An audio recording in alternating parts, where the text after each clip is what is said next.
De camino a llevarle un pequeño paraguas a tu buen amigo, una mujer extraña te detuvo en seco. Ayúdame, me siento fatal, creo que me estoy muriendo. Antes de que pudieras reaccionar, se arrojó a tus brazos, besándote frenéticamente el cuello e incluso rompiendo el pequeño paraguas que llevabas para tu amigo. Supusiste que nunca volverías a cruzar tu camino. Sin embargo, 10 meses después, mientras te dirigías al hospital para una apendicectomía, pasaste por la sala de ginecología y pensaste, es la mujer de aquella noche. 10 meses después, había dado a luz a 3 hijos. Un pensamiento cruzó por tu mente, ¿podría ser este niño mío? Antes de que pudieras recuperar el sentido, la mujer se acercó cojeando a tu lado. Gracias. Nunca imaginé que te vería en el hospital. ¿Te encuentras mal? Respondiste con sinceridad, apendicitis. Me han operado esta mañana. Me darán el alta en unos días. Me alegro de oírlo. Justo cuando se daba la vuelta para marcharse, la agarraste del brazo y le preguntaste, he visto a tus bebés antes. ¿Son míos? Senjouchu, el nombre de la mujer, se mostró nerviosa, se mordió el labio y negó con la cabeza obstinadamente. No, ahora estoy casada. Son hijos de mi marido. Una ola de desorientación te invadió. No podías identificar con exactitud ese sentimiento, pero desde luego no era alivio.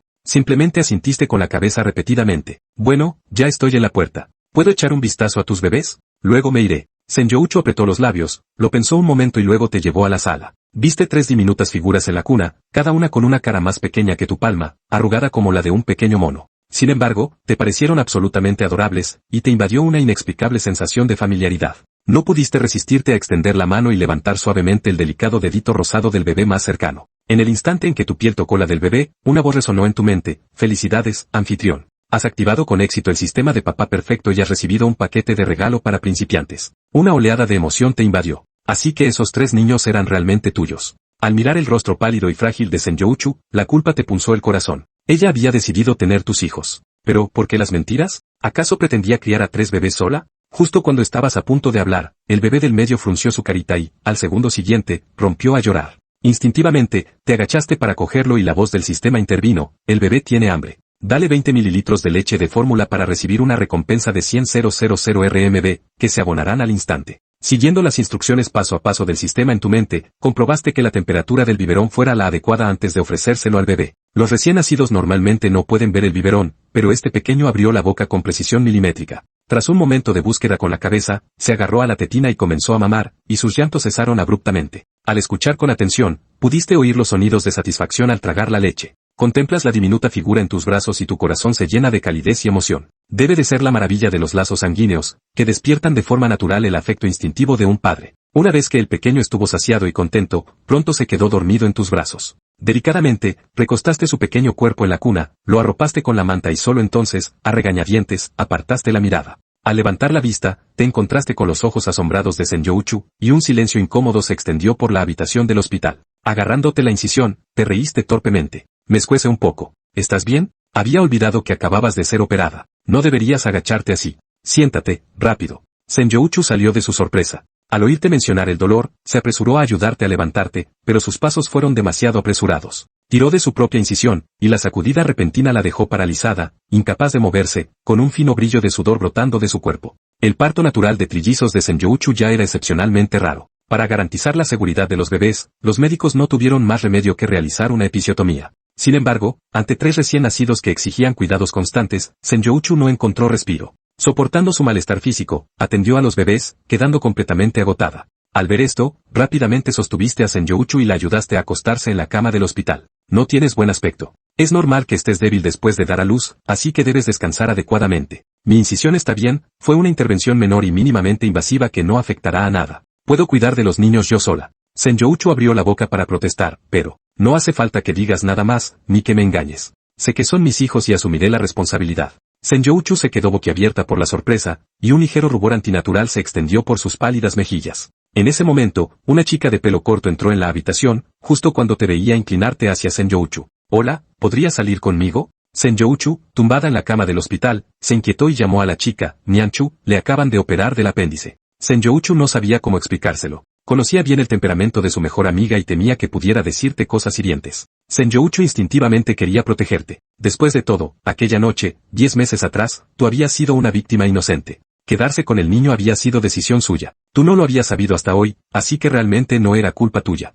Senjouchu miró a su amiga con tono sincero. Nianchu, todo lo que te dije antes era cierto. Lo que tengas que decir, por favor, díselo directamente a Mojinsen, tu nombre. Su Nianchu, el nombre de la chica de pelo corto, suspiró. Lo sé. Quédate tranquila, no le haré nada. Acompañaste a su ñancho hasta el final del pasillo, donde te sentaste en un banco. Al notar la palidez de la chica y el incómodo silencio, rompiste el hielo primero. Hola, soy Mojinsen. Hola, soy su ñanchu. Era compañera de clase de Yuchu en la universidad y su mejor amiga. Si no me equivoco, ¿tú eres el padre del niño? Yuchu me dijo que concebir a tu hijo fue totalmente accidental, que tú también fuiste una víctima, ya que mantuviste una relación con ella en un momento de confusión. Ella tenía la intención de desaparecer de tu vida para no molestarte nunca más, pero entonces descubrió que estaba embarazada. Yo la animé a interrumpir el embarazo, ambos éramos estudiantes de tercer año y, como trillizos, la presión de criar a un hijo era simplemente demasiado grande para nosotros. Yuchu estuvo de acuerdo en ese momento, pero cuando estaba a punto de entrar en el quirófano, cambió de opinión. Insistió en tener al bebé, incapaz de soportar la idea de renunciar a él.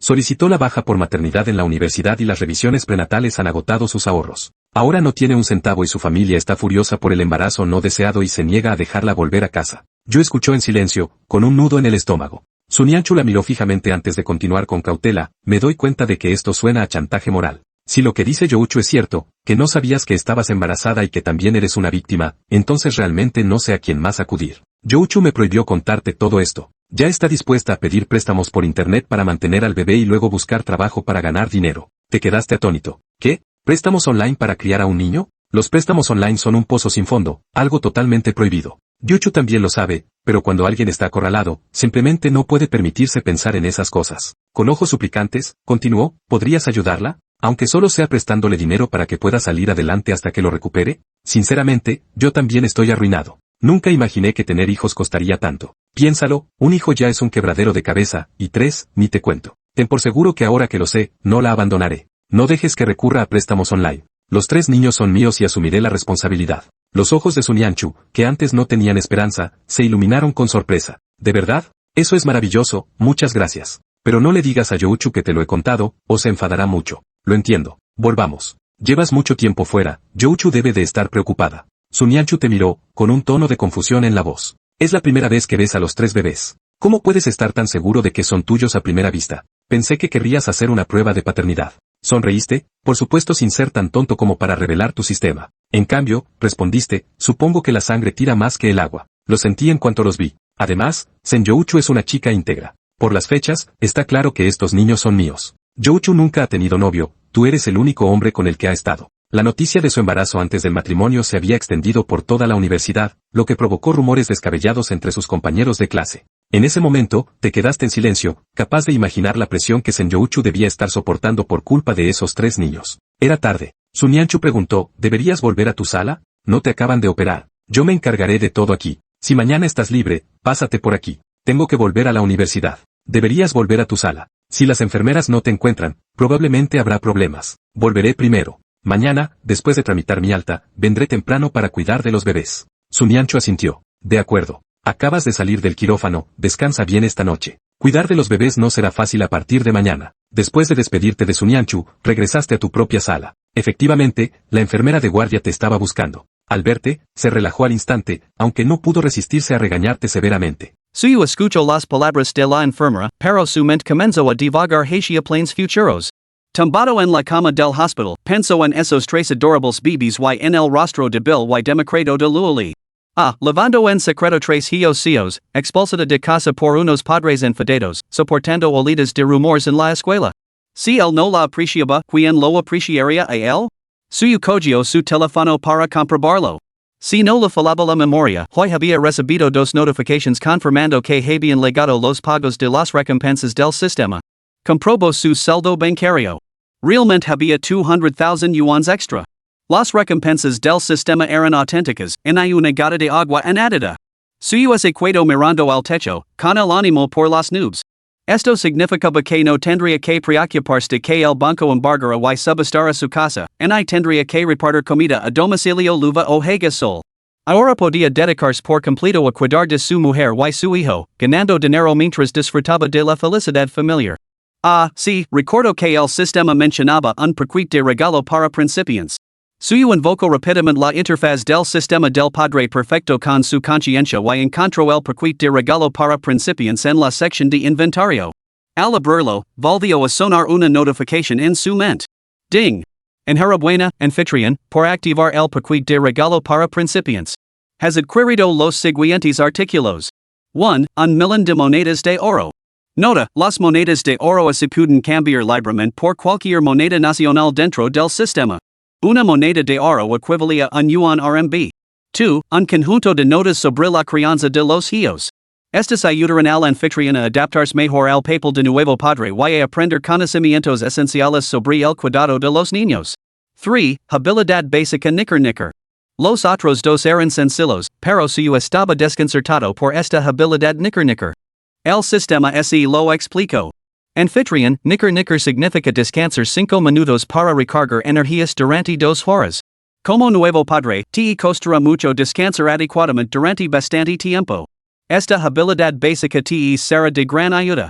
A medida que el anfitrión avanza en las misiones, más adelante estarán disponibles recompensas de habilidades superiores. Suyo no pudo evitar maravillas. 5 minutos de sueño equivalentes a 2 horas de descanso, una habilidad tan formidable era solo la capacidad más básica de nivel inicial. ¿Qué otras maravillas le depararía el futuro? Se encontró a sí mismo anticipándolas.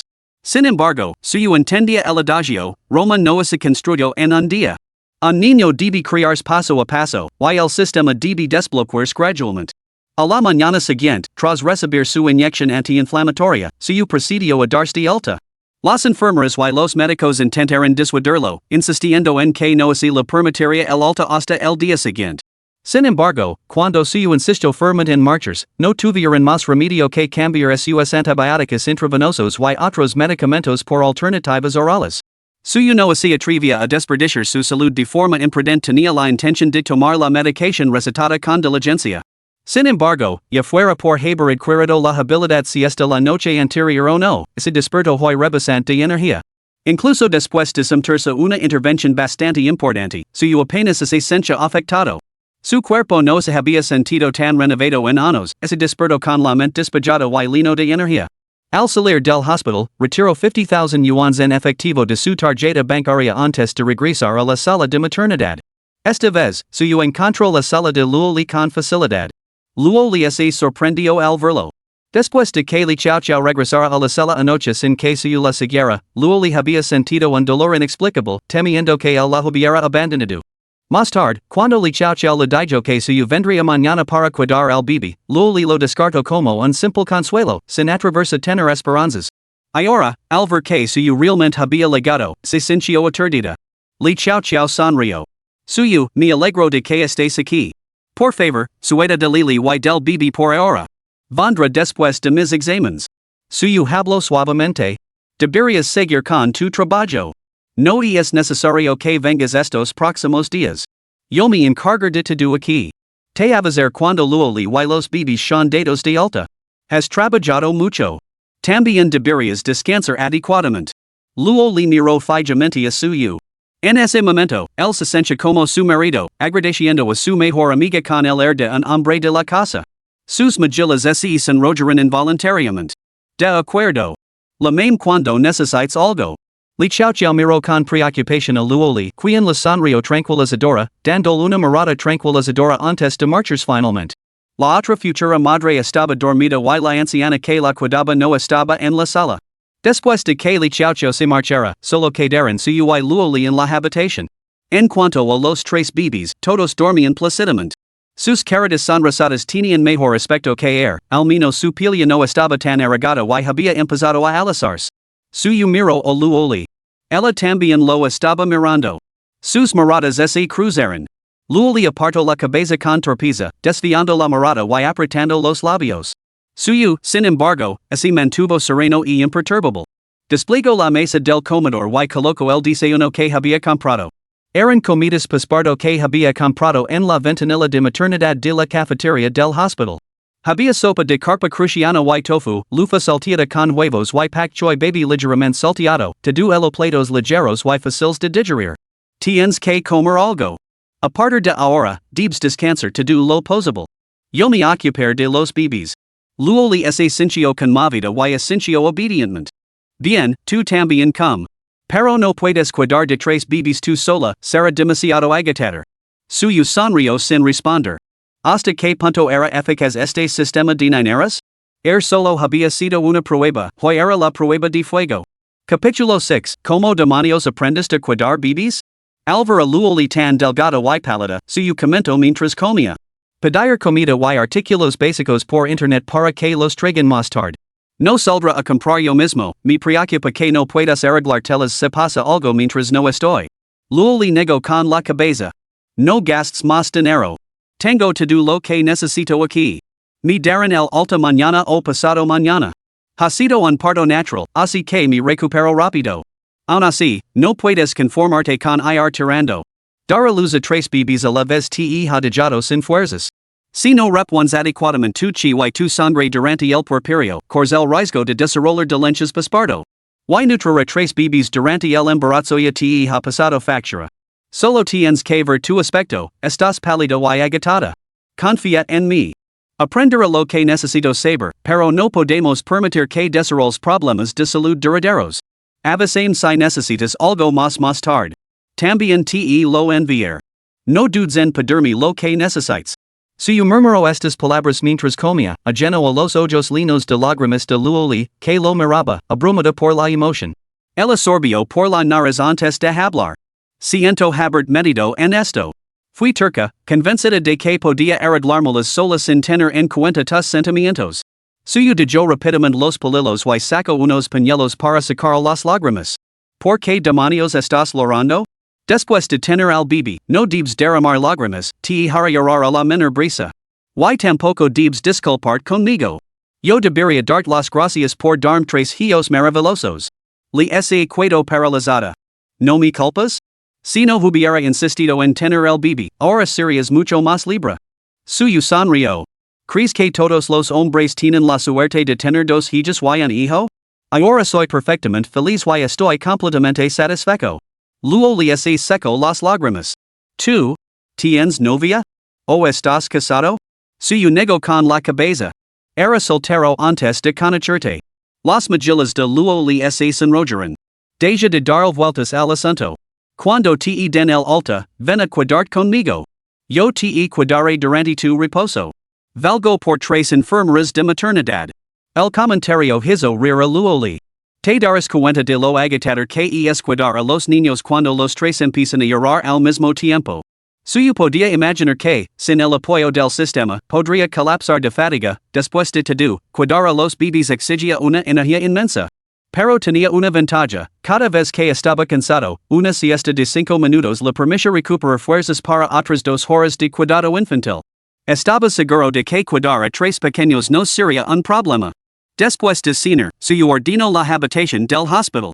La enfermera entró para administrar la inyección a Luoli y les informó de que, si todo iba bien después de las 12 de la mañana siguiente, podrían darles el alta esa misma tarde.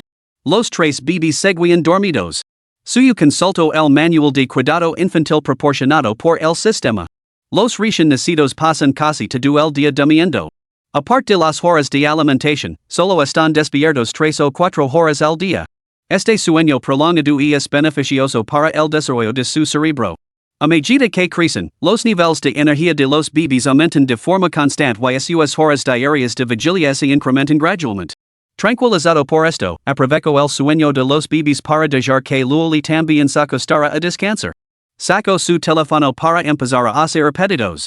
Primero, compró un cochecito diseñado para trillizos y 3 cunas. La dirección de entrega del cochecito era el hospital pedido hoy, entregado mañana. Las cunas se encargaron en una tienda física, con entrega prevista para mañana por la tarde. También compró ropa de bebé, se abasteció de pañales de marcas conocidas y, luego echó un vistazo a la marca de leche de fórmula que había en la mesa junto a él y compró una caja de la misma. Suyo miró a Luoli. Ella ya se había quedado dormida. El agotamiento la había sumido en un sueño profundo, con los labios ligeramente entreabiertos, como si luciera una leve sonrisa de satisfacción. Ya había gastado varios miles en estos artículos. Aunque él contaba con el apoyo del sistema, Luoli no. ¿Cómo se las había arreglado durante todo el embarazo? Con sus padres ausentes durante este tiempo, debía de haber sido insoportablemente difícil. No era de extrañar que hubiera recurrido a los préstamos online. Nunca habría recurrido a algo así si no hubiera estado realmente desesperada. Cuando Luoli se despertó, encontró numerosos artículos colocados junto a su cama del hospital. Varios camisones holgados para después del parto, un gorro de maternidad e incluso un par de zapatillas de algodón. ¿Qué es esto? Luego le miro desconcertada a suyo, que estaba a su lado. Suyo sonrió. Te compare estas cosas. No sabía tu talla exacta, pero pareces bastante delgada, así que deberían cuidarte bien. Asegurate de abrigarte bien cuando salgas mañana, no quieres resfriarte. La mujer de la cama de al lado los había estado observando con una sonrisa, incapaz de resistirse a decir algo. Tu pareja es tan amable contigo, pensando en todo. RT6 dar a luz con solo una señora acompañando y me preguntaba qué estaba pasando. Luego le asintió, sonriendo timidamente. Bueno, tuvo una operación menor y no pudo venir. Vendrá en cuanto se encuentra un poco mejor. El oírla disculparse por él, se sintió una calidad olida en su corazón. Wah. De repente, uno de los bebés frunció su carita y, al momento siguiente, estalló en un fuerte llanto. Su se apresuró a acercarse a la cuna. El bebé del extremo izquierdo estaba llorando. El del medio había estado durmiendo, pero se despertó por los movimientos de la manita del bebé de la izquierda. Sus diminutos rasgos se fruncieron con disgusto, claramente a punto de estallar. El bebé del extremo derecho permaneció completamente imperturbable, durmiendo profundamente. Suyo cogió rápidamente al bebé del extremo izquierdo que estaba causando problemas. Una vez que el bebé del medio dejó de ser golpeado, el lento inminente desapareció. Después de retorcerse brevemente, decidió continuar con su profundo sueño. Suyo consideró entonces que comprar tres cunas separadas había sido una decisión muy acertada. Ding. Anfitrión, hay que cambiar el penal al bebé. Completa los siguientes pasos para recibir las recompensas correspondientes. Acuesta al bebé boca arriba sobre una superficie lisa. Quítale el penal sucio y comprueba que la piel del bebé esté seca y no presenta signos de dermatitis del penal. Si no encuentras ningún problema, procede directamente al cambio de penal. Levanta suavemente el trasero del bebé. Coloca el penal debajo del bebé con la banda elástica hacia abajo. Tira del otro lado hacia arriba desde la parte delantera y fija las lengüetas de velcro simétricamente a ambos lados. La banda elástica debe dejar espacio para dos dedos del anfitrión.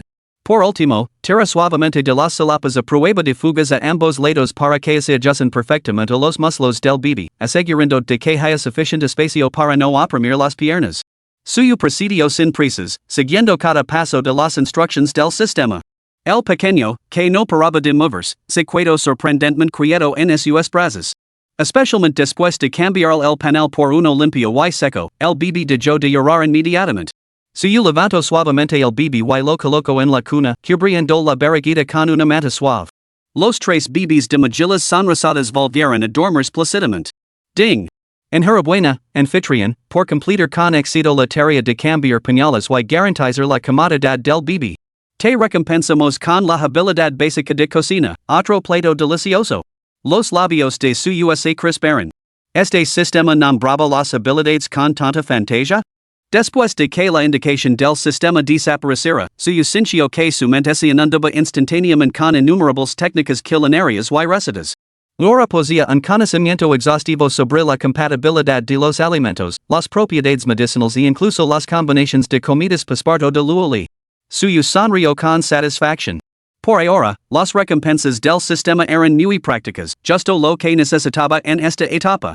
Luego le observó con asombro como suyo cambiaba el penal del bebé con facilidad experta. No pudo evitar solta, suyo, tú. ¿Cómo sabes cómo cuidar a un bebé? La diste de comer, hoy le cambias los pañales, lo sabes todo. Capítulo 7, Papat sueda el bebé y cada vez le quiere más. La mirada de Luo le denotaba asombro y admiración, lo que le dio a suyo la clara impresión de que él se estaba preguntando si realmente había dado a luz él mismo. Suyo se rió entre dientes. Bueno, me han ascendido a papa, ¿no? Aunque ha sido un poco precipitado, me he esforzado de verdad. Ahora sé bastante sobre el cuidado de los niños y también sobre el cuidado de las mujeres embarazadas. Al contemplar la hermosa sonrisa de suyo, las mejillas de Luo le se sonrojaron. De alguna manera, cada vez que sus miradas se cruzaban, ella se sentía inexplicablemente nerviosa.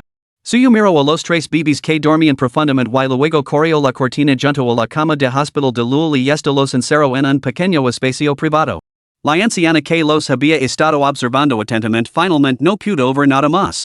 Suyo tomó la bolsa que Luo le había colocado en la mesita de noche y metió en ella los 50,000 yuans en efectivo que había preparado. El dinero estaba envuelto en papel encerrado amarillo, pero luego supo el instant lo que había dentro.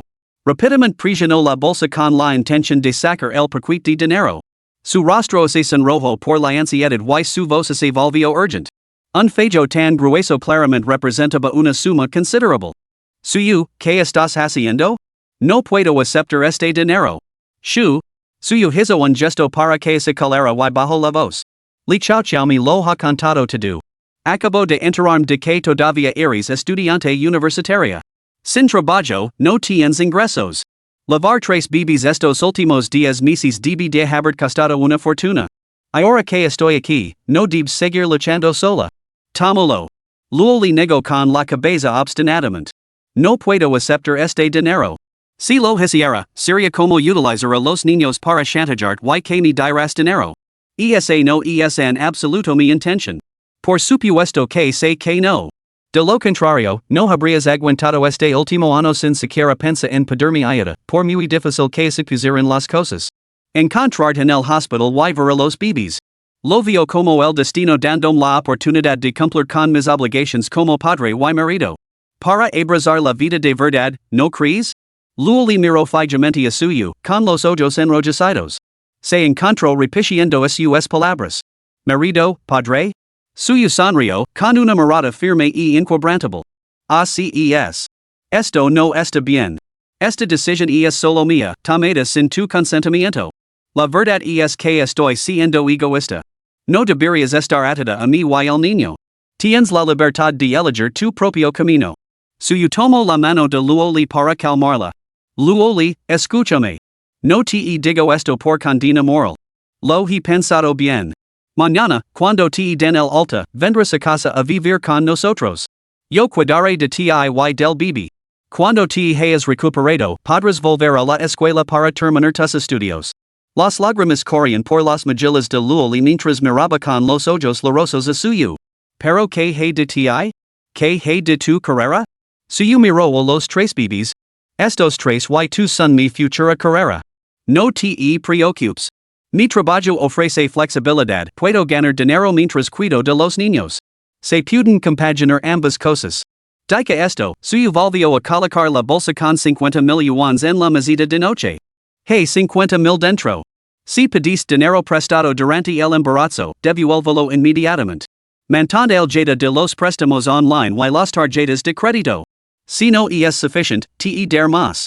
Luego bajo la cabeza avergonzada, retorciendo los dedos sobre la sabana mientras un rubor de vergüenza se extendía por sus mejillas. No he pedido dinero prestado y, desde luego, no recurriría a préstamos online. Estás pensando demasiado. A suyo lo pareció entrenable que se sonrojara y serio entre dientes. Li chao chao me lo ha contado todo, ya. Luego le protestó indignada, esa chao chao. Comete un error cuando más importa, contándotelo todo. Si no hubiera dicho nada, nunca habría sabido por lo que has pasado. Debería agradecer el que hayas sido tan sincera conmigo. Ten por seguro que, a partir de ahora, no tendrás que cargar con todo tú sola. Pase lo que pase, lo compartiremos juntos. Luego le asintió obedientemente, aunque su vergüenza era palpable no podía mirar a suyo a los ojos. Era la primera noche que suyo cuidaba al bebé. Después de cenar con Luoli, suyo se quedó en la sala vigilando al bebé, mientras Luoli pasaba lentamente por el pasillo para ayudar a la digestión. Con suyo presente ese día, Luoli tuvo tiempo de sobra para descansar. Después de dormir la siesta por la tarde, se sintió algo recuperada. Además, las palabras de suyo habían cambiado sus nervios como un bálsamo relajante. Ya no se preocupaba por los gastos del alta hospitalaria del día siguiente ni por cómo mantener a tres bebés. Con ese peso cuidado de encima, Luoli finalmente sintió que recuperaba su vitalidad. Suspiró profundamente para sus adentros. Su decisión de tener a los bebés, nacida de su renuencia a interrumpir el embarazo, ahora parecía haber supuesto una carga para suyo. Si fuera posible en el futuro, haría cualquier cosa por él, ese alguna vez lo necesitara. En ese momento, sin embargo, suyo seguía sin darse cuenta de la confusión interior de Luoli estaba inclinado sobre la cuna, contemplando a los tres pequeños bultos de mejillas sonrosadas. El diminuto trío, no más grande que gatitos, dormía plácidamente acariciado. El bebé de la izquierda dormía con la cabeza inclinada y la boquita ligeramente abierta, absolutamente adorable en su inocencia alimentada con leche. Los tres bebés parecen telados del mismo molde, pero al observarlos más de cerca se apreciaban sutiles diferencias. Suyo sincio que, como padre competente, su primera tarea era aprender a distinguir a sus tres hijos. Siguiendo las instrucciones del sistema, anotó las características distintivas de cada niño por turno. El mayor era un niño, con la cabeza ligeramente más grande que la de sus dos hermanas y el cuerpo un poco más regordito. Evidentemente, había comido bien en el útero de su madre. La segunda y la tercera eran niñas. La segunda tenía la boca más pequeña de los tres, un pequeño puchero regordito que era absolutamente encantador. La más pequeña tenía la nariz más pequeña de las tres, de un delicado color rosa que prometía que no crecería para ser otra cosa que encantadora. Suyo no pudo resistirse de extender un dedo para comprobar primero su calor. Satisfecho de que estuviera lo suficientemente caliente, tocó suavemente la diminuta mano del bebé. En el momento en que su llama tocó la suave piel, una ola de satisfacción y emoción lo invadió, nublando los ojos. Era su hijo, el pequeño que pronto lo llamaría papá. Cuanto más los miraba, más los adoraba, y le costaba apartar la mirada. Luego le regresó a la sala justo cuando presenció esta tierna escena. Suyo estaba inclinado sobre la cuna, con la tenue luz de la lámpara de cabecera proyectando un suave resplandor mientras miraba fijamente a los tres bebés. Su mano acariciaba una manita o un pisito, y luego sonría satisfecho para sí mismo. Al verlo sonreír, luego no pudo evitar sonreír también. Quiso su decisión de dar a luz había sido la correcta después de todo. Suyo adoraba sinceramente a los bebés, y esto le proporcionaba a luego un gran consuelo. Se está haciendo tarde. Antes de que se despierten, deberías descansar un poco. Luego se acercó a la cuna y le susurró a suyo. Capítulo 8, Cuando ya no puedes permitírtelo, será demasiado tarde para arrepentirse. La habitación del hospital solo tenía dos camas, además de la cuna y dos sillas que se podían convertir en sillas reclinables. Suyo, naturalmente, eligió una de las sillas. Inesperadamente, luego lo detuvo. Sentada en el borde de la cama, lo habló en voz baja. Esta cama es bastante ancha. Deberías tumbar también, si no, esta noche acabarás agotado. Esa silla es incómoda, estrecha y dura. Realmente no tenía malas intentions. La noche anterior la había demostrado lo agotador que podía ser cuidar de un bebé. En cuanto el bebé lloraba, los adultos tenían que levantarse inmediatamente para darle de comer y cambiar los pañales. Las condiciones del hospital eran básicas soen voces desde el pasillo exterior y, de vez en cuando, el llanto de un bebé resonaba desde las salas vecinas. Luego quería que suyo aprovechara la oportunidad para descansar, al menos en una cama donde pudiera dormir más cómodamente. Suyo no dudó y Sakamoto con facilidad junto a luego y sus cabezas descansaban sobre la misma almohada al mismo tiempo. Al verlo acostarse con tanta naturalidad, luego dudó y luego apretó los labios, sintiéndose bastante avergonzada. Dios mío, ella quería que durmieran en direcciones opuestas, sur y norte, pero allí estaba él, acostado justo a su lado. Que incómodo. Su corazón se aceleró involuntariamente. Se dio la vuelta, dando la espalda a suyo, pero permaneció despierta durante mucho tiempo. Suyo, sin embargo, no sentía esa carga psicológica. Se quedó dormido poco después de acostarse. Ahora, equipado con la habilidad de echar una siesta rápida, solo necesitaba dormir un momento para despertar sintiéndose renovado y lleno de energía durante horas. Sin que ella lo supiera, luego también se había quedado dormida. Cuando volvió a abrir los ojos, se sorprendió al descubrir que era la mañana siguiente. La luz del día entraba con fuerza. La nueva madre de la cama de al lado estaba desayunando y su charla despertó a Luoli. Luoli se incorporó rápidamente para ver cómo estaban los bebés y descubrió que ambos dormían plácidamente. Sin embargo, suyo no estaba por ninguna parte. ¿Se había ido? Miró frenéticamente hacia la puerta, pero no vio ni rastro de suyo. Apretó los labios, incapaz de ocultar la decepción que se reflejaba en su rostro. Se sentía como un manojo de contradicciones. Una parte de ella esperaba que ella y el bebé no supusieran un obstáculo para suyo, que él pudiera seguir siendo tan libre como antes. Sin embargo, ahora que había venido y se había ido, se sentía vacía por dentro. Si él nunca hubiera aparecido, pensó Luoli, probablemente no sentiría nada especial, y desde luego no estaría tan sentimental ni tan ansiosa por lo que podría perder. Se levantó de la cama, aturdida, se calzó las zapatillas y se dirigió a lavarse y cepillarse los dientes. Lili, ¿ya te has levantado? Justo a tiempo, he traído la cena. Levade y vamos a comer. La cálida y familiar voz llegó desde la puerta. Luego le detuvo, y la sorpresa y el delito iluminaron instantáneamente sus ojos. Se dio la vuelta, con una radiante sonrisa en el rostro. ¿Has ido a comprar comida? Justo me estaba entrando hambre. Comemos juntos. Camino hacia suyo, cogió la comida de sus manos, con el rostro iluminado por la sonrisa y un tono alegre y desenfadado. Suyo esecuado mirando a Luoli, perdido en sus pensamientos por un momento. Parecía que su estado de ánimo era realmente excelente en ese momento, y esa expresión juguetona y alegre en su rostro era totalmente imposible de ocultar. ¿Qué estás mirando? Vi a lavarud las manos y com.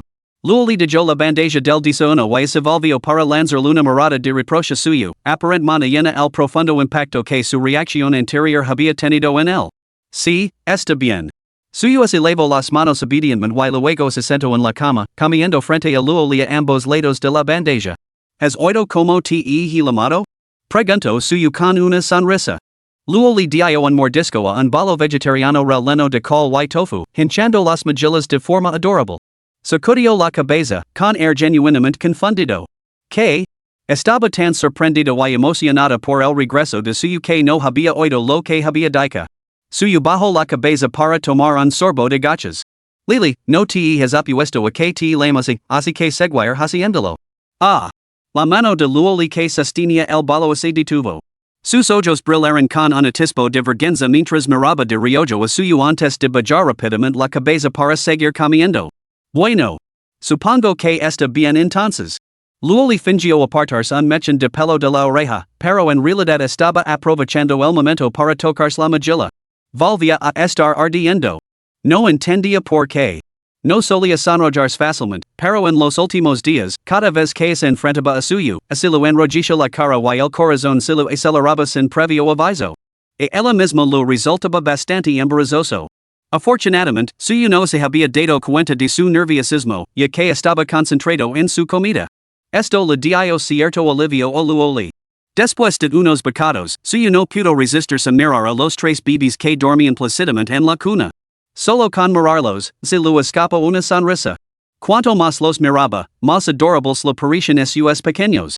Incluso sus pececitos parecían lacosos y dulces, tentándolo a besarlos sin parar.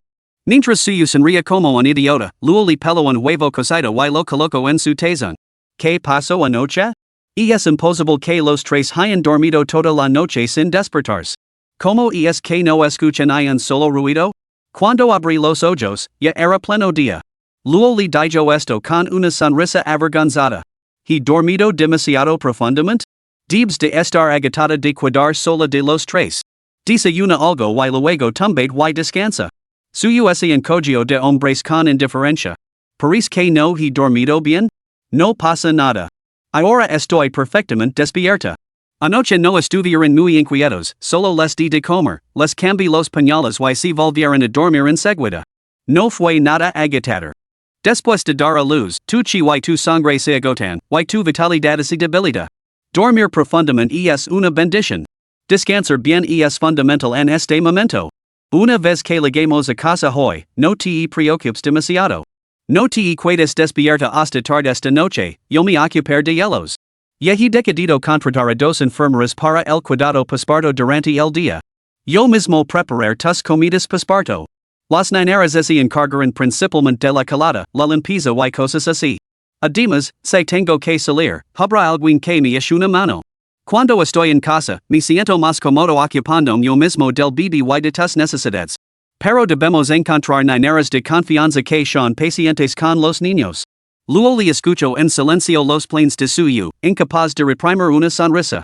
La mayoría de la gente contrata niñeras con la esperanza de no tener que hacer nada, confiando completamente en ellas.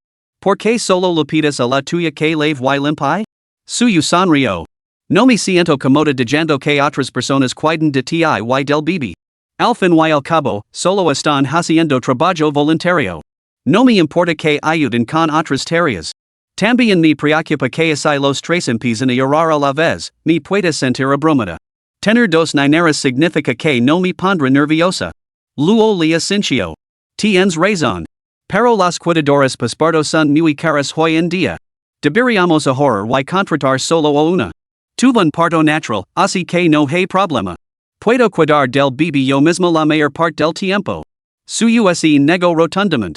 Recuperarse adecuadamente después del parto es fundamental. Centrate en ponerte bien. Déjame el resto a mí. ¿Crees que digeria que tuo el bebé pasariza peros? Luego le sonrió timidamente. Entenderás las consecuencias cuando ya no puedas permitírtelo. Para entonces, será demasiado tarde para arrepentirse. Capítulo 9, tu marido te trata muy bien. Suyo se río entre dientes. Estoy encantada, ¿cómo podría arrepentirme? La nueva madre de la cama de al lado las miró con envidia antes de volverse hacia Luoli con una sonrisa. Querida, tu marido es realmente maravilloso, increíblemente paciente. Anoche, cogió el bebé antes incluso de que empezara a llorar y lo como. Apenas durmió en toda la noche. Cada vez que me despertaba, lo veía constantemente atendiendo al pequeño. Se ocupó de tus tres bebés él solo. Absolutamente extraordinario. Luego le se sonrojo y sonrió timidamente. Debo admitir que anoche dormí bastante bien. No, querida, creo que tu marido simplemente no quería molestarte. Por eso cogió el bebé antes de que empezara a llorar. Sinceramente, te envidio mucho.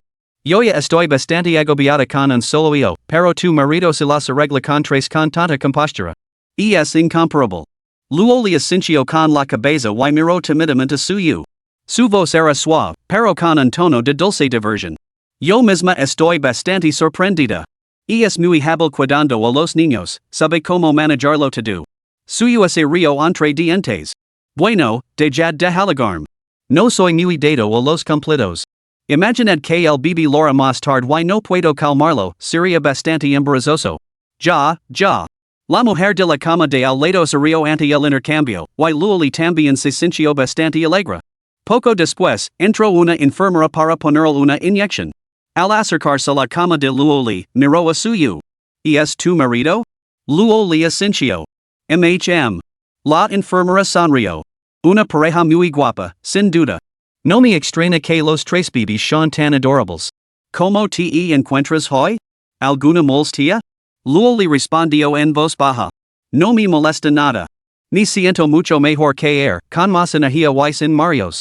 La enfermera la observó, es cierto, tú te tienes mucho mejor aspecto que Dara luz a trilizos te ha pasado factura.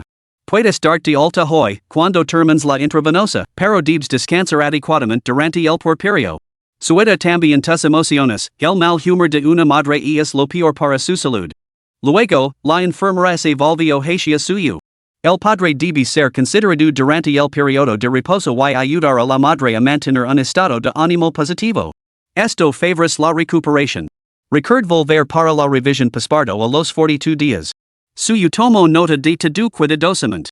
Al ver su actitud sincera, Luoli sintió una cálida sensación en su corazón, tenida de dulzura. Había sentido como si su mundo se hubiera derrumbado, completamente perdido sobre el futuro. Pero la llegada de suyo lo había cambiado todo. Era como un rayo de luz que atravesaba la oscuridad de su noche desesperada, trayendo instantáneamente brillo y revelando un nuevo camino por delante.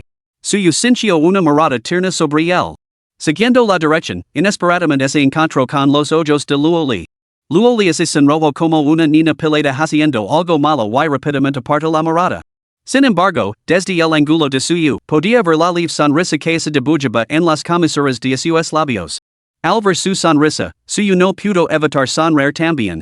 Poco después, suyo recibió una llamada informando de que había llegado el cochecito que había pedido. El repartidor estaba esperando en la entrada del vestíbulo de la planta baja de la sala de maternidad. Suyo miró a Luoli y luego a los tres bebés que dormían plácidamente. Ahora vuelvo, dijo. Luoli asintió. De acuerdo. Su mirada renuente lo siguió mientras se alejaba. Cuando se dio cuenta de que la mujer de la cama de al lado lo sonría, Luoli se sonrojó ligeramente, sintiéndose avergonzada. Si tuviera un marido tan guapo y paciente como él, tampoco lo perdería de vista. Mientras su suegra salía a buscar agua, la mujer expresó su envidia. Luoli sonrió timidamente, con el corazón lleno de dulzura. Señor, compruébase hay algún problema con el cochecito. Si lo hay, no lo firme y yo me encargo de sustituirlo.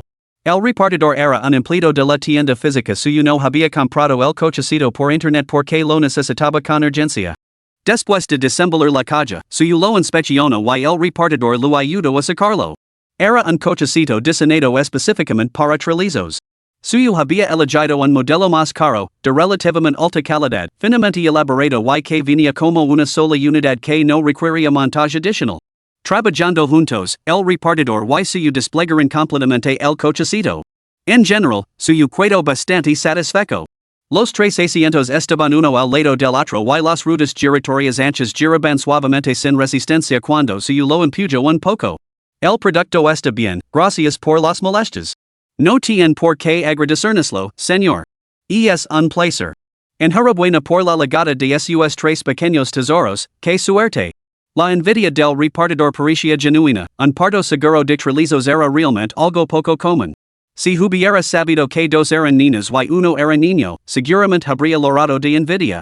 Después de firmar el albarán, el hombre se marchó. Suyo, consciente de Luoli y los bebés, rápidamente levó el cochecito al ascensor para volver a la sala. Caramba, ¿has comprado un cochecito? Es enorme. Luoli no pudo evitar exclamar cuando suyo apareció en la puerta de la sala. Debido al espacio limitado dentro de la habitación, no se podía meter el cochecito, por lo que suyo tuvo que dejarlo en el pasillo. ¿Why no están el alta, no? Tener un cochecito facilita las cosas y lo necesitaremos cuando lleguemos a casa. Tan pronto como suyo terminó de hablar, un agudo pedido resonó en su mente, la notificación del sistema. Se ha detectado que el anfitrión ha comprado un cochecito para bebés. Cumple los requisitos para la activación de la recompensa del sistema. Recompensa por la habilidad vocitaria básica acreditada. Activándose ahora para el anfitrión. Suyo sintió una olida de Mario. El sistema, ese granuja, ni siquiera se había molestado en preguntarle si estaba listo para la activación antes de lanzarlo directamente a lo más profundo. La repentina afluencia de información sobre la habilidad le hizo perder el equilibrio y así desplomó sobre la cama. Cerrando los ojos, suyo soportó varios segundos de vértigo antes de que su visión se aclarara. Su mente estaba ahora llena de una gran cantidad de técnicas y conocimientos relacionados con el canto y las escalas musicales. Incluso numerosas melodías y letras de canciones infantiles fluyen sin esfuerzo de su mente. Parecía que el sistema tenía la intención de recompensarlo por arrollar a los niños para que se durmieran con canciones. ¿Qué pasa? ¿Estás bien? Luoli se tensó al ver a suyo desplomarse junto a la cama y extendió la mano para agarrar del brazo. ¿Estás agotado? Apenas dormiste noche. Tumbe aquí y descansa un rato. Luoli se hizo a un lado, dejando espacio para que suyo ocupara la mayor parte de la cama. Para tranquilizarla, suyo se tumbó a su lado y cerró los ojos, fingiendo dormir. Inesperadamente, mientras se quedaba dormido, se quedó realmente dormido. Fueron los lantos del bebé los que lo despertaron. Suyo abrió los ojos y vio que Luoli se había levantado de la cama y acunaba al bebé que la roba para darle de comer. Se incorporó de un salto del colchón. Después de dormir más de media hora, ahora se sentía renovado y alerta. El más inconsolable era Sanbao, probablemente hambriento, con la carita morada de tanto llorar. Luoli había preparado la leche de fórmula y se la acercó a los labios de Sanbao. El pequeño dejó de llorar al instante y la bebió con avidez. El llanto de Sanbao había despertado a los otros dos. Capítulo 10, todo está bajo control. Con los tres bebés llorando al mismo tiempo, la expresión de Luoli se volvió visiblemente ansiosa. Sin embargo, sostenía a uno en sus brazos y no tenía tiempo para atender a los demás. Suyo se acercó a la cuna, levantó suavemente a uno de los bebés en sus brazos y le dio de comer la leche de fórmula. Luego, viendo al otro bebé acostado y llorando, tarareó suavemente una canción de cuna. La voz de suyo era suave y melodiosa. En cuanto empezó a cantar, no solo Luoli, sino también las madres y las enfermeras de las camas vecinas no pudieron evitar mirarlo con expresión de asombro. Era absolutamente encantador, con un poder calmante que tranquilizaba el alma. Luoli observaba a suyo en silencio. Su aspecto era una base ganadora, pero cualquiera de sus otras cualidades era también una carta ganadora. Lo mismo ocurría con los hombres. Era difícil no sentirse cautivada por un hombre guapo que además tenía talento. En ese momento, Luoli miró a suyo como a través de un filtro, bañado en un suave resplandor dorado. La suave y murmurante canción de suyo calmó realmente al bebé que la roba en la cuna. Incluso el bebé de otra madre dio una patada de satisfacción antes de quedarse dormido plácidamente. Después de alimentarlo, suyo acuno medicamento al bebé en posición vertical, logrando que eructara antes de volver a colocarlo suavemente en la cuna. El pequeño bebé parecía excepcionalmente dócil en los brazos de suyo, quedándose dormido en cuanto lo colocó en la cuna. A diferencia de la experiencia anterior de Luoli, el bebé no empezó a llorar en cuanto su trasero tocó el colchón, exigiendo que lo cogieran en brazos. A continuación, suyo cogió el otro bebé para cambiarle el pañal, alimentarlo, hacerle reír y calmarlo para que se durmiera. Toda la rutina se desarrolló con una destreza que superaba incluso a la de una enfermera de maternidad profesional, dejando a Luoli completamente estupefacta. La tía de la cama contigua tenía una expresión que recordaba a la de una suegra observando a su yerno, con una sonrisa benévola y satisfecha en el rostro. Una vez que los tres bebés se durmieron, se buscó a la enfermera para completar los trámites del alto y liquidar todos los gastos pendientes. ¿Nos vamos? A casa. Ahora suyo decir esas dos palabras, casa, Luoli sintió una inexplicable emoción en su corazón. ¿Había encontrado su familia de 5 miembros un hogar común? Se sintió conmovida, pero también inquieta. Luoli no sabía lo que les deparaba el futuro, y no podía estar segura de que suyo siempre la trataría a ella y a los niños de esa manera. Suyo lo ahorró a Luoli la preocupación y lo empujó to do el mismo. Al salir del hospital, se congregó una multitud para contemplar a los trillizos. Suyo se había preparado con antelación y había colocado la mampara de privacidad sobre el cochecito para proteger a los bebés del mundo exterior. Dios mío, trillizos de una sola vez. ¡Qué maravilla! Carino, mirala, tres bebés a la vez. Así te ahorras el problema de un segundo embarazo. Oh, qué bonito. Tres pequeños, niños o niñas? Via, tu mujer es tan guapa y te ha dado tres hijos. Eres un hombre muy afortunado. Esos comentarios solo cesaron por completo cuando regresaron a casa y cerraron la puerta. Suyo y Luoli intercambiaron una mirada y ambos sonrieron con impotencia. Veía tumbart en la cama y descansa. Yo ordenar la casa. Suyo ayudó a Luoli a entrar en el dormitorio y le quitó el sombrero, la bufanda y otras capas de ropa. He contactado con la agencia de servicios domésticos. Nihon dice que mañana a primera hora vendrá una enfermera de maternidad para una entrevista. Si nos convence, la contrataremos si no, enviarán a otra persona. La selección se basará exclusivamente en nuestros requisitos.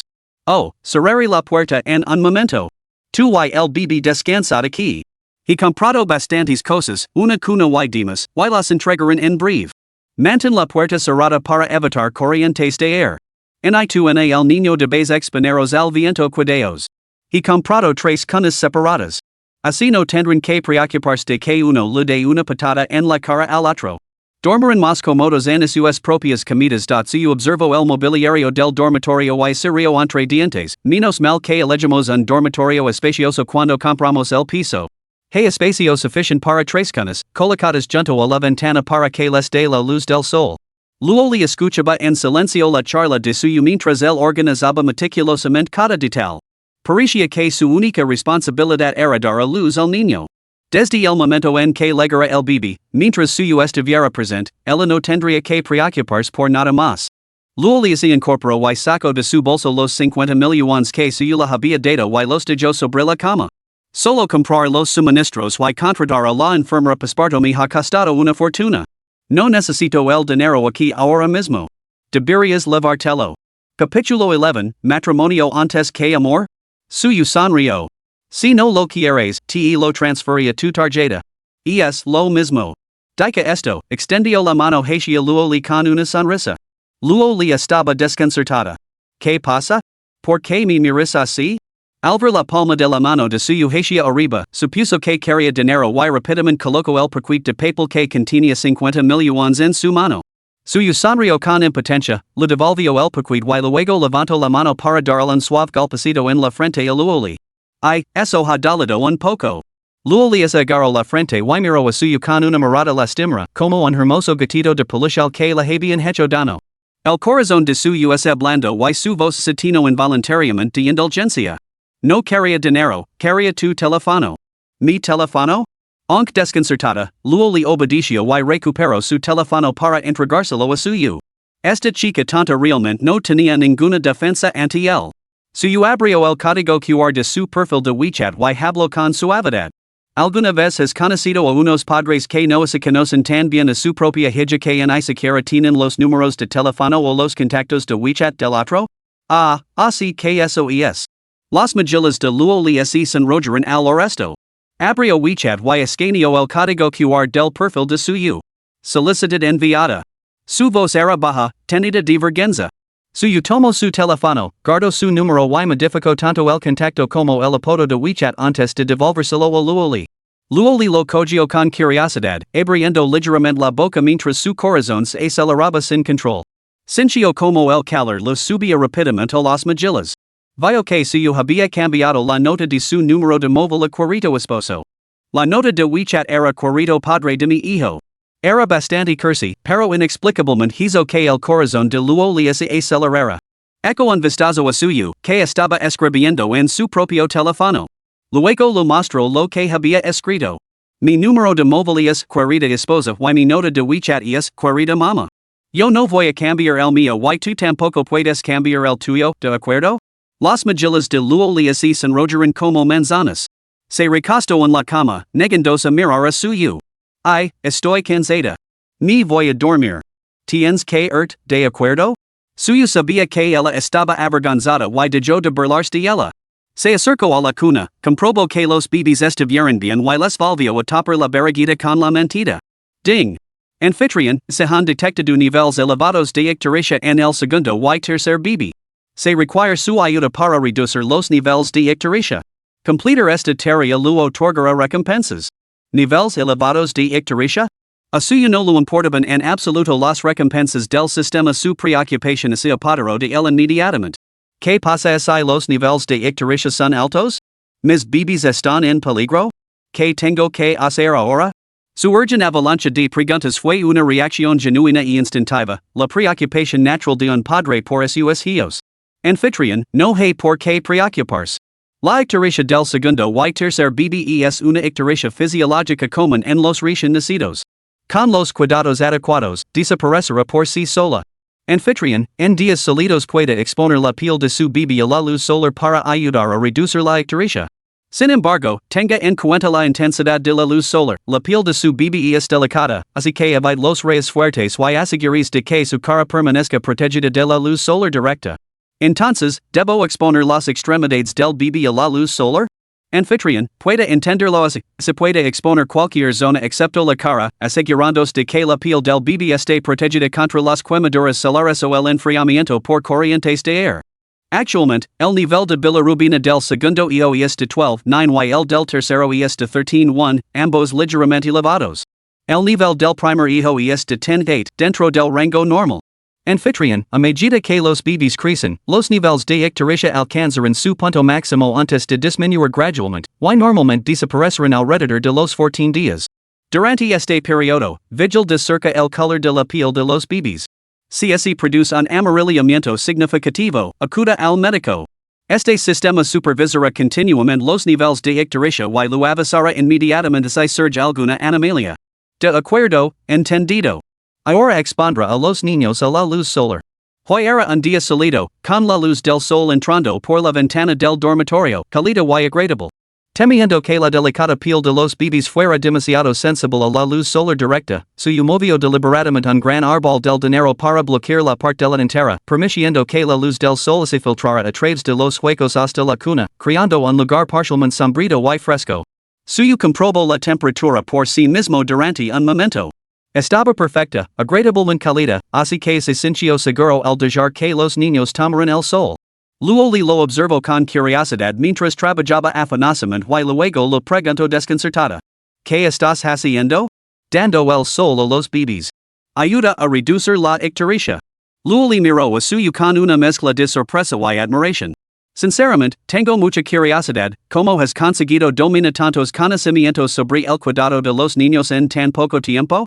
Suyo sonrió. ¿Quién dice que ha sido poco tiempo?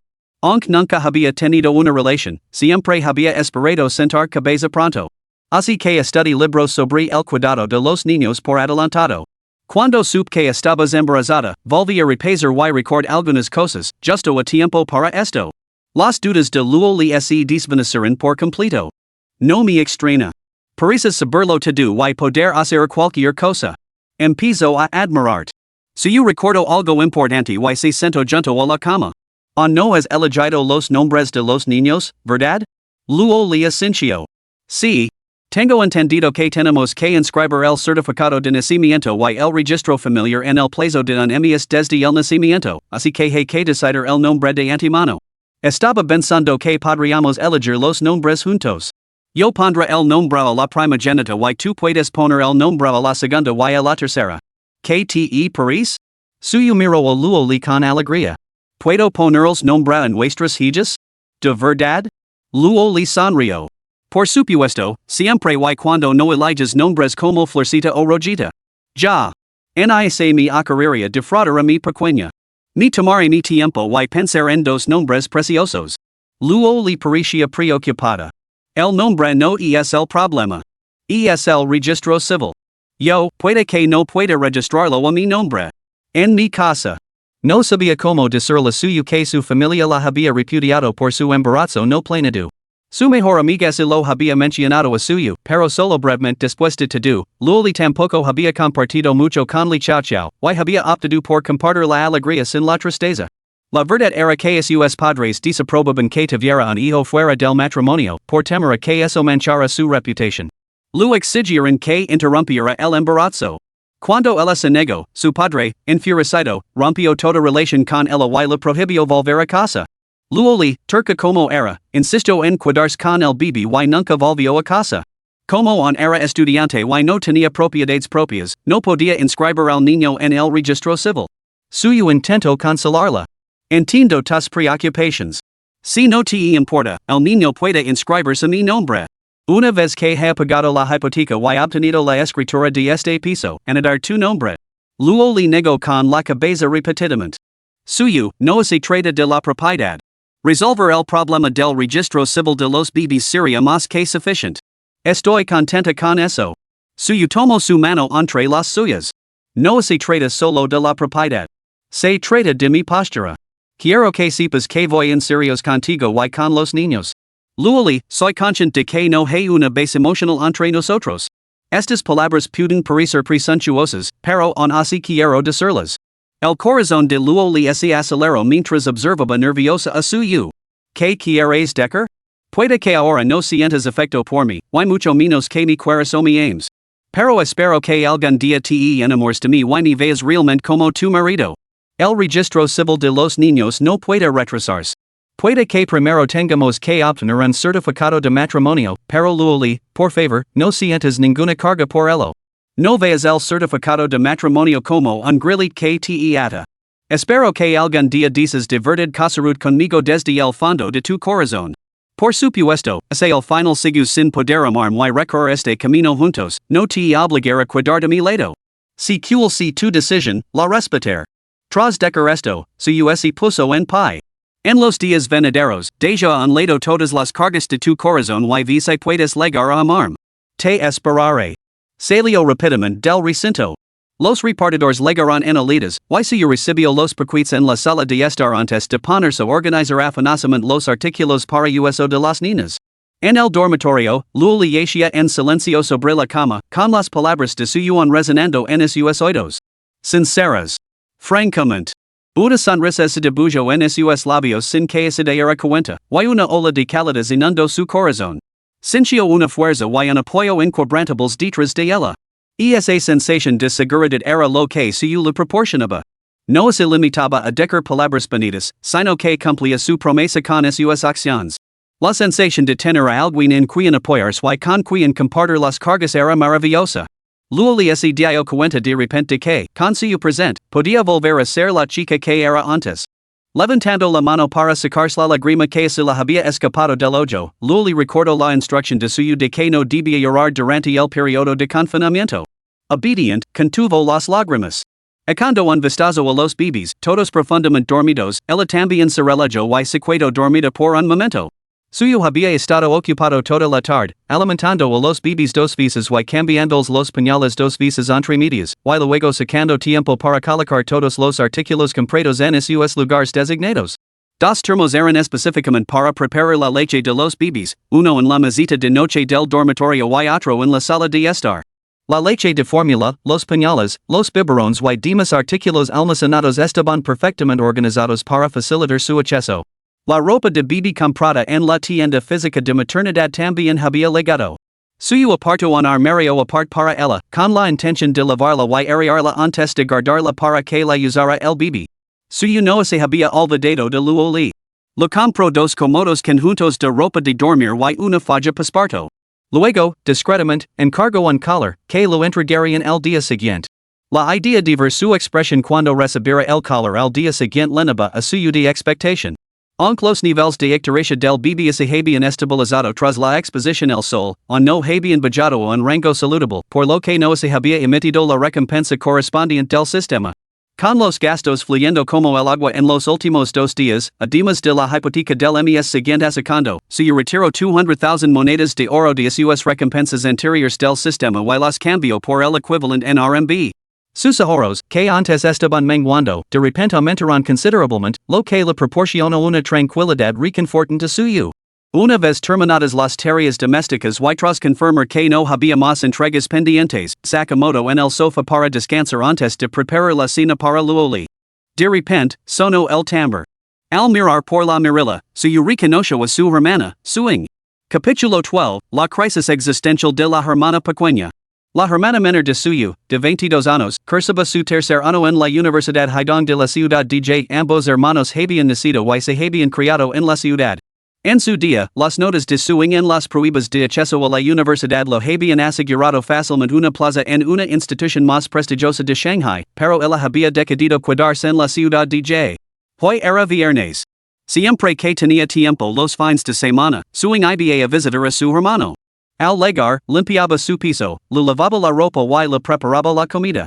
Al igual que su madre, se quejaba sin cesar del estado de su casa, comparándola con una perrera, mientras se ocupaba de cada detalle con meticuloso cuidado.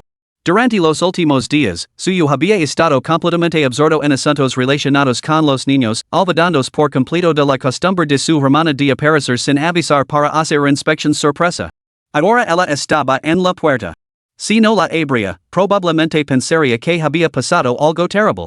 Al no poder localizarlo, llamaría a casa y la situación solo empeoraría. Suyo se piso sus options y se armó de valor para abrir la puerta. No era como se estuviera ocultando nada malo. Tenía intención de contárselo a la familia tarde o temprano simplemente, su hermana había llegado antes de lo esperado. Hola, hermano mayor. Pensaba que todavía estabas repartiendo comida a domicilio y que aún no habías terminado. Pero resulta que estás en casa.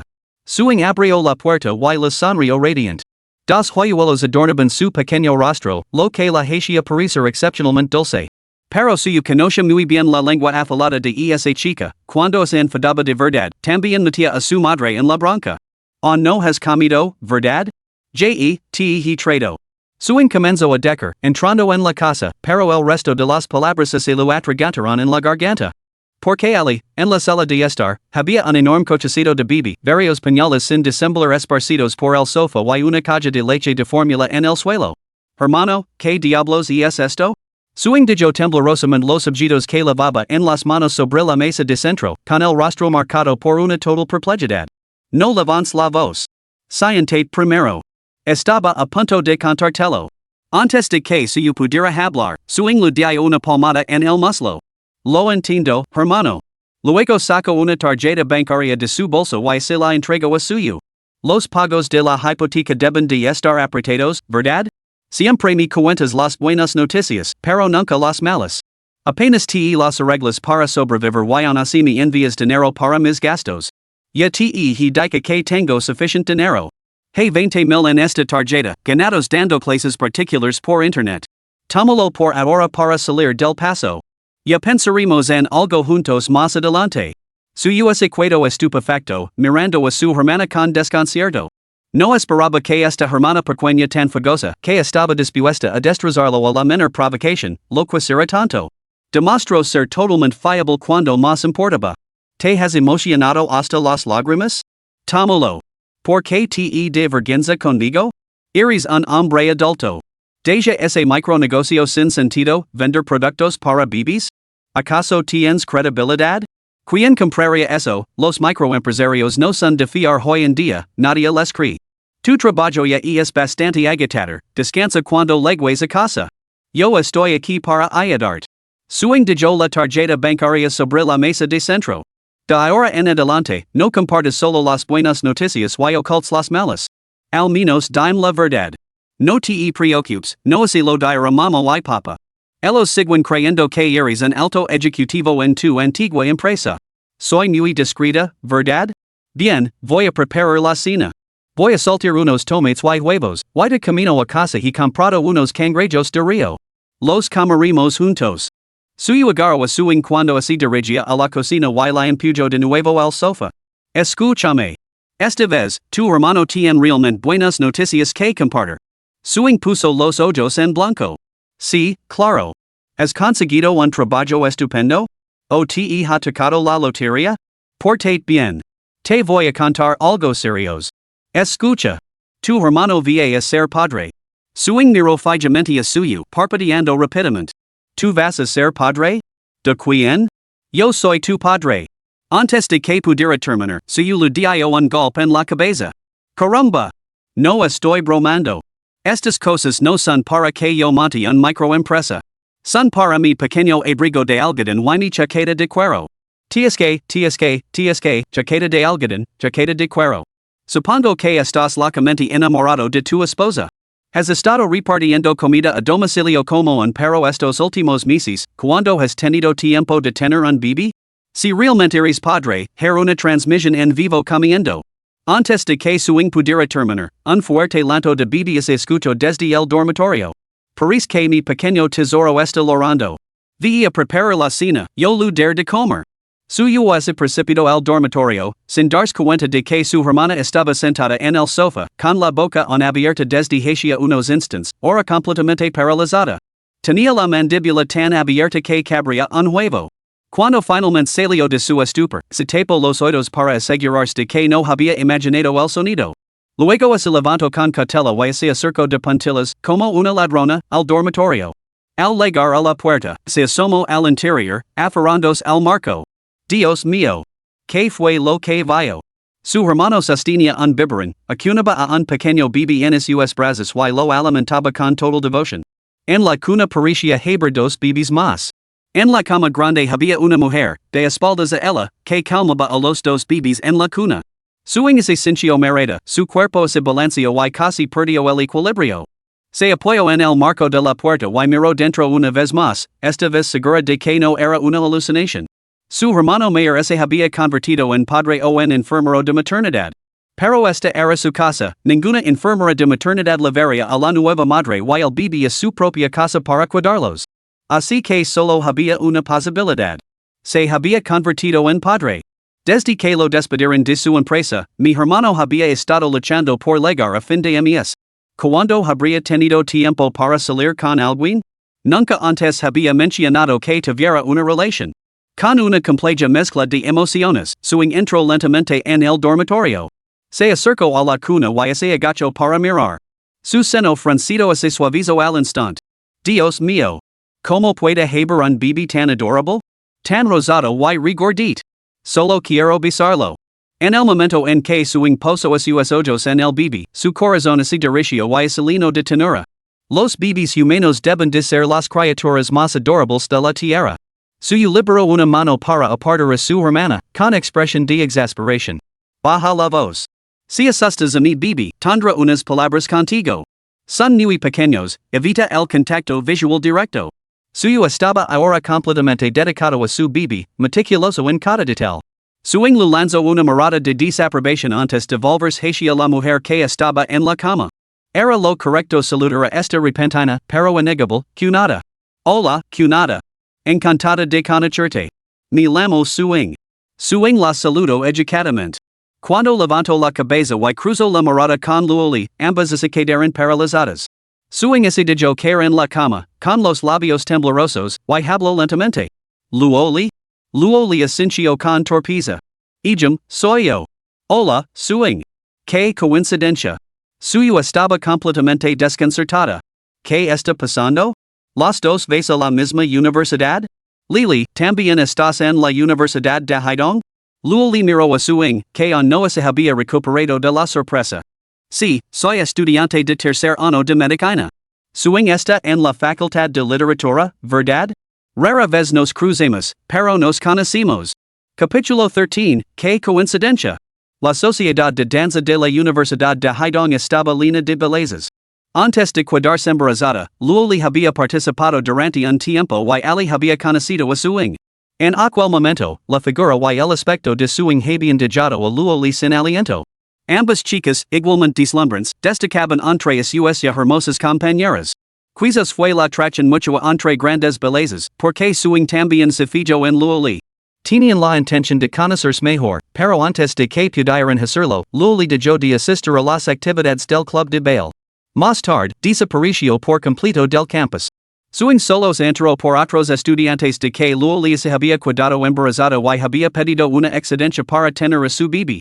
Suing se había preguntado a menudo qué tipo de hombre podría ser digno de una belleza como Luoli. Nunca, en sus sueños más descabelados, imaginó que sería su propio hermano mayor. El propio Suyu estaba asombrado por esta coincidencia fortuita, que su hermana y Luoli asistieron a la misma universidad, ambas en su tercer año. Después de calmar a Sanbao para que se durmiera y acostarlo suavemente en su cuna, antes de que pudiera pronunciar una palabra, Suing lo arrastró hacia la sala de estar, con el rostro sombrío. Justo antes de salir, Suing se volvió hacia Luoli y le dedicó una sonrisa amistosa. Cunada Luoli, necesito hablar con mi hermano en privado. Te lo pido prestado unos minutos, ¿de acuerdo? Volviéndose hacia Suyu, su expresión es oscureció hasta adquirir el color de la cerámica quemada. ¿Por qué estás tan enfadada? ¿No te alegra ver que tu hermano vaya a ser padre? Luoli es tu compañera de clase, ya os conocias.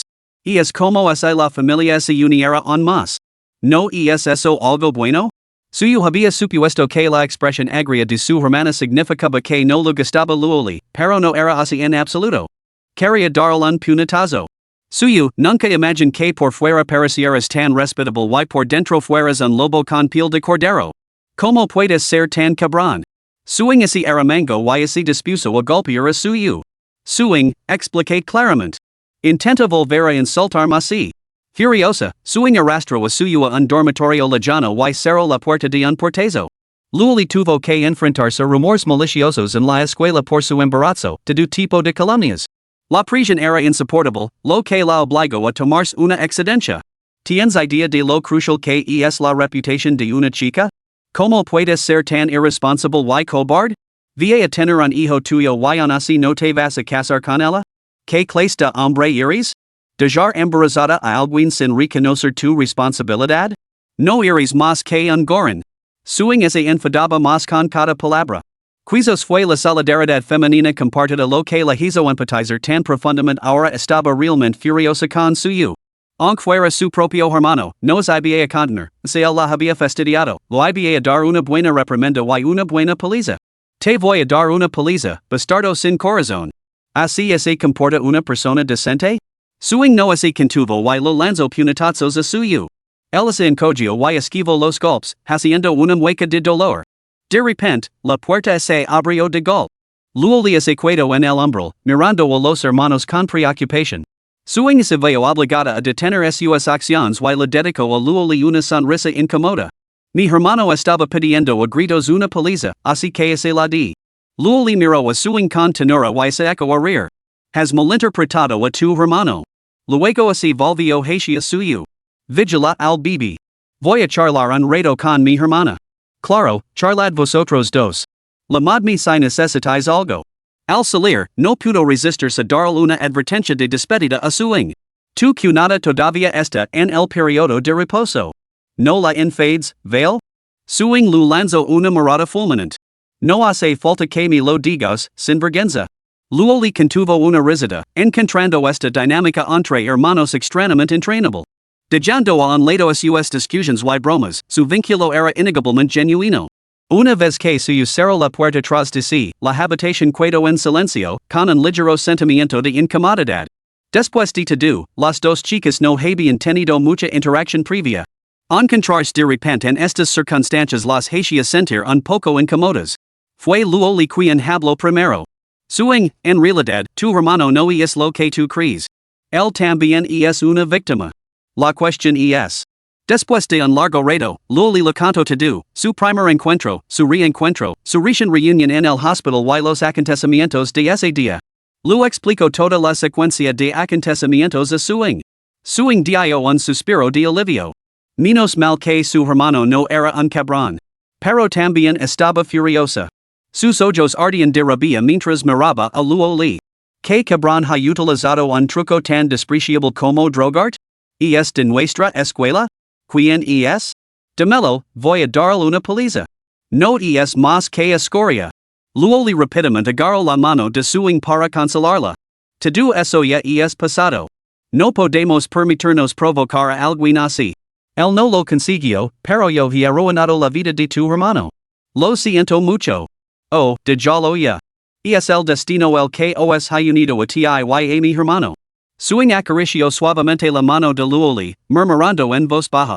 No te has dado cuenta de cómo así lo iluminan los ojos a mi hermano cuando os mira a balba yati. Es una felicidad genuina y sincera que se refleja en su mirada. Así que no lo demás vueltas. Mi hermano debe de sentirse realmente afortunado ahora mismo. Luo Li se quedó desconcertada. ¿No me culpas? Suing negó con la cabeza. Siento mucho todo lo que has tenido que soportar. Y ahora mi hermano es genuinamente feliz. Lo que más importa es que vosotros dos estéis contentos. ¿Cómo podría culparut? Cambio de tono.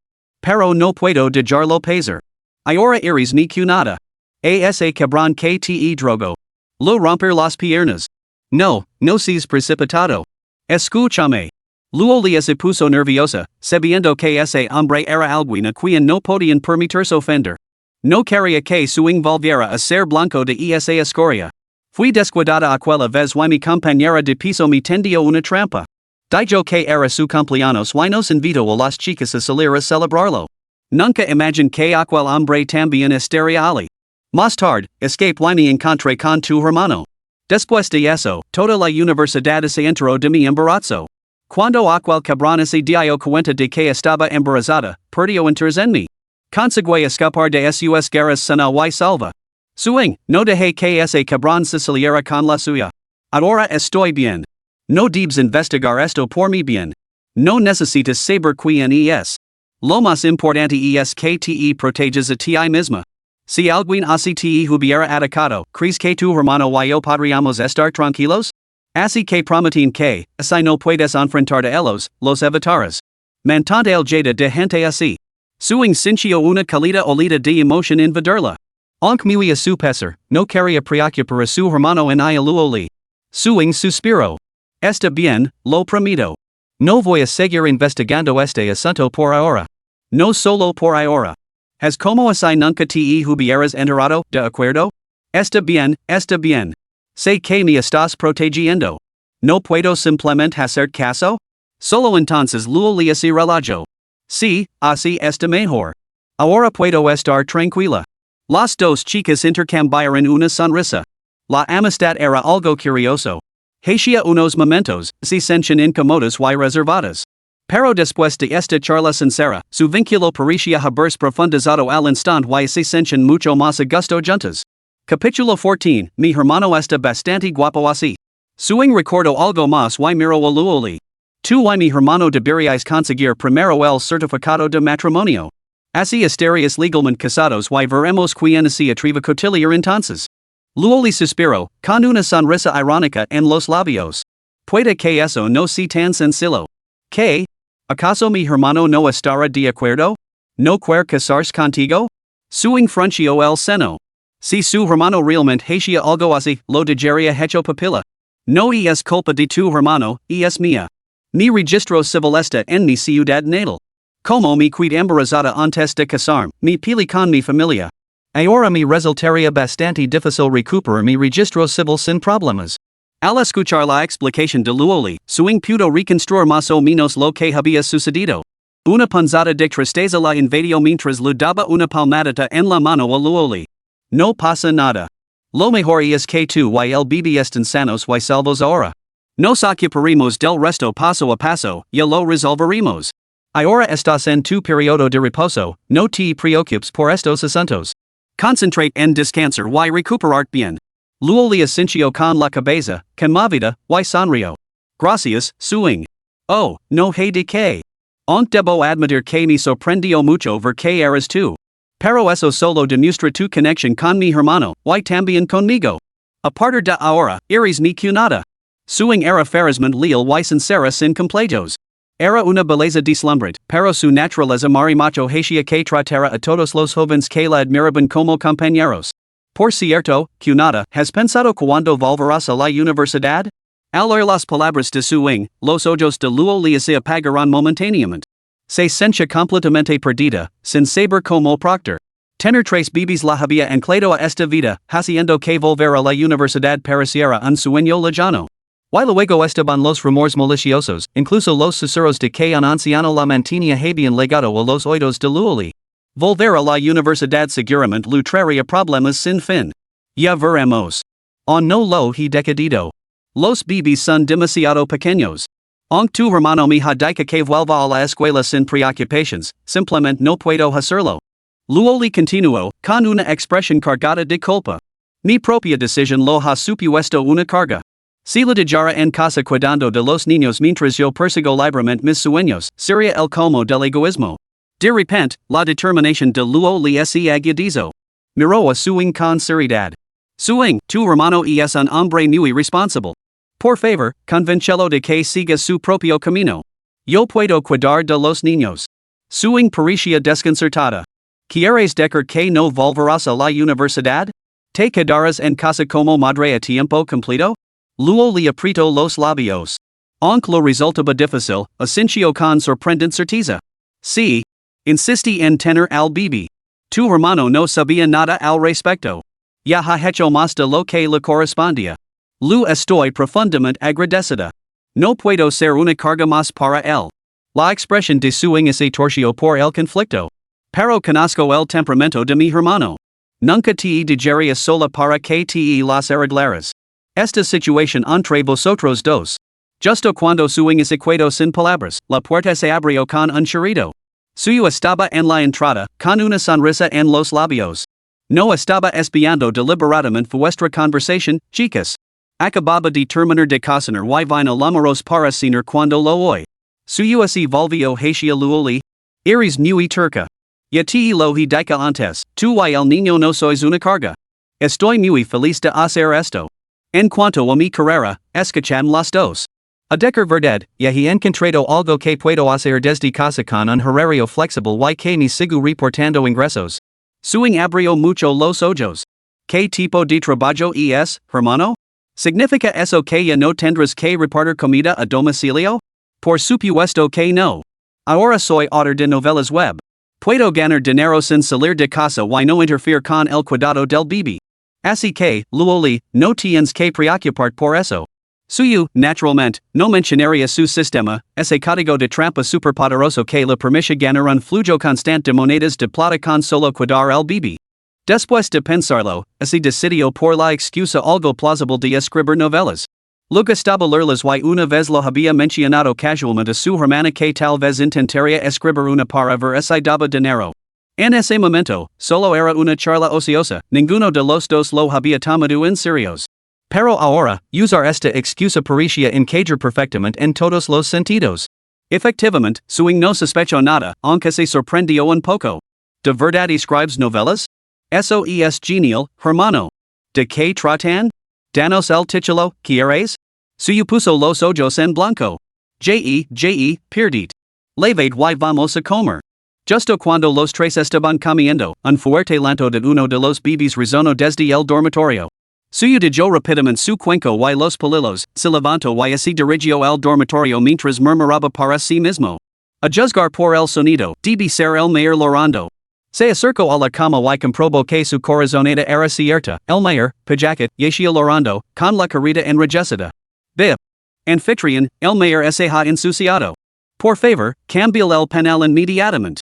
Puede usar agua tibia para limpiar el trasero del bebé, asegurándose de que quede seco y limpio.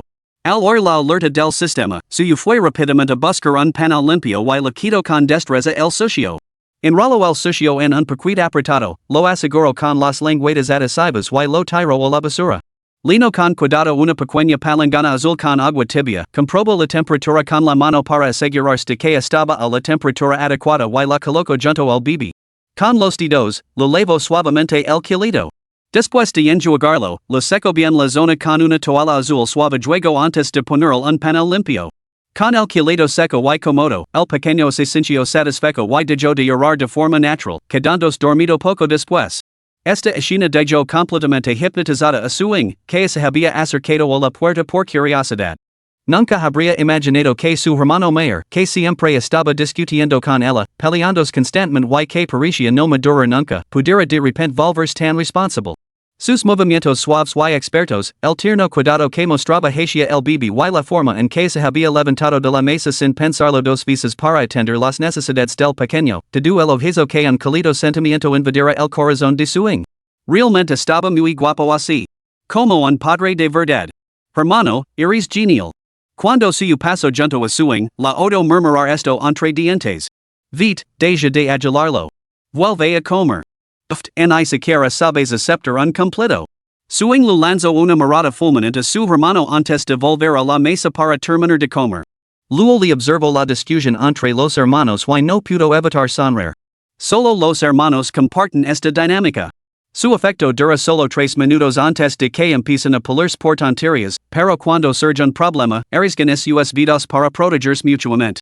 Suyo fue al baño a lavar y guardar la palangana azul del hijo mayor.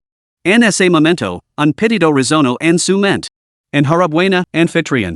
Has limpiado con éxito el trasero del hijo mayor. Recompensa, 3 sets de cuidado infantil.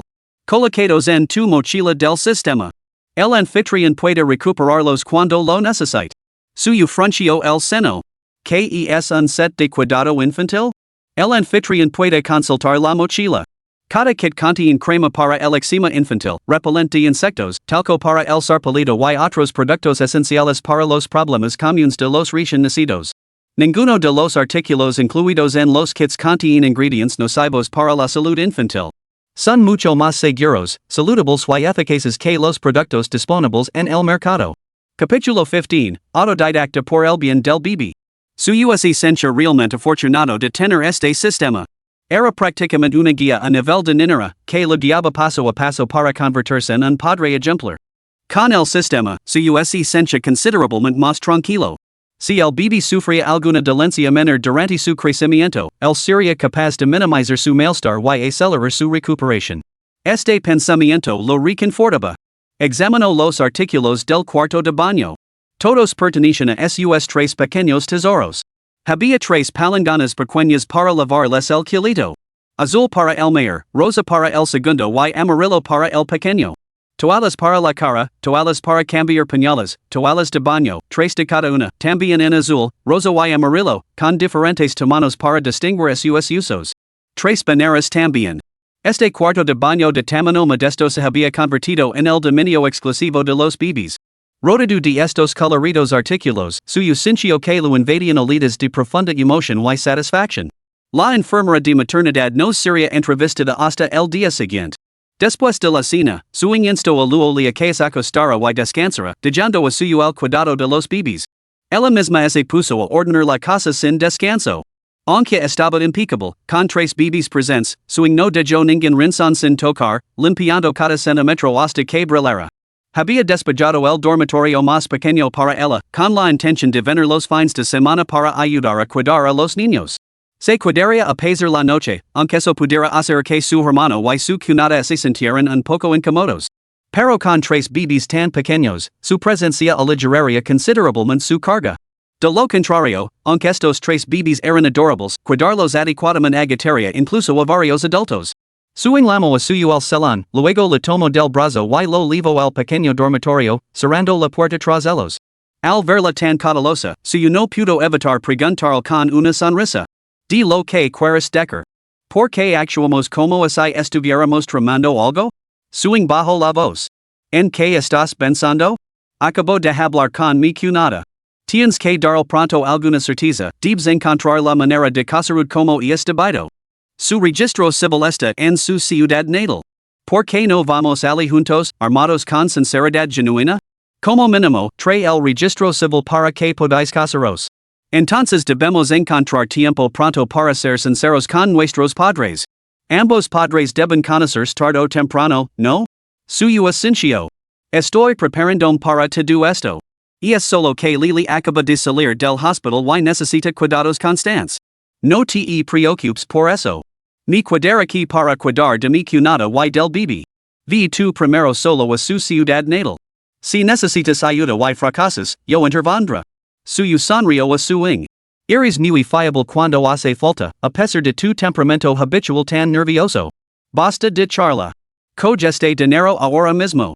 Los niños son pequeños posas sin fondo, y tú tienes tres. No es un gasto pequeño. No discutas conmigo. Suing lu devolvió los 20,000 yuans a suyo, negándose de dejar que él los recazara. Gano bastante bien dando places particulars. Padre ayudarte más adelante. No te preocupes, tómatelo con calma. Suyo lu devolvió el dinero. Tu consideración es más que suficiente para mí. Quédate tranquila, estoy bien económicamente. Mis derechos de autor mensual superan ahora los 300,000 yuans. Criar al niño no es un problema. Suyo tuvo que exagerar un poco para calmar las preocupaciones de su sincera hermanita. Efectivamente, suing perdió la compostura. ¿Escribir novelas se pega también, hermano? Entonces, ¿para qué molestarse en ir a la universidad? Yo también escribir novelas contigo. Suyo lu lanzo una mirada. No te hagas illusions. ¿Crees que cualquiera puede ganar dinero escribiendo novelas?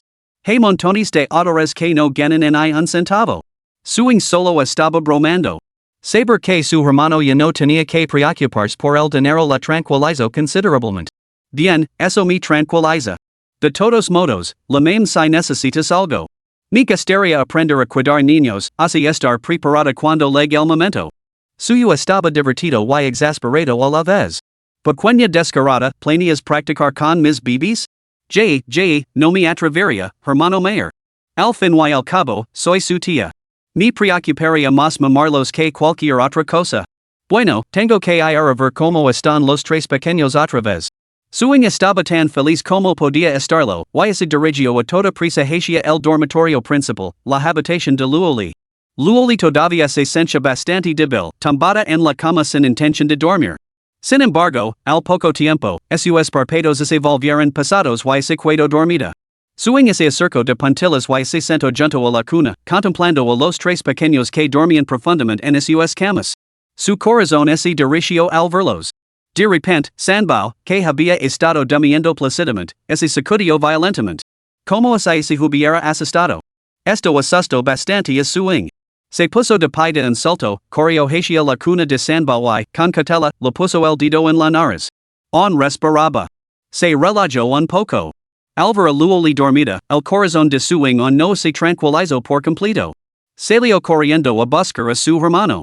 Sin saber que bebiera, Suing agarró a suyo del brazo con expresión grave. Hermano, uno de los bebés acaba de dar una sacudida violenta, no solo un poco, sino que todo su cuerpo tembló. Estoy preocupada. Vi a ver cómo está rápidamente, por ese acaso no se encuentra bien. Suyo dijo inmediatamente lo que estaba haciendo y la siguió al dormitorio. Suing señaló al tercer bebé y luego hizo todo lo posible por imitar el comportamiento anterior del bebé. Hermano, estaba así. Marame, igual que eso, todo su cuerpo temblaba. Delante de su hermano mayor, a Suing no le importaba en absoluto su imagen. Su intento de imitar el temblor del bebé parecía un zombie con el cerebro lleno de burbujas. A suyo le resultaba insoportable verlo. Al ver como el pecho de la bebé subía y bajaba constantemente mientras dormía plácidamente, se sintió tranquilo. Sonrió a su hermana. La bebé está bien. Luego se dirigió hacia la sala de estar, con Suing siguiéndolo apresuradamente. ¿Cómo sabéis que está bien? Y si tuvo una pesadilla y se asustó. Si ese es el caso, más vale que te prepares para que empiece a llorar pronto. Suyo negó con la cabeza. No es una pesadilla. Es un reflejo fisiológico normal en los recién nacidos, sobresaltarse durante el sueño. Medicament, se denomina reflejo de sobresalto. Ocurre porque el cerebro del recién nacido se está desarrollando y el sistema nervioso central es más excitable. Mientras el bebé no lo inicia en quiet, se trata de un reflejo de sobresalto fisiológico normal. A medida que el cerebro madura, este reflejo suele desaparecer alrededor de los 6 meses de edad. Sin embargo, las respuestas de sobresalto provocadas por factores externos son anormales. Debes asegurar de que el bebé no es asusto, ya que esto podría provocar una reacción de estrés. Suyo solto una larga explicación antes de darse cuenta de que suing lo miraba fijamente, con esa mirada inocente y admirativa típica de los estudiantes universitarios. ¿Acabas de ser padre, no? ¿Cómo sabes todo esto? Alguien que no lo sepa podría confundir con una niñera. Suyo esbozo una sonrisa de confianza. ¿Cómo no iba a prestar atención a mi propio hijo? He estado aprendiendo sobre la marca y domino bastante sobre el cuidado infantil. Lo tengo todo bien organizado. Capítulo 16, Cruzando esta puerta. Tú eres el gordito, pero eres tú el que se pone nervioso. Suing miró a suyo con desaprobación. Mañana es fin de semana. ¿Estás aburrida? Preguntó suyo. Suing asintió. ¿Qué, quieres que sueda del bebé? Sí, mañana vendrá una enfermera de maternidad para una entrevista. Si paris fiable, la contratar. Entonces, contigo y con esa chica, muchacha, ayudando con el bebé, todos podrás descansar un poco. Sí. Mañana por la mañana vendrá una niñera para una entrevista. Si ni paris fiable, la contratar. Con tu ayuda y la de muchacha para cuidar al bebé, tendrá tiempo para visitar a la familia de Lili. Suing entendió inmediatamente lo que quería decir su hermano y su expresión se volvió seria. Sí, esto es un asunto serios. Si conseguimos la aprobación de los mayores, lo ideal sería obtener el registro familiar para formalizar el matrimonio. Si no, al menos habrás ido a dar una explicación adecuada, un relato adecuado, por así decirlo. A partir de ahí, podemos tomarnos las cosas con calma. Las cosas buenas llevan su tiempo. Aunque suing solía ser un poco despistada, sabía cómo manejar los asuntos seriosos y sus palabras eran acertadas. Suyo asintió. En cualquier caso, como hombre, debo asumir mi responsabilidad ahora y hacer lo que hay que hacer. Ir mañana con total sinceridad.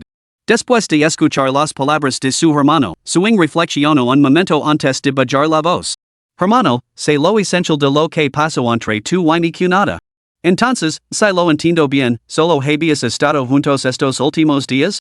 Solo quiero preguntarte, ¿te gusta? ¿O es puramente por deber? Suyo reflexionó cuidadosamente sobre la pregunta. A decir verdad, ese había hecho esa misma pregunta durante los últimos días. Su decisión se basaba en el deber, pero no era solo por eso. Adoraba sinceramente a los niños y le dolía mucho ver el estado demacrado de Luoli. Con ese pensamiento, suyo sonrió. No es solo por deber. Siento algo por Luoli y quiero profundamente a los niños. Puede que ella o no sienta lo mismo por mí, pero estoy dispuesto a conocernos mejor y profundizar nuestro vínculo en el futuro. Así que esto es. Suyo no acababa de entenderlo, pero suing pareció tener una revelación y chasqueó los dedos con entusiasmo. Esto es matrimonio antes que amor, es una pareja esplendida, encajáis a la perfección. Tengo grandes esperanzas puestas en vosotros dos, el tiempo sin duda cultivará el afecto. Esa misma noche, suing se quedó a dormir. Cuando oyó llorar al bebé más tarde, aunque había estado durmiendo profundamente, se levantó rápidamente de la cama para ayudar a calmar al niño durante un rato, probando así por adelantado las dificultades de la paternidad. Suyo obtuvo de ella la dirección de la ciudad natal de Luoli. Luoli estaba llena de preocupación, temiendo que suyo pudiera sufrir una injusticia iba. Sus padres lo rechazaban. Sería descarador. Planeaba regresar con suyo después de su periodo de confinamiento para disculparse con sus padres y explicarles toda la situación. Quería que entendieran que la culpa no era de suyo, que él era inocente. Todas las decisiones habían sido solo suyas. Pero suyo la tranquilizó diciendo que todo iría bien. El registro civil de los bebés no podía esperar y necesitaban obtener su certificado de matrimonio. Conseguir ese registro civil seguía siendo esencial. Sin otra opción, Luoli aceptó a regañadientes. Antes de que suyo se marchara, ella lo insistió repetidamente en que la lamara inmediatamente algo salía mal en casa de sus padres. Después de marchas, suyo fue directamente al banco y retiró 400,000 yuanes en efectivo. La recompensa del sistema ascendía a 1,000,000 de monedas de oro, convertibles en 1,000,000 de RMB. Suyo fue generoso con sus gastos y consideró los 40,000 como una muestra de buena voluntad para llamar a la puerta de su futuro suegro. Ahora, mientras cuidaba de los bebés, también podía obtener importantes recompensas del sistema. Como mínimo, suyo ya no tenía que preocuparse por el dinero, lo que le daba confianza a la hora de enfrentarse a los padres de Luoli. El personal del banco, alarmado por una retirada tan grande, le pregunto repetidamente sobre el propósito antes de entregar el dinero en efectivo, sospechando que podría ser víctima de un fraude. La ciudad natal de Luoli se encontraba en la ciudad T, adyacente a la ciudad J.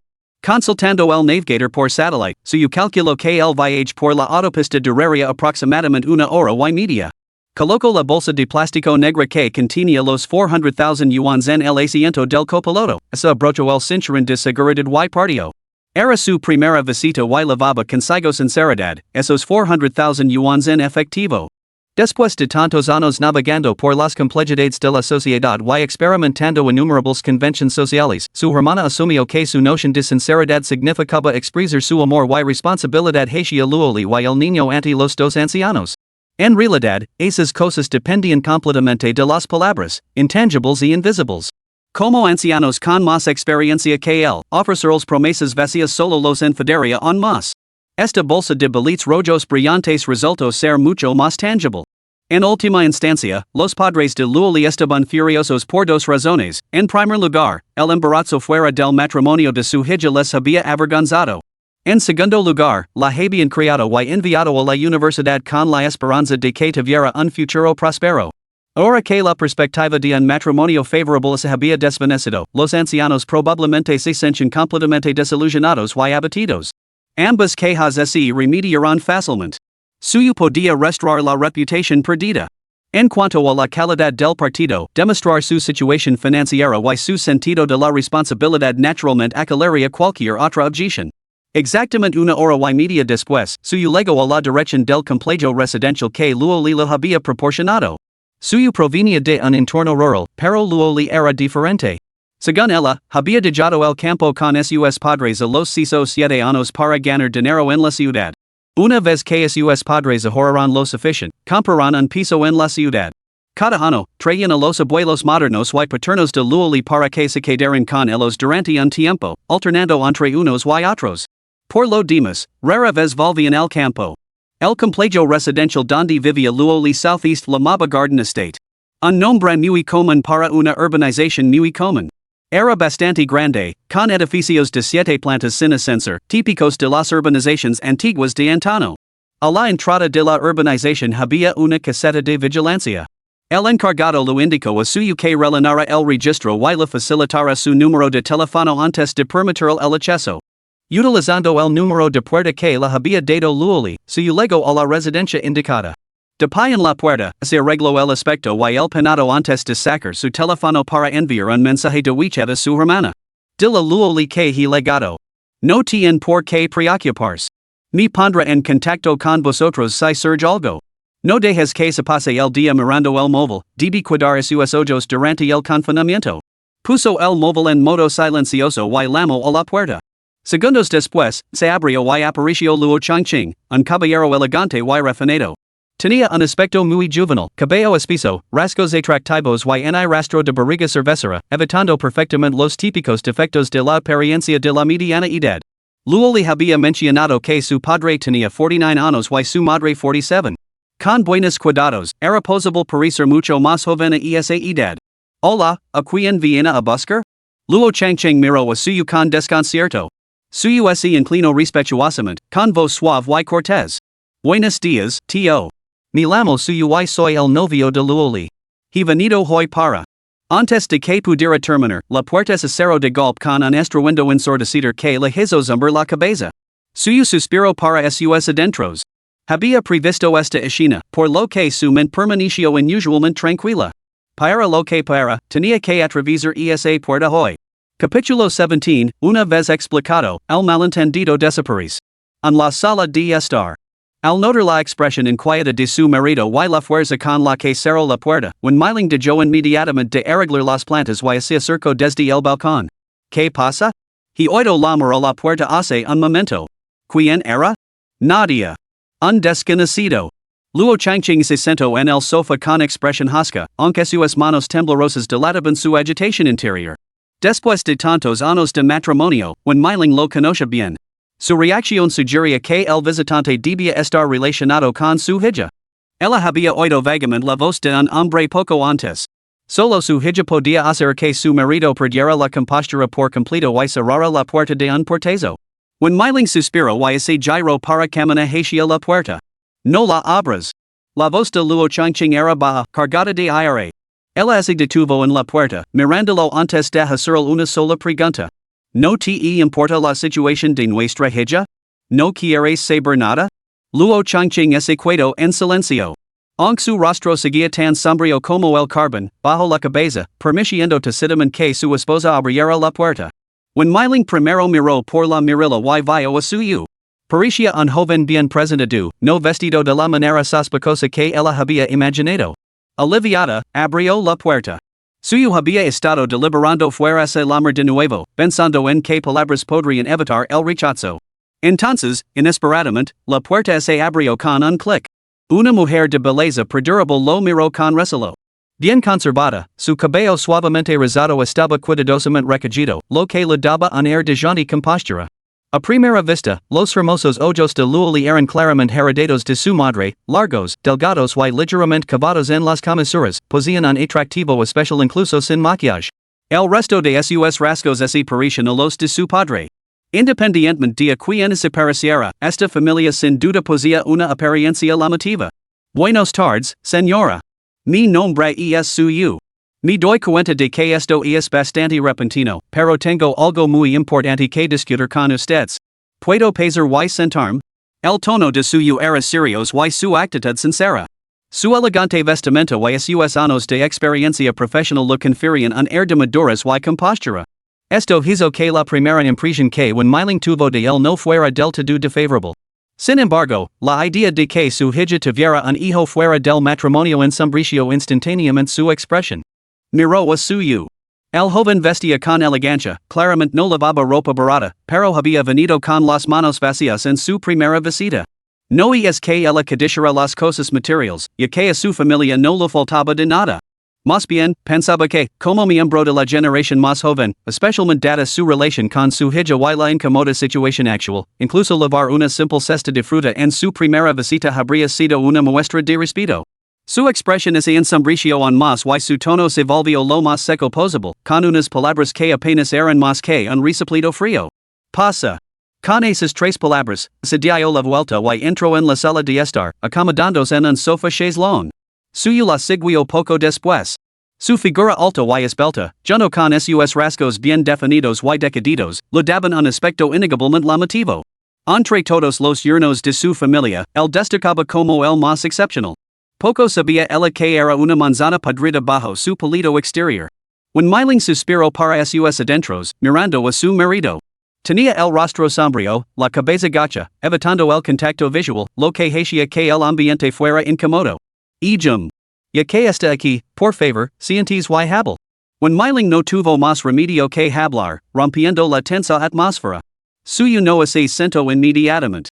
En cambio, se inclinó respetuosamente ante ambos, con voz humilde. Tío, tía, lo siento. Sé que no dejan verme, pero ha habido un malentendido.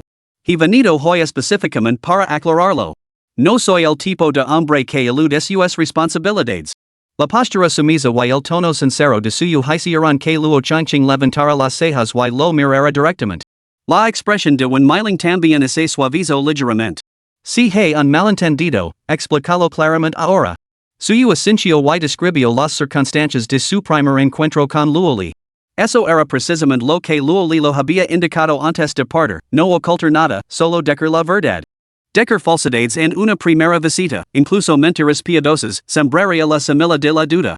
Si alguna vez se descubrían, el problema sería mucho mayor. A suyo le resultaba incómodo relatar como Luoli lo había conocido, drogada, a punto de caer víctima de un villano y, finalmente, perdiendo su verdad con él. Compartir esa experiencia con los padres de Luoli la haría tanto a ella como a su familia. Por eso, al principio se negó a revelarlo. Pero Luoli se mantuvo firme. Ludijo a suyo que solo contando la verdad sus padres podrían reconsiderar su postura y perdonarlos. Ella conoce bien a sus padres. Aunque suyo le resultaba insoportable hablar de ello, no tenía otra opción. Solo podía relatar los acontecimientos a los dos ancianos de una manera relativamente diplomática. La expresión de su chingching paso de la furia a la conmoción, y finalmente fijo la mirada en su con una mezcla de asombro, culpa y un toque de vergüenza. Awen miling ese lo llenaron los ojos de lágrimas. Su voz temblaba. ¿Es todo esto cierto? Si hubieras inventado una historia para engañarnos, nunca te hubiéramos perdonado. Suyo asincio solemnmente. A decir verdad, considera inventar una historia que les resultara más fácil de aceptar. Pero luego le insisto en que contara toda la verdad. Dijo que preferirían escuchar la dolorosa verdad antes que permanecer en la ignorancia sobre este asunto. Las lágrimas corrían por las mejillas de un miling. Arrancó varios pañuelos de papel para secarse los ojos. ¿Cómo puede ser? Esa niña nunca me explicó nada. El día que se marchó de esta casa, yo le dije cosas tan horribles. En ese momento, luego le había reunido el valor para confesar su embarazo y solicitar una baja para prepararse para el parto. Ellos se enfurecieron y lo exigieron repetidamente que les dijera quién era el padre, pero luego le permaneció en silencio. Finalmente, perdiendo el control, when miling señaló acusadoramente de su hija, reprendiéndola por su falta de respeto por sí misma y incluso cuestionando si se había convertido en la amante secreta de algún hombre rico. Su marido también la reprendió por haberlos avergonzado. En su furia, rompió todos los lazos con su hija y la echó de su casa. ¿Quién podría haber previsto que las cosas acabarían así? Después de soportar una injusticia y una angustia tan profundas, su hija no encontró ni una pizca de consuelo o apoyo al regresar a casa, solo la expulsión. La culpa abrumó a un miling que lloró desconsoladamente. Los ojos de Luo Changqing también se enrojecen. No dijo ni una palabra. Yo. Oh. Luo Changqing golpeó débilmente el sofá. Suyo explicó, Luo le tenía la intención original de tener al niño solo y criarlo ella misma. Nunca pensó en revelar mi participación en involucrarme en esto. Si no me hubiera sometido a una pequeña operación recientemente y no la hubiera encontrado en el hospital, quizá nunca nos hubiéramos visto. Probablemente nunca me habría hablado del niño. Capítulo 18, la eficiencia extrema en su máxima expresión. Luo Changqing y Wen Miling se volvieron hacia suyo, con la voz temblorosa por la emoción. ¿Un niño? ¿Le ha dado a luz? Sí, hace solo unos días. Al mencionar a los tres adorables pequeños, una tierna sonrisa se dibujó inevitablemente en el rostro de suyo. Oh, por cierto, grabó los bebés. Dejad que el tío y la tía los vean. Suyo habló mientras sacaba su teléfono para buscar el video en su galería. Luo Changqing y Wen Miling intercambiaron una mirada. Luo Changqing murmuró. Lo importante es que la madre y los niños estén bien. La seguridad es lo que importa. Suyo les entregó el teléfono. Wen Miling se sentó rápidamente junto a su marido y juntos vieron el video con atención. Al ver que había tres bebés, no solo Wen Miling, sino incluso el estoico Luo Changqing no pudo contener las lágrimas. La niña solo mencionó que estaba embarazada, nunca imaginó que serían trillizos. El resto de las palabras se lo atragantaron en la garganta. Después de todo, fue el quien eco a su hija enfadada y fue el quien aguantó sin contactar con ella todo este tiempo. Ahora, al reflexionar sobre ello, se dio cuenta de lo agotadores que debían de haber sido esos meses para su hija, embarazada de trillizos y sola. ¿Cómo debía de estar de ánimo cuando fue al hospital a dar a luz sola? ¿Quién había firmado el formulario de consentimiento para el parto? ¿Qué desconsolada debía de sentirse sin sus padres cerca? Las lágrimas de Luo Changqing ahora contenían una mezcla de emoción y arrepentimiento, pero, sobre todo, eran lágrimas de dolor por su hija y de ira hacia sí mismo. Por orgullo propio, se había negado obstinadamente a reconocerla durante meses, sin imaginar que ella había dado a luz. Wen Miling se cubrió el rostro con las manos y lloró desconsoladamente, incapaz de contenerse incluso en presencia de suyo. Suyo comprendió su angustia y les ofreció consuelo. Tío y tía, por favor, no se afligan. El hecho de que Lili y los niños estén a salvo es el mejor resultado posible. Tampoco se les puede culpar por este asunto. Entiendo cómo se deben haber sentido al escuchar la noticia como sus mayores. Y es precisamente porque la quieren profundamente por lo que sienten una preocupación tan aguda. Los corazones de los padres de todo el mundo son verdaderamente dignos de lástima.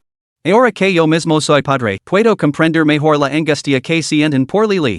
Luo Changqing asintió con la cabeza ante las palabras de suyo, secundos las lágrimas de los ojos. Suyo, lo siento muchísimo. Hace un momento, el tío no entendió la situación y fue grosero contigo. Por favor, no te lo tomes a pecho. Este asunto, bueno, al fin y al cabo, es nuestra familia la que te ha causado problemas. Tío, eres demasiado duro contigo mismo. No me siento agobiado en absoluto. Al contrario, ahora mismo estoy increíblemente feliz y satisfecho. También estoy profundamente agradecido de que Lily haya decidido tener los bebés, dándome tres pequeños aún más adorables que los angelitos. When Milling se secó los ojos hinchados por las lágrimas antes de levantarse para servir un vaso de agua a su. Gracias, tía. Ahora que todo ha salido a la luz, el malentendido se ha aclarado. Estoy muy agradecido de que el tío y la tía no me garden renser. Y como hoy he llegado con tanta prisa, no he tenido tiempo de compraros regalos. He traído una bolsa con especialidades locales como muestra de mi agradecimiento. Espero que las aceptes. Suyo aligeró el ambiente con una pequeña broma y colocó la especialidad local una bolsa que contenía 300,000 yuanes en efectivo sobre la mesa de café que había entre ellos. La bolsa se abrió y dejó al descubierto una pulcra pila de billetes de color rojo brillante. Su chanching abrió los ojos con asombro antes de empujar apresuradamente la bolsa hacia suyo. ¿Qué demonios estás haciendo?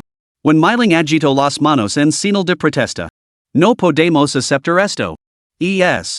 Oh, Corito, estás haciendo que tu tío y yo nos sintamos completamente avergonzados. Tío y tía, por favor, escuchen. He venido aquí para demostraros los serios que soy con Lily y quiero casarme con ella como es debido y criar en vuestro hijo juntos. Aquí hay 300,000 yuanes, un regalo personal para ustedes dos. Cuando llegue el compromiso y la boda, se pagará la dot completa. Cualesquiera que sean sus costumbres, solo tienen que decírmelo. Además, tengo un piso en el centro de la ciudad y es bastante espacioso y podría alojaros cómodamente los dos si vinierais de visita. Lily se está recuperando en casa después del parto. He contratado a una enfermera para el cuidado posparto y la ayudar durante todo el periodo de reposo. Si queréis, podíais venir conmigo a ver el piso y quedaros unos días. En cuanto al futuro, trabajar duro para ganar lo suficiente y comprar dos pisos más cerca lo antes posible. Uno para ustedes dos y otro para mis padres. De esa manera, nuestra familia extendida podrá vivir cerca y cuidarse unos a otros. Y en cuanto al piso actual, una vez que Lily termine su periodo de reposo, añadir su nombre a la escritura. Suyo pronunció este discurso con metódica precisión, disipando cualquier reserva que Luo Changqing y su esposa pudieran tener con una eficiencia contundente pero totalmente eficaz. El resultado superó sus expectativas más optimistas, cosas que antes consideraban inalcanzables, miras sueños imposibles. El enfoque inflexible de su los dejos en palabras durante un buen rato, hasta que su Changqing finalmente recuperó la voz. Joven su, nos equivocamos al dudar de usted antes. Su dinero no creció en los árboles. Por favor, ahorres gastos innecesarios. When Milling intervino. ACES. En cuanto a los regalos de compromiso y boda que mencionaste antes, todo eso queda anulado. Ahora que tienes tres pequeños, criar a los niños implica innumerables gastos. Toma estos 300,000 yuanes. Suyo sonrió. Tengan la seguridad, tío y tía, de que no dejaré que los bebés en Lily pasen ninguna penuria. Lo que prometo, lo cumplir. En cuanto a los regalos de compromiso y boda, Lily tendrá lo mismo que cualquier otra chica. Bueno. Los ojos de Wen Milling se llenaron de lágrimas una vez más mientras miraba a suyo, con una expresión entre lágrimas y risas. Luo Changqing no pudo evitar asentir con alivio, y las nubes oscuras que pesaban sobre su corazón se disiparon. Ahora ansiaba ver a su hija y a los bebés. Suyo sonrió tímidamente. Tío y tía, los bebés aún no han sido registrados. ¿Podrían prestarme el registro familiar? Lo necesitaremos para eso. Wen Milling lo entendió de repente. Oh, sí. Esperen un momento, voy a buscarlo ahora mismo. En la sala de estar solo quedaron suyo y su futuro sugro. Luo Changqing miró a suyo. Joven su, ¿han sido informados sus padres sobre esto? Suyo negó con la cabeza y explicó con sinceridad. No así lo he dicho. Pensen pedir primero su comprensión y luego volver y decírselo a mis padres. Lily es guapa y tiene muchos logros, y ha dado a luz a tres hijos. Mis padres se alegran mucho cuando se entran de la noticia. Luo Changqing sonrió amablemente y asintió con la cabeza. Tío, sé que te preocupas por Lily y vuelve conmigo hoy. Seguro que está diciendo verdad tía y a la tía. La expresión de Luo Changqing se volvió ligeramente incómoda ante las palabras de suyo. Ah, dato como me comporta entonces, es posible que Lili? No quiera vernos? La bondad de Lili es un reflejo de la suya y la de la tía, tío. La conoce bien. Luo changching permaneció en silencio y, tras pensarlo un momento, asintió. Tienes razón. Ir con la tía para tranquilizar a Lili. Lili se pondrá muy contenta cuando se entere. Mientras los mayores haitian las maletas, suyo envió un mensaje por WeChat a suing. De la tu cunada que la primera reunión ha ido perfectamente. El malentendido se ha aclarado. El tío y la tía vuelven conmigo. Capítulo 19, Deja de orar, te estás convirtiendo en un gatito. Hogar. Al recibir el mensaje, suing no pudo resistirse a compartir la buena noticia con Luoli. A Luoli se le hizo un nudo en la garganta y se le llenaron los ojos de lágrimas. Por fin están dispuestos a verme. Tu hermano debe de haber soportado mucho en este viaje. Sin él, las cosas no habrían salido tan bien. Luoli miró a sus tres bebés en la cuna y sintió una punzada de tristeza en el corazón. ¿Quién sabía cuánto había soportado sola durante los últimos 10 meses de embarazo? ¿Cuántas cosas había tenido que afrontar? ¿Cuán insoportablemente difícil había sido?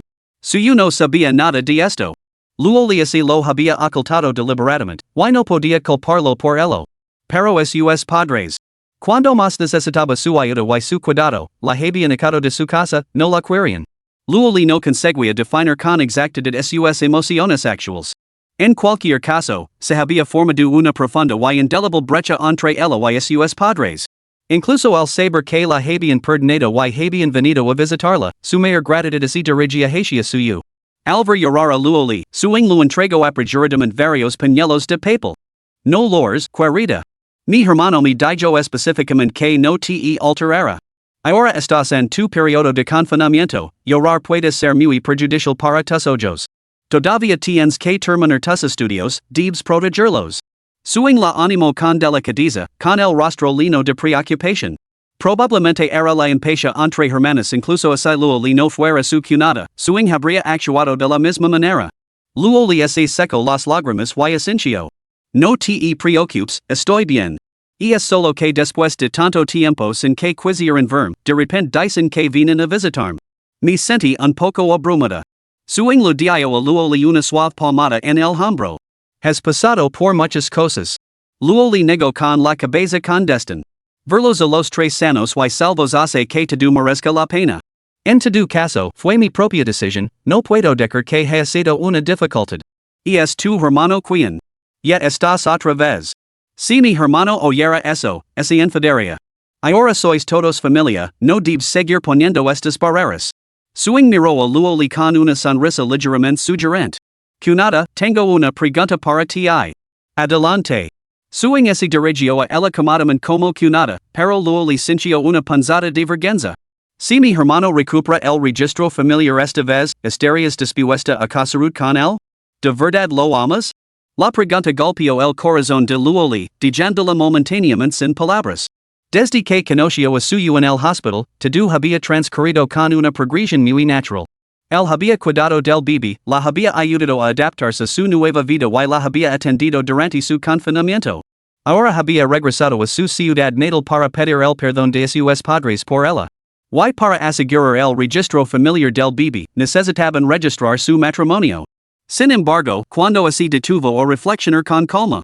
Todas estas acciones, por esta u otra razón. ¿Realmente nation del amor? ¿Que sentia realmente por suyo? Cunada, mi hermano dice que vuestro vínculo puede crecer gradualmente.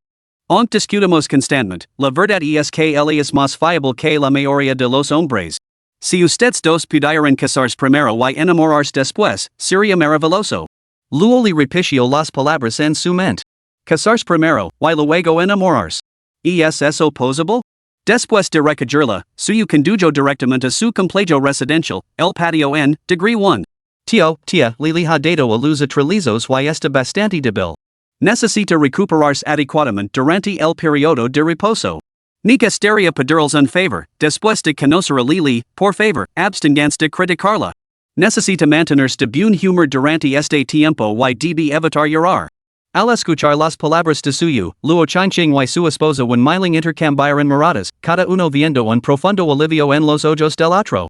Habían asumido que su hija se había enamorado de un joven irresponsible, pero resultó que habían ganado la lotería.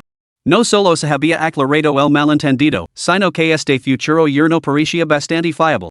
No te preocupes, Xiao Su. Tu tío y yo lo entendimos. Ver lo bien que es 11 los dos nos tranquiliza. La actitud de un MILLÓN había cambiado por completo y ahora miraba a suyo con nada más que aprobación. Había llegado a esa etapa en la que una suegra se encarina más con su yerno cuanto más lo observa. Pequeño Su, no tienes que preocuparte por Lili, tu tía y yo podemos ayudar a cuidarla cuando os visitemos. Pero, ¿cuándo pensáis registrar vuestro matrimonio? La niña crece día a día. Sin un certificado adecuado, es bastante incómodo y no queda bien para la reputación de la familia. Luo Changqing miró a suyo mientras hablaba. Digamos que Lili se adapte primero al periodo de reposo. Tengo que visitar pronto a mi familia para recuperar el registro familiar. Si tus padres están de acuerdo, me gustaría organizar un encuentro con los tuyos. Podemos hablar del compromiso y los preparativos de la boda. Un MILLÓN se sintió tranquila al resto y aceptó de buen grado. De acuerdo, no hay problema. Es lo correcto. Su padre y yo estamos disponibles en cualquier momento para una reunión. Suyo asintió y se concentró en conducir. Una vez que los padres de Luoli estuvieron de acuerdo, su parte sería sencilla. Sus padres siempre habían esperado que sentara cabeza con el matrimonio y los hijos. Aunque ahora el orden se había invertido, pero una nuera tan encantadora y amable y esos tres pequeños regorditos seguramente les derretiría el corazón. ¿Cómo podrían oponerse? Después de dejar a los ancianos en casa, suyo preparó la cena para la familia y ordenó una habitación para su estancia. Habían venido a visitar a su hija y no se quedarían de forma permanente, pero probablemente se quedarían entre 3 y 5 días. Suyo tenía la intención de aprovechar ese tiempo para traer a sus propios padres a comer, organizando así una reunión informal entre las dos familias. Suing, sensatamente, dejó espacio a Luoli y su familia para que disfrutaran de un reencuentro sincero, mientras ella se dirigía a la cocina para ayudar a su hermano mayor. Hermano, tu eficiencia es de primera categoría. Supuse que tu primera visita para conocer a los suegros no iría bien, pero en realidad has conseguido cativarlos para que aceptaran.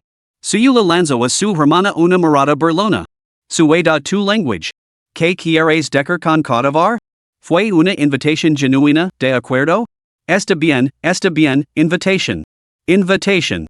Suing se ocupó de clasificar y lavar las verduras, sin seguir bromando con su hermano. Suyo preparó primero una comida especial para el posparto solo para Luoli. Unas costillas guisadas con mazorcas de maíz y rabano, lufa salteada con huevos de ganso, seguida de leche con avena y, por último, 2 croissants integrales. Suyo lo colocó todo en una bandeja y lo llevó a la habitación de Luoli. Suing vio marcharse a su hermano mayor, parpadeando rápidamente como si lo viera por primera vez. Mi hermano antes trabajaba en la empresa o repartía comida a domicilio cuando aprendió a cocinar comidas posparto. Entonces, los ojos de Suing se iluminaron. Bueno, cuando tenga hijos más adelante, le pedir que me suede durante el posparto.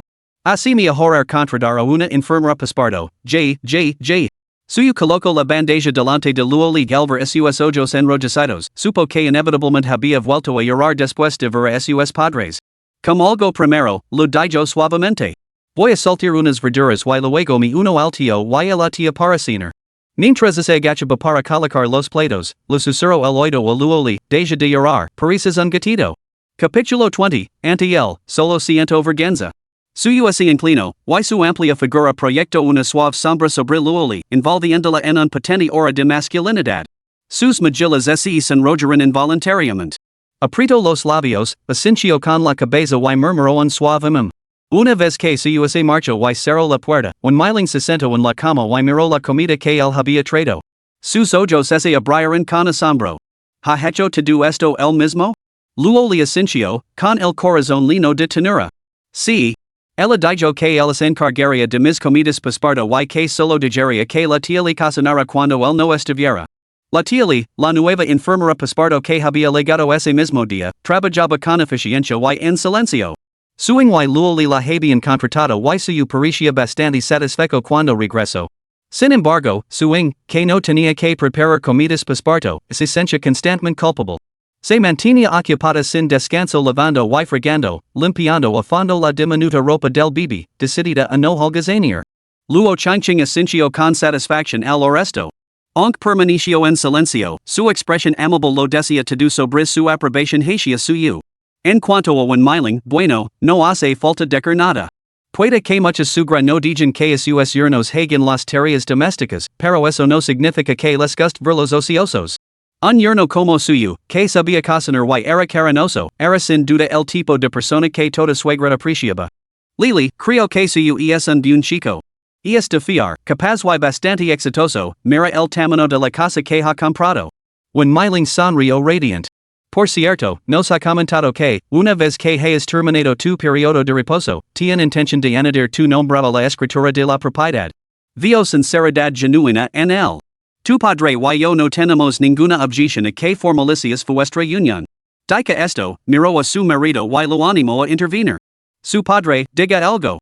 Muestra su apoyo a su hija. Luego, al oír las palabras de su madre, fijó instintivamente la mirada en el rostro de su padre. Luo changching caraspio ligeramente y asintió con la cabeza. El niño ya ha nacido, ¿cómo no vas a registrar el matrimonio? Como mínimo, hay que registrar al niño. Luo les entristeció al arresto, aunque se esforzó por mantener la sonrisa, decidida a no dejar que sus padres vieran su angustia. ¿Qué demonios estás diciendo? ¿No puedes expresar correctamente? When Miling lanzó una mirada de disgusto a su marido, molesta por dentro. En realidad, se había formado una impresión bastante favorable de suyo, que había aguantado tanto tiempo sin ver a su hija. Ahora que por fin se habían conocido, ibay decía algo tan incómodo. Bien, ¿por qué no sales un momento? Necesito hablar en privado con Lily. When Miling despidió a su marido y se sentó en la cama, tomando la mano de su hija con seriedad. No te enfades con tu padre. Él es así. Se ha contenido durante mucho tiempo sin ver, pero te echa mucho de menos. Luo le asintió en silencio. Ahora vimos que suyo es digno de confianza y fiable. Nosotros, como padres, nos sentimos tranquilos. Ha venido hoy a nuestra casa para hablar del compromiso y los preparativos de la boda. El chico ha dicho, todo lo que tengan las demás chicas, tú también lo tendrás. Luo le miró a su madre con sorpresa, y una emoción fugaz cruzó sus ojos. ¿De verdad ha dicho eso? Sí. Ha mencionado el compromiso, la ceremonia de la boda, añadir tu nombre a la escritura de la propiedad. Incluso ha dicho que la dot se debe discutir con tu padre, que sin duda la proporcionará. When Miling pensó en mencionar que suyo había entregado 40 millones durante su visita ese mismo día. Pero dudó y se caló. Temía que revelarlo ahora pudiera llevar a su hija a creer que solo la visitaban a ella y el niño por motivos económicos. Para evitar las su hija preocupaciones innecesarias, when Miling decidió abordar el tema en un momento más oportuno. Aunque conmovida por sus palabras, luego le negó con la cabeza con firmeza. Mama, basta con saber que tiene esa intención. No hay necesidad de obligarla a hacerlo. Hizo una pausa y dejó escapar un ligero suspiro.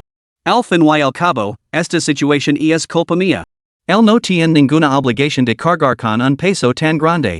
Ya lo estoy profundamente agradecida. Si la presionara para que gastara tanto dinero, ¿qué clase de persona sería yo? When Miling se sonrojó al oír las palabras de su hija, con el corazón lleno de vergüenza y el rostro ardiendo de bochorno. Al fin y al cabo, había aceptado cientos de miles de suyo. ¿Y qué propones? Luo le sonrió levemente. Nos registremos en la oficina de asuntos civiles y aseguremos el registro familiar del niño. En cuanto a la casa y el dinero, no los quiero. Si acepta lo que me ofrece suyo, ¿en qué se diferenciaría eso de un chantage moral? Ya me siento completamente avergonzada ante él. Me niego a agravar mi propia desvergüenza. When Miling miró a su hija con asombro, con la boca abierta. ¿De verdad lo ves así? Luo le miró a su madre, desconcertada por su fuerte reacción. Asintió y continuó explicando. La carga de criar a tres hijos ha recaído de repente sobre los hombres de suyo, pero nadie la ha preguntado si estaba dispuesto a hacerlo. When Miling hizo un gesto con la mano para restar la importancia. Estás pensando demasiado. ¿La has dado tres hijos de una vez, que hombre no estaría encantado? Es una bendición poco común. Luo le frunció los labios. Mama, así es como piensa tu generación. Otros pueden considerar que suyo es afortunado por tener trillizos. Pero tres hijos significan tres veces más gastos y presiones. Criarlos será increíblemente arduo. Tomé esta decisión yo sola, pero ahora él debe asumir el cost. Por eso no siento más que vergüenza ante él. Luego levanto la cabeza para mirar a su madre con seriedad, con tono solemne. Mama, por favor, no aceptes la dot de suyo. No dejes que gaste más dinero. Ya ha gastado suficiente. Cuando encuentre trabajo y gain mi propio sueldo, os mantendrá a ti y a papa como es debido. When Miling apartó la mirada, evitando la sincera mirada de su hija. Asintió con la cabeza y respondió vagamente. Muy bien, lo entiendo. No te preocupes, hablar con tu padre. Seguro que estará de acuerdo. Solo entonces luego le hice relajo y esbozo una sonrisa. Gracias, mamá. Eso me tranquiliza. When Miling se levantó. Ahora termina de comer y descansa un rato. Durante el porperio, lo mejor es estar tumbada. Voy al salón a echarle una mano al pequeño su. Luego le asintió con la cabeza y vio a su madre salir del dormitorio antes de volver a la deliciosa comida paspardo que su la había preparado. Suyo y Suing estaban ocupados en la cocina, mientras que la enfermera paspardo, la tía Lee, se lavaba en el baño. When Miling se ofreció a ayudar en la cocina, pero suyo y su hermana insistieron en que no podía ayudar. Suing incluso la llevó al sofá, le preparó una bandeja de fruta y semillas de melón y le sirvió una taza de té. Les dijo a la pareja que simplemente tomaran té y viran la televisión. When Miling no tuvo más remedio que sentarse en el sofá. Empujó suavemente a su marido y le susurró al oído. Quizás deberíamos devolver el dinero a Xiaosu? Luo Changcheng se detuvo y preguntó en voz baja. ¿A qué viene eso? ¿Por qué lo sacas ahora? When Miling le contó brevemente lo que había dicho su hija. Después de escucharla, Luo Changcheng reflexionó un momento y suspiró. Ah, esa chica realmente ha madurado de la noche a la mañana después de tener a su hija. Ya no es tan testaruda y ha aprendido a ver las cosas desde la perspectiva de los demás.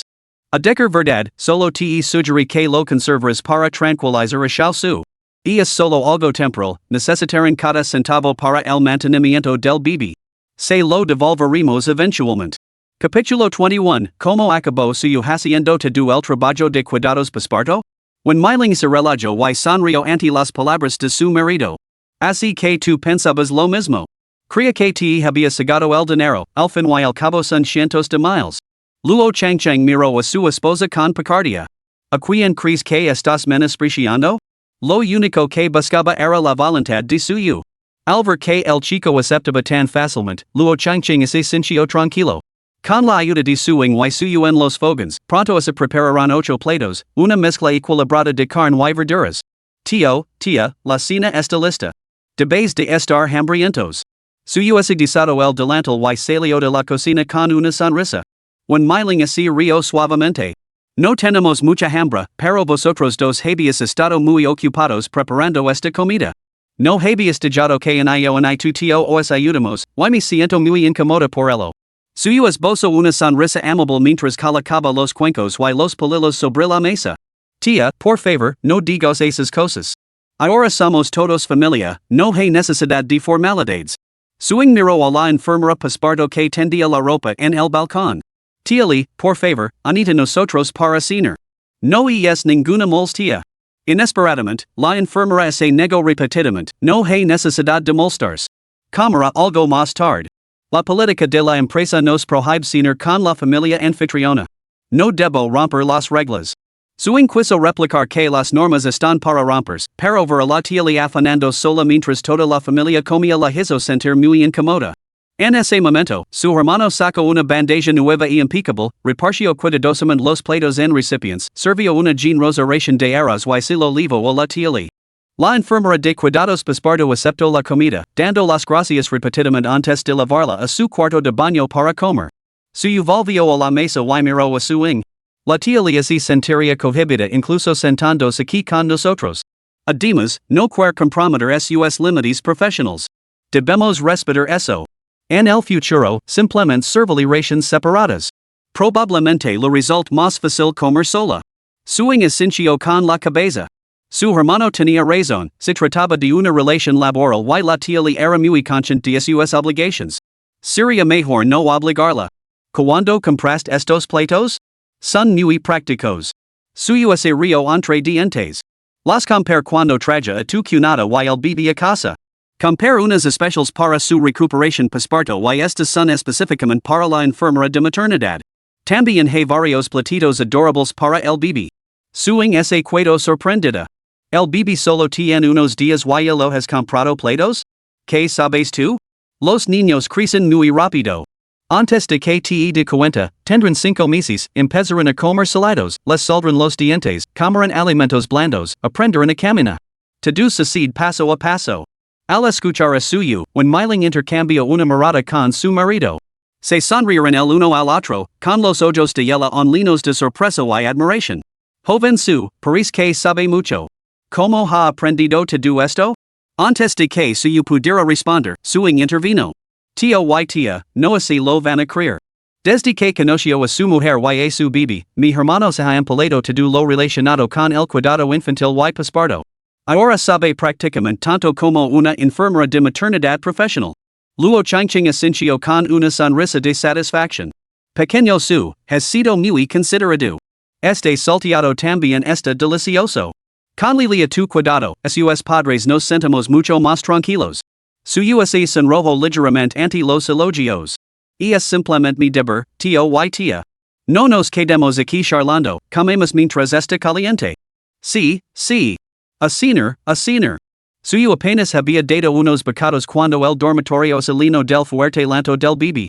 Al reconocer la voz, suyo supo que debía de ser el niño mayor, que se había hecho piso caca. When Milling dejó los palillos y se levantó, sigo comiendo, yo a ver. Pero suyo ya se había levantado antes que ella. Tía, no pasa nada, yo me encargo. Iñing, quédate a comer con el tío y la tía. ¿Recuerdas servir el té, Vale? Suing asincio. No te preocupes, hermano mayor, v. Entonces, al darse cuenta de la expresión de inquietud de la tía when Milling, no pudo evitar sonreír. Tío y tía, no pasa nada. Mi hermano ya es todo un experto con los bebés. Lo tiene todo controlado, darles de comer, cambiarles los pañales, arreglarlos para que así duerman. Incluso sabe cómo cogerlos en vertical para que eructen. When Milling se quedó asombrada. El pequeño su sabe todo eso? Sinceramente, al ver un bebé tan pequeño, tan suave y blandito, yo no habría sabido cómo cogerlo correctamente. El pequeño su es realmente increíble. En cuanto suyo entró en el dormitorio, vio a Luo levantándose de la cama, lista para salir. Echo un vistazo a la comida que cuidaba en su plato y rápidamente la detuvo. Acaba primero de comer. Yo cuidaré del bebé. Luo le sonrió con resignación. ¿Why has conducido hasta aquí y luego te has puesto a cocinar sin descansar en un momento? Déjame a mí, no soy tan delicada, de verdad. No, no estoy cansado. Cuidar de ti y del bebé no me cansa en absoluto. No debes estar agacada durante mucho tiempo, podrías acabar con problemas de espalda. Ahora, come bien y descansa después de la comida. Luo no pudo convencer a suyo de lo contrario y obedeció volviendo a comer. Día tras día, es comer y dormir y comer. Me convertir en un cerdo cuando termine mi periodo de reposo. Estás demasiado delgada. Necesitas comer más. Además, esposa mía, te quiero tanto si estás delgada como si estás relanida. Suyo habló mientras cambiaba afanosamente el panel del hijo mayor, sin darse cuenta de que, tras sus palabras, las mejillas de Luo se sonrojaron. Ella lo miró fijamente durante varios segundos antes de fruncir los labios con timidez, reprimiendo la sonrisa que se dibujaba en su boca, y se fue obedientemente a comer. Suyo acababa de desenvolver el panel del hijo mayor cuando vio que el pequeño había hecho caca. Examinó el color y la consistencia de las hacks, confirmando que el sistema digestivo del bebé no se había resfriado y que el problema era menor, y solo entonces se sintió tranquilo. Bip. Tarea asignada. Limpia el kilito de debeo y cambiale el panel. Recompensa, habilidad única visión de rayos X. Nota, la visión de rayos X permanece activa durante 5 minutos después de su uso. Caduca a partir de entonces y no se puede reactivar. Suyo prestó poca atención a las maravillas de la visión de rayos X por el momento. El bebé solo tenía unos días, su cuerpo era frágil y delicado, y no dejaba lugar a distractions. Descartó el panel, limpió suavemente el trasero del bebé con una toallita húmeda y luego acostó a debeo boca arriba para que tomara el sol y se le curara la ictericia.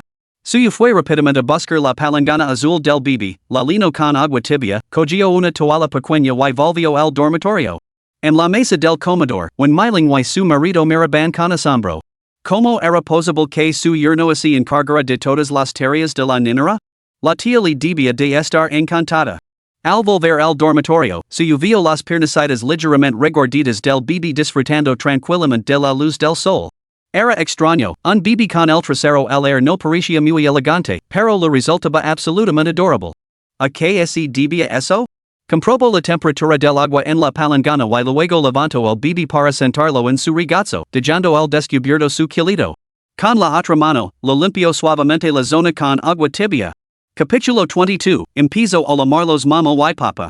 Esta escena dejó a Luoli, que estaba comiendo, completamente paralizada. Admiraba de verdad a suyo. Esa criaturita suave y blandita, cuyos usos eran tan flexibles, como podía manejarla con tanta facilidad? Cuando ella sostenía el bebé, tenía que tener mucho cuidado, aterrorizada por aplicar demasiada presión en cualquier parte y hacer el daño. Cada vez, tenía que estar en alerta máxima. Sin embargo, Ali estaba suyo, completamente relajado, incluso tarareando una canción infantil. Tanto él como el bebé parecían completamente felices. Después de lavar el culito a debajo, suyo lo secó cuidadosamente con una toalla suave. Luego lo llevó a la cuna para cambiar el panel, lo abrochó los botones de su camiseta y le dio suaves palmaditas en los muslos con un ritmo constante. Al cabo de un rato, el bebé se quedó dormido cómodamente, incluso haciendo un puchero con su boquita, como hace la sequedad de su trasero le resultara absolutamente placentera. Suyo llevó la palangana a vaciarla y se encontró con la mirada adoradora de Luoli fija en él desde la cama. No pudo evitar sonreír. No te enamores demasiado de mí, yo soy tuyo. Luoli se sintió momentáneamente desconcertada por esa frase tan repentina y cursi. Cuando finalmente lo preciso, sus mejillas se enrollaron ligeramente. ¿Quién está enamorada de ti? Eres tan engreído. Luoli le lanzó una mirada orgullosa, luego se dio la vuelta sin mirar a suyo, hundiendo la cabeza en su plato de arroz. Suyo le lanzó una mirada divertida. Si no hubiera notado el claro enrojecimiento de sus orejas, podría haber creído sinceramente que esta chica era naturalmente orgullosa y distante. Después de terminar la cena con los padres de Luoli y recoger, suyo regresó al dormitorio. Luoli había dormido la siesta esa mañana y ahora no tenía sueño.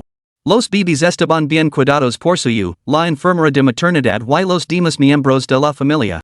No tenía que hacer ningún esfuerzo para alimentarlos ni cambiarles los pañales. Tumbada en la cama, aburrida, vio entrar a suyo. Una chispa de alegría cruzó el rostro de Luoli mientras intentaba incorporarse. Suyo la detuvo rápidamente. Quédate tumbada. No te sientes así. Estar sentada mucho tiempo te daña la espalda. Ahora eres joven y no le das importancia, pero cuando te empieza a doler la espalda, será demasiado tarde para arrepentirse. Al escuchar las preocupadas reprimendas de suyo, Luoli se sintió como una niña bajo su protección. Una ola de calidez inundó su corazón y sonrió dulcemente. Lo sé, lo has dicho muchas veces. ¿Me portar bien, de acuerdo? Así está mejor. Asume la responsabilidad de tu salud ahora, para que luego puedas arrastrarme de compras sin cuidar de cansancio, ¿entiendes? Las palabras de suyo lograron hacer reír a Luoli. Bueno, tú también deberías hacer ejercicio. Quién sabe, quizá algún día, cuando esté demasiado cansada de ir de compras, tú me lleves a casa. Luoli bajó la guardia y lo soltó sin pensar. En cuanto las palabras salieron de su boca, se dio cuenta de que algo había terriblemente mal. ¿No acababa de declarar su compromiso de por vida con suyo? ¡Qué vergüenza! Solo levaban juntos unos días y ya había dicho algo así. ¿Pensaría él que era una mujer fácil? Las mejillas de Luoli se enrollaron. Se recostó en la cama y cambió rápidamente de tema. ¿Has vuelto a verme? ¿Hay algo que quieres discutir? Suyo se sentó en el borde de la cama y miró a Luoli mientras asentía con la cabeza. Sí, es sobre los nombres de los niños. Quería preguntar si has elegido los nombres para los tres. Luoli negó con la cabeza. Todavía no. No se me ocurre ningún nombre adecuado y prefiero discutirlo contigo. Suyo tomó suavemente la mano de Luoli y la colocó en la palma de la suya, acariciándola. Su piel era clara y delicada, tan suave y cálida como el jade pulido. He pensado en tres nombres. Me gustaría enseñártelos. Si no te gusta alguno, podemos cambiarlo. Al fin y al cabo, tenemos que elegir tres nombres que a los dos nos gusten y nos parezcan bonitos, ¿no? Luoli se animó al resto. ¿Qué nombres te han ocurrido? Dímelos. Suyo sacó un trozo de papel de su bolsillo con tres nombres escritos. Los había meditado profundamente, había analizado el significado de cada carácter y, finalmente, se había decidido por estos para mostrárselos a Luoli. Luoli lo tomó y lo miró con asombro. Caramba, tu letra refleja realmente tu carácter. No tenía ni idea de que escribías tan bien. Suyo se sintió bastante satisfecho consigo mismo, me estás halagando, ya. Luoli le lanzó una mirada exasperada y burlona antes de leer los tres nombres en voz alta. El primogénito Inua, el segundo Xuangjin y el tercero Zero? Suyo sintió. Sí, eso es lo que tenía en mente. Pero tú decides, si tienes ideas mejores, podemos cambiarlos. Luoli sonrió. Creo que están bien. Suyo se sorprendió un poco. ¿No hay necesidad de cambiarlos? Ponerles nombre no es algo trivial. ¿No deberías reconsiderarlo? Luoli negó con la cabeza. No es necesario. Al ver el bonito papel que preparaste y lo cuidadosamente que escribiste, sé que pusiste tu corazón en elegir estos nombres. Yo, no esperaba que aceptaras tan fácilmente. Tú has soportado las penurias de 9 meses de embarazo y parto tú eres la que más derecho tiene a ponerles nombre. Además, no he escrito el apellido precisamente para transmitir que rechazo ese tipo de tradición feudal. Si dices que el niño leva el apellido Luo, respetar tu decisión. Una fina niebla se acumuló en los ojos de Luoli parpadeó rápidamente para disiparla. En ese momento, su corazón se llenó de una profunda emoción. El respeto de suyo le hizo sentir que todas las penurias del embarazo y el parto habían valido la pena. Luoli negó con la cabeza. No piensas así. El papel del padre es igualmente importante. Tú también estás cualificado para ponerles nombre. Por cierto, ¿tienes un bolígrafo? Suyo se levantó rápidamente, cogió un bolígrafo del cajón y así lo entregó a Luoli. Él observó como ella anteponía a los tres nombres un apellido, Suyo apretó los labios y sintió una oleada de calidez que lo invadió. Luoli contempló los tres nombres con satisfacción, con una tierna sonrisa. Déjame ver el significado de estos nombres. El mayor, su Inua. Imagino que dices que se convierte en un hombre honorable y íntegro. La segunda, su Xuangjin. Xuan significa dos, esperas que encuentre doble bendición y un futuro tan espléndido como el bracado.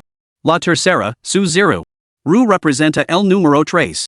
Dices que florezca con fuerza, que si gentil pero inquebrantable. Dica esto, miró a suyo y lo preguntó con una sonrisa, ¿qué me dices? ¿Dirías que mi análisis es acertado? Suyo levantó el pulgar con admiración. Realmente eres una estudiante brillante. Has visto más allá de mis pequeños pensamientos. Luoli negó con la cabeza. Esto no tiene nada que ver con ser una estudiante brillante. Vi el amor que sientes por estos tres, así que dije que estos tres nombres estaban decididos. Cada nombre leva el amor y las esperanzas de este padre cariñoso. Suyo sintió una oleada de emoción. Entonces quieres decir que, una vez que registremos a los niños, esos documentos de identidad y registros familiares levarán estos tres nombres? Luoli sintió. Sí, exactamente. Son nombres preciosos. ¿No habrá más cambios? Luoli puso los ojos en blanco y se metió bajo el edredón para cubrirse la cabeza. Una voz amortiguada y divertida emergió debajo de las sábanas. Si sigues insistiendo, me enfadaré. Me voy a dormir. Vite. Está bien, está bien. De todos modos, voy a salir a comprar algunas cosas. Mamá y papá están aquí, así que volveré pronto. Descansa un poco. La carita de Luoli, oculta bajo el edredón, seguía sonriendo. Solo después de que suyo se marchara y cerrara la puerta, asomó la cabeza por debajo de las sábanas. Papá y mamá. Luoli no pudo evitar reírse de nuevo. Había empezado a llamarlos papá y mamá, igual que ella. Capítulo 23, mi hermano incluso está pensando en robar un banco. Tío y tía, voy a salir a comprar algunas cosas. Volveré enseguida. Suyo se puso el abrigo y se calzó los zapatos. De acuerdo, ten cuidado. When Milling se levantó del sofá, con un tono de voz tenido de vergüenza. Desde que la pareja de ancianos había llegado, no podía evitar sentir que su yerno no había parado ni un momento. Incluso un robot necesitaría recargarse estas alturas. Sin embargo, no encontraba la manera de ayudar. Tanto suyo como su eran jóvenes tan eficientes, gestionaban todo con tanta eficacia, que ella no sabía qué hacer. Al hora suyo mencionar que iba a hacer la compra, la enfermera de cuidados paspardos salió corriendo de la cocina, sin siquiera detenerse a secarse las manos. Señor su, descanse en casa. Yo me encargo de la compra. Solo demi la lista, conozco bien el mercado local. La tía le esbozo una sonrisa cordial. Sinceramente, hoy no he hecho gran cosa. Dejeme encargarme de la compra. Si no, me sentiría muy culpable. Suyo ese río entre dientes. No pasa nada, tía Lee. No solo voy a comprar comida, tengo algunos asuntos personales que atender. Puedes ir a comprar mañana. Si el bebé llora mientras estoy fuera, necesitar que lo cuides. No hace falta que seas tan educada. De acuerdo, está bien. No se preocupe por mamá y el bebé, yo los cuidaré bien. Usted ocupes de sus asuntos, señor su. Suyo miró a la tía Lee, con un tono de resignación en la voz. Tía Lee, por favor, la mim shall su. No digo que su hijo tiene más o menos mi edad? No hay necesidad de tanta formalidad. Oh, está bien, shall su. Esperam, hermano. Yo también voy, puedo ayudarte a lavar las cosas. Suing ese apergiro hacia la puerta, ansiosa por acompañar a suyo. Está bien, vamos.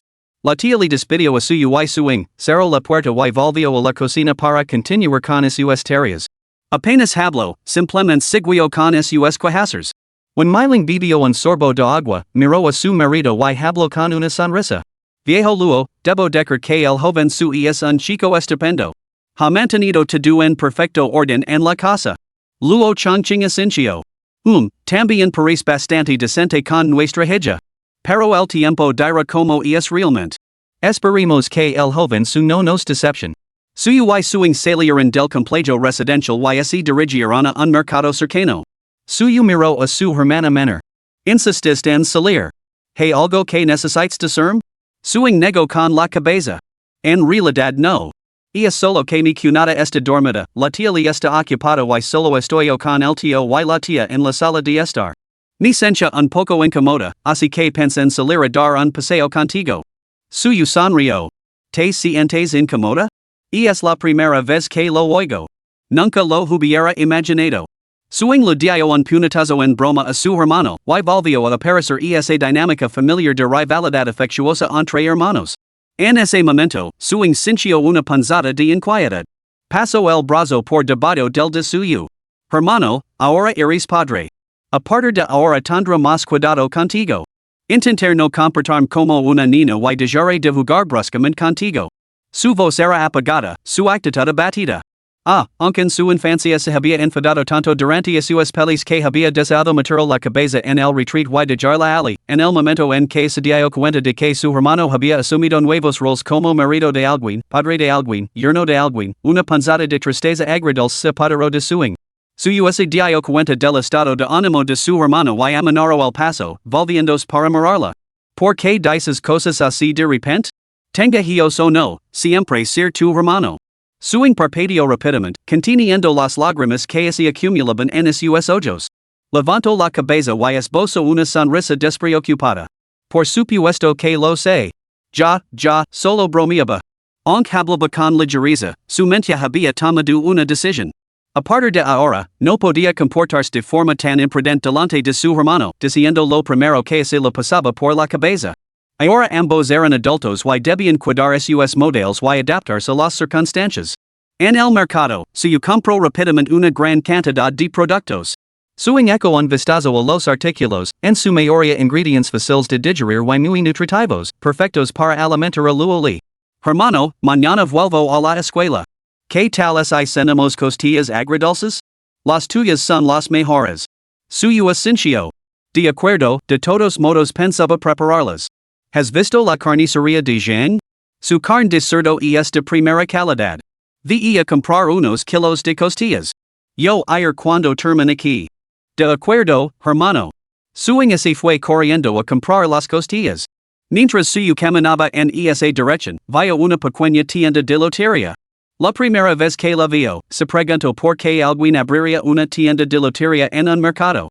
Pero cada visita posterior le demostró que el lugar tenía un volumen de negocio sorprendentemente alto. Una parte importante de los compradores del mercado eran maridos enviados por sus esposas a hacer la compra. Cualquier dinero extra se consideraba una recompensa por sus esfuerzos. Los fumadores compraban un paquete de cigarrillos, mientras que los no fumadores compraban un billete de lotería para probar suerte. Aunque la tienda era pequeña, estaba constantemente llena de clientes. Su se detuvo a la entrada de la tienda. Después de entregar 40,000 a sus suegros, la cuenta bancaria de su estaba baja. Mientras lo lavaba el trasero de bajo, lo pareció oír al sistema mencionar alguna recompensa, llamada vision de rayos X. Si ofrecía vision a través de las superficies, podría usarse para elegir números de lotería. Suyu convocó al sistema para preguntarle. La respuesta del sistema fue típicamente burocrática. Los efectos específicos solo se conocerán después del uso por parte del anfitrión. Lea atentamente las precauciones. No así proporciona servicio postventa. Suyu puso los ojos en blanco. Sin duda, has aprendido rápidamente los trucos turbios de los especuladores modernos. Busco primero a Suing y le pidió una máscara. Suing sacó una máscara negra de su bolso y se la entregó, preguntando misteriosamente, ¿Qué pasa, hermano mayor? ¿Vas a robar algo? Vite. Voy a comprar un billet de lotería. Por ese acaso. Llevará una máscara. Si vienes a buscarme, ponte una tú también. Cubrir lo mejor posible. Suing parpadeó y se quedó inmóvil mirando a suyo durante 3 segundos. Hermano, ¿hablas en serios? Es la primera vez que compras un billet de lotería, ¿verdad? ¿De verdad es necesario todo este equipo? Suyo asintió. Tengo un presentimiento. Puedo hacerlo. Así que crees que vas a ganar, o que yo soy la reencarnación de Wuzitin? Suyu reflexionó cuidadosamente. Si fuera la reencarnación de Wuzitin, no sería tan tonto como tú. Así que me puedo con creer que voy a ganar. Deja de perder el tiempo. Me voy. Recuerda poner una máscara más tarde. Suing agarró a suyo del brazo y sacó unas gafas de sol de mujer. ¿No te las pones? A suyo se lo iluminaron los ojos. Sí. Se las puso, ocultando completamente su rostro, antes de dirigirse a la tienda de lotería. A Suing se lo llenaron los ojos de lágrimas. Se mordió el labio y se las secó con obstinación. Incluso me ha asegurado que no nos falta dinero. Se ha vuelto loco pensando en ello. Parece que mi hermano está dispuesto a atracar un banco. Bueno, será mejor que busque un trabajo como profesora particular para ganar más dinero. Criar un hijo no es tarea fácil. Capítulo 24, Buena suerte, muchacho. Suyu abrió la interfaz del sistema para examinar la descripción de esta habilidad llamada vision de rayos X. Una vez activada, el huésped puede ver a través de cualquier objeto cubierto, ya sea piedra, carne, planta, papel o cualquier otra cosa. El objeto visto está controlado por la intención del huésped. Nota, solo es efectiva durante 5 minutos. Caduca después de ese tiempo. Suyu entró en la tienda de lotería. El propietario, ocupado imprimiendo bolitos, lo miró y se rió entre dientes. Caramba, muchacho, estás todo arreglado. ¿Listo para ganar el premio gordo, verdad? ¿Qué vas a comprar? Otros 3 clientes masculinos en la tienda lo miraron con curiosidad, con expresiones que sugerían que habían visto a un loco. En cuanto a cubrirse también, levaban años llegando los mismos números, sin ganar más de 300 libras como mucho. ¿Cuándo habían necesitado máscaras? Si ganar fuera tan fácil, todos habrían dejado a sus trabajos y se habrían dedicado a comprar billetes de lotería. Ignorando a sus moradas, suyo se acercó para mirar. Jeff, ¿cuál es su tarjeta rasca y gana más rentable? El tendero se rió entre dientes. Lu has preguntado al hombre adecuado. Tenemos 2 nuevos juegos de lotería, buena fortuna, con un premio máximo de $1,000,000, y requesa desde todas las direcciones, con 800,000. ¿Te apetece probar? Suyo asintió. ¿Puedo echar un vistazo primero? Nunca he comprado billetes de lotería. Me gustaría ver las reglas. Al resto, los otros 3 se echaron a reír. Un completo novato, sin duda. Uno de ellos serio y dijo, joven, los rasca y gana son solo para divertirse. Las reglas están impresas en ellos, son fáciles de entender. Como es tu primera vez, compra unos cuantos para que le cojas el truco. El tendero intervino, sí. Los rasca y gana pueden dar grandes premios, ¿sabes? No son solo para divertirse. Mucha gente ha ganado el primer premio, y es verdad. Bueno, y cuando le vi a tocar el premio gordo a su tienda. El tendero no se ofendió y mantuvo su actitud alegre. Sacó un bolito de cada tipo y así los entregó a suyo. Joven, primero echa un vistazo a las reglas. Son muy sencillas. Si hay algo que no le quede claro, pregunten. Quizás gain un gran premio y traiga buena suerte a mi pequeña tienda. Suyo cogio el bolito. Gracias, jefe. Sus palabras son auspiciosas. El tendero repicia espero que gains innumerables visas al día. Al principio, el mismo lo crea, pero después de repetirlo tantas veces, incluso el dudaba de que su tienda pudiera producir algún día un gran ganador. El mayor ganador que recordaba se había levado a casa más de 200,000 antes de impuestos. En aquel entonces, había colgado pancartas de celebración durante días. En cuanto a premios millonarios, había perdido toda esperanza. Suyo examinó las marcas del bolito, lo comprobó 2 veces con el propietario y comprendió los criterios para ganar. Un joven que estaba cerca se acercó, intrigado. Tío, ¿llevas gafas de sol en la tienda? ¿Puedes ver la letra? Suyo asintió. No te preocupes, veo perfectamente. Su fría réplica dijo al otro sin palabras. Al darse cuenta de que suyo tenía mal genio, el joven, sabiamente, se quedó calado y se quedó al margen para ver el espectáculo. Suyo miró al tendero. Señor, ¿podría darme una copia de cada tipo para verlas? El tendero se mostró sorprendido. ¿Quiere comprar 2 ejemplares? Suyo sonrió. Puede que comprar más de 2. Traiga todo lo que tenga. Primero los revisar. Si están bien, los comprar. ¿Lo parece bien? El tendero dudó. Son todos iguales, nuevos. ¿Para qué los revisa? No pensará que voy a ir con los billetes de lotería, ¿verdad? Con todas las cámaras de seguridad de su tienda y el mercado de fuera, ¿a dónde podría ir? Con una llamada a la policía, me encerrarían. El tendero reconoció la lógica de esto. En una sociedad respetuosa con la ley, ¿quién se atrevería a actuar de forma tan descarada? Se tranquilizó. Primero lo entregó a suyo un ejemplar de requesa desde todas las direcciones, con una mirada en algo recelosa. Echó un vistazo primero, pero ten cuidado de no donarlos. Si lo haces, tendrás que pagar el precio completo por los reemplazos. Cada libro tiene 50 bolitos, que cuestan 1,000 libras cada uno. Los bolitos individuals cuestan 20. ¿Entendido? Suyo asintió. De acuerdo. Trae unos cuantos libros más de estos y también algunos de los de buena suerte. No te preocupes, los comprar. Este chico es todo un personaje. Que podría sacar de unos billetes de lotería nuevos y sin abrir. Insistiendo en inspeccionarlos antes de comprarlos. El propietario murmuró entre dientes, sacó 10 copias de cada tipo y las colocó ante suyo. Joven, esto es todo lo que tengo en stock. Este todo aquí déjame dejar una cosa clara, puedes hollarlos, pero si donas alguno, tendrás que pagarlo a precio completo. Piénsalo bien. Suyo asintió y los cogió todos. Sé lo que hago. No soy un niño. Entiendo la ley. No te preocupes. Justo cuando suyo estaba a punto de usar su visión de rayos X para comprobar cada bolito, Suing entró. Hermano, ¿de verdad vas a comprar estos? Suing se acercó y se sorprendió al ver tantas tarjetas rasca y gana esparcidas ante su hermano. Instintivamente, intentó impedir que malgastara el dinero. Con todo ese dinero se podía comprar leche en polvo para el bebé para bastante tiempo. Shoo. Suyo hizo un gesto para que se callara. Scientate nesa silla y esperam. No tardar mucho. Hermano, tú. Oh. Estoy harta de ti. Me voy. Suing se sentía algo impotente. Con varios hombres más en la tienda mirándola y el lugar lleno de humo de cigarrillo, no quería quedarse allí. Cogió su bolso y se marchó. Hermano, recuerda comprar el resto de las cosas cuando salgas. Compra menos billetes de lotería. Tu esposa y tu bebé te esperan en casa, suyo asintió, comprendiendo que su hermano lo recordaba que no descuidara a su familia y se perdiera en los billetes de lotería. Pero no podía explicar su situación en ese momento, así que la dijo enfadada un rato. Una vez que Suing se marchó, suyo pudo concentrarse por completo en los billetes de lotería. Activo mentalmente la visión de rayos X. Bip. El anfitrión ha activado la visión de rayos X duración 5 minutos.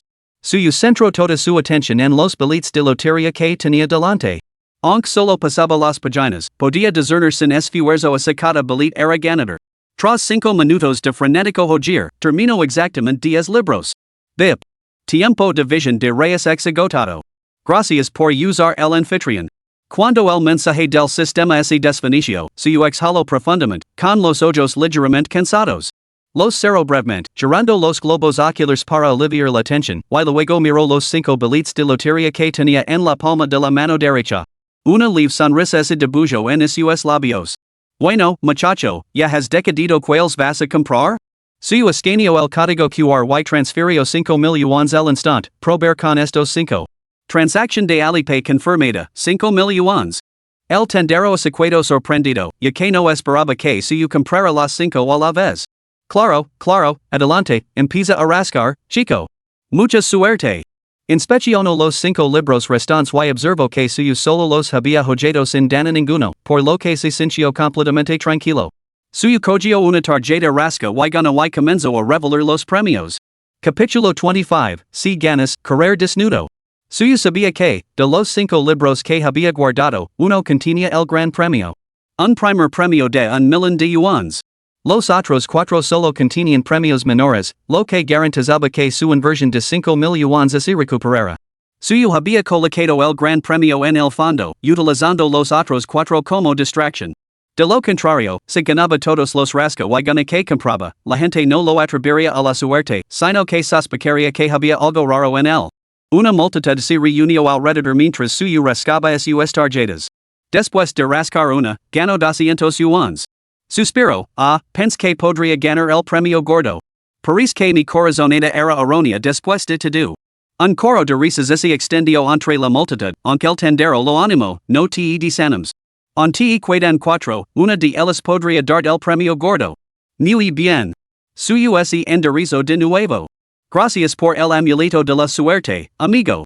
La segunda tarjeta rasca y gana le dio 500 yuans, lo que seguía siendo una perdida. La tercera? 3,000 yuans. Casi recuperó su inversión inicial. Para entonces, varias personas se habían reunido alrededor del mostrador. No tenían prisa por comprar boletos, sino que observaban a suyo rascar los suyos. Para ellos, ver a otra persona rascar un boleto de lotería era un entretenimiento en sí mismo. Al fin y al cabo, solo compraban boletos con el dinero de bolsillo mientras hacían la compra. Pocos podían permitirse el lujo de dedicar como suyo, que compró despreocupadamente un talonario de boletos de 1,000 yuans. El tendero se sentó frente a su ordenador y observó a suyo rascar. Tío, mira eso. Cada uno de estos 3 talonarios ha ganado más que el anterior. El siguiente podría incluso llegar a los 10,000. Suyo no dijo nada, simplemente siguió rascando. El cuarto talonario fue rascado bajo la mirada de todos, ganando 200 libras. Un murmullo de decepción recorrió a la multitud. Se les encogió el corazón y agradecieron en silencio a su buena estrella no haber gastado miles en tarjetas rasca y gana solo para convertirse en la envidia de los demás. Suyo esbozó una sonrisa irónica. Bueno, jefe, parece que esa es mi suerte para hoy. Dudo que recupera mi inversión inicial. El tendero señaló el libro que cuidaba, pero en te queda este. Rascalo y compruébalo. Aunque no recuperes tus perdidas, ya has ganado 4,000 yuans en total. Si con este ganas unos cientos, casi habrás recuperado lo perdido. Lo importante es divertirse, ¿no? Está bien. Si tú lo dices, no me haré ilusiones. A ver qué pasa. Los labios de suyo esbozaron una leve sonrisa. Sabía que ese libro en particular tenía la carta ganadora. A juzgar por el número de boletos que quedaban, parecía que el momento se acercaba. Después de rascar ese boleto en particular, suyo se mantuvo firme, terminando el resto antes de levantarse para estirarse. Bueno, muchacho, este libro te ha dado beneficios? ¿Has recuperado tu inversión? Ya. Suyo negó con la cabeza. No he ganado. Solo compró por diversión, eso es todo. Rascar. Una vez terminado el espectáculo, nadie creía que suyo pudiera ganar a lo grande. Así que cuando rascó antes, nadie prestó mucha atención a su boleto. Todos compraron los boletos de lotería que necesitaban y se apresuraron a comprar comestibles. De repente, solo quedaban suyo y el tendero en la tienda. El tendero era un tipo astuto. Al ver a suyo holgazaneando sin marchas, le preguntó con incertidumbre, ¿qué significa esto, muchacho? No habrás ganado el premio gordo, ¿verdad? Suyo sonrió, sacó el boleto, garabateó su nombre en el reverso y se lo entregó al tendero. Creo que sí. Jefe, es un vistazo. Por fin me ha legado la maldita suerte. El tendero lo agarró, con el rostro visiblemente sonrojado por la emoción. Se dio una palmada en el muslo. Maldita sí. Después de comprobarlo 2 veces con cuidado, el tendero reprimió las ganas de gritar y le devolvió el boleto a suyo con ambas manos, como si se tratara de un objeto sagrado. Joder. Un MILLÓN. El premio gordo. Caray, chico, iris en cabrón con suerte. Me muero de envidia. Suyo cogio el bolito y lo guardo con cuidado en el bolsillo. Gracias, amigo. Si no fuera por tu tienda y por haber entrado, hoy no habría ganado este premio gordo. Volveré otro día para dar las gracias como es debido.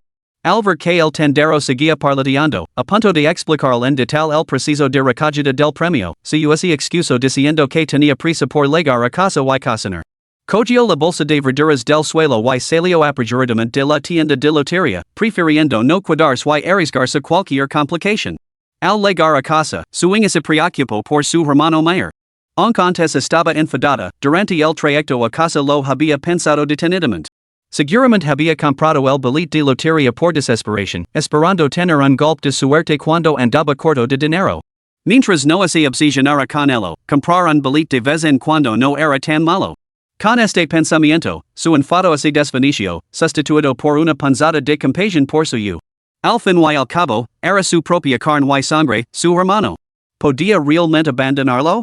Dijo apresuradamente sus cosas y salió de nuevo, con la intención de encontrarse con él a mitad de camino. Inesperadamente, vio a suyo regresar justo cuando salía del edificio. Hermano.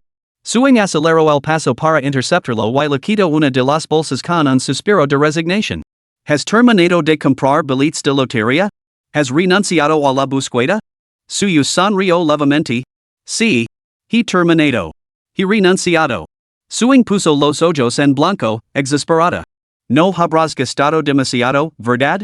Sinceramente, no me ocultes cosas. No paras de decir que estás ganando mucho dinero con tus novelas. Si realmente estuvieras farado, no empezarías de repente a comprar billetes de lotería.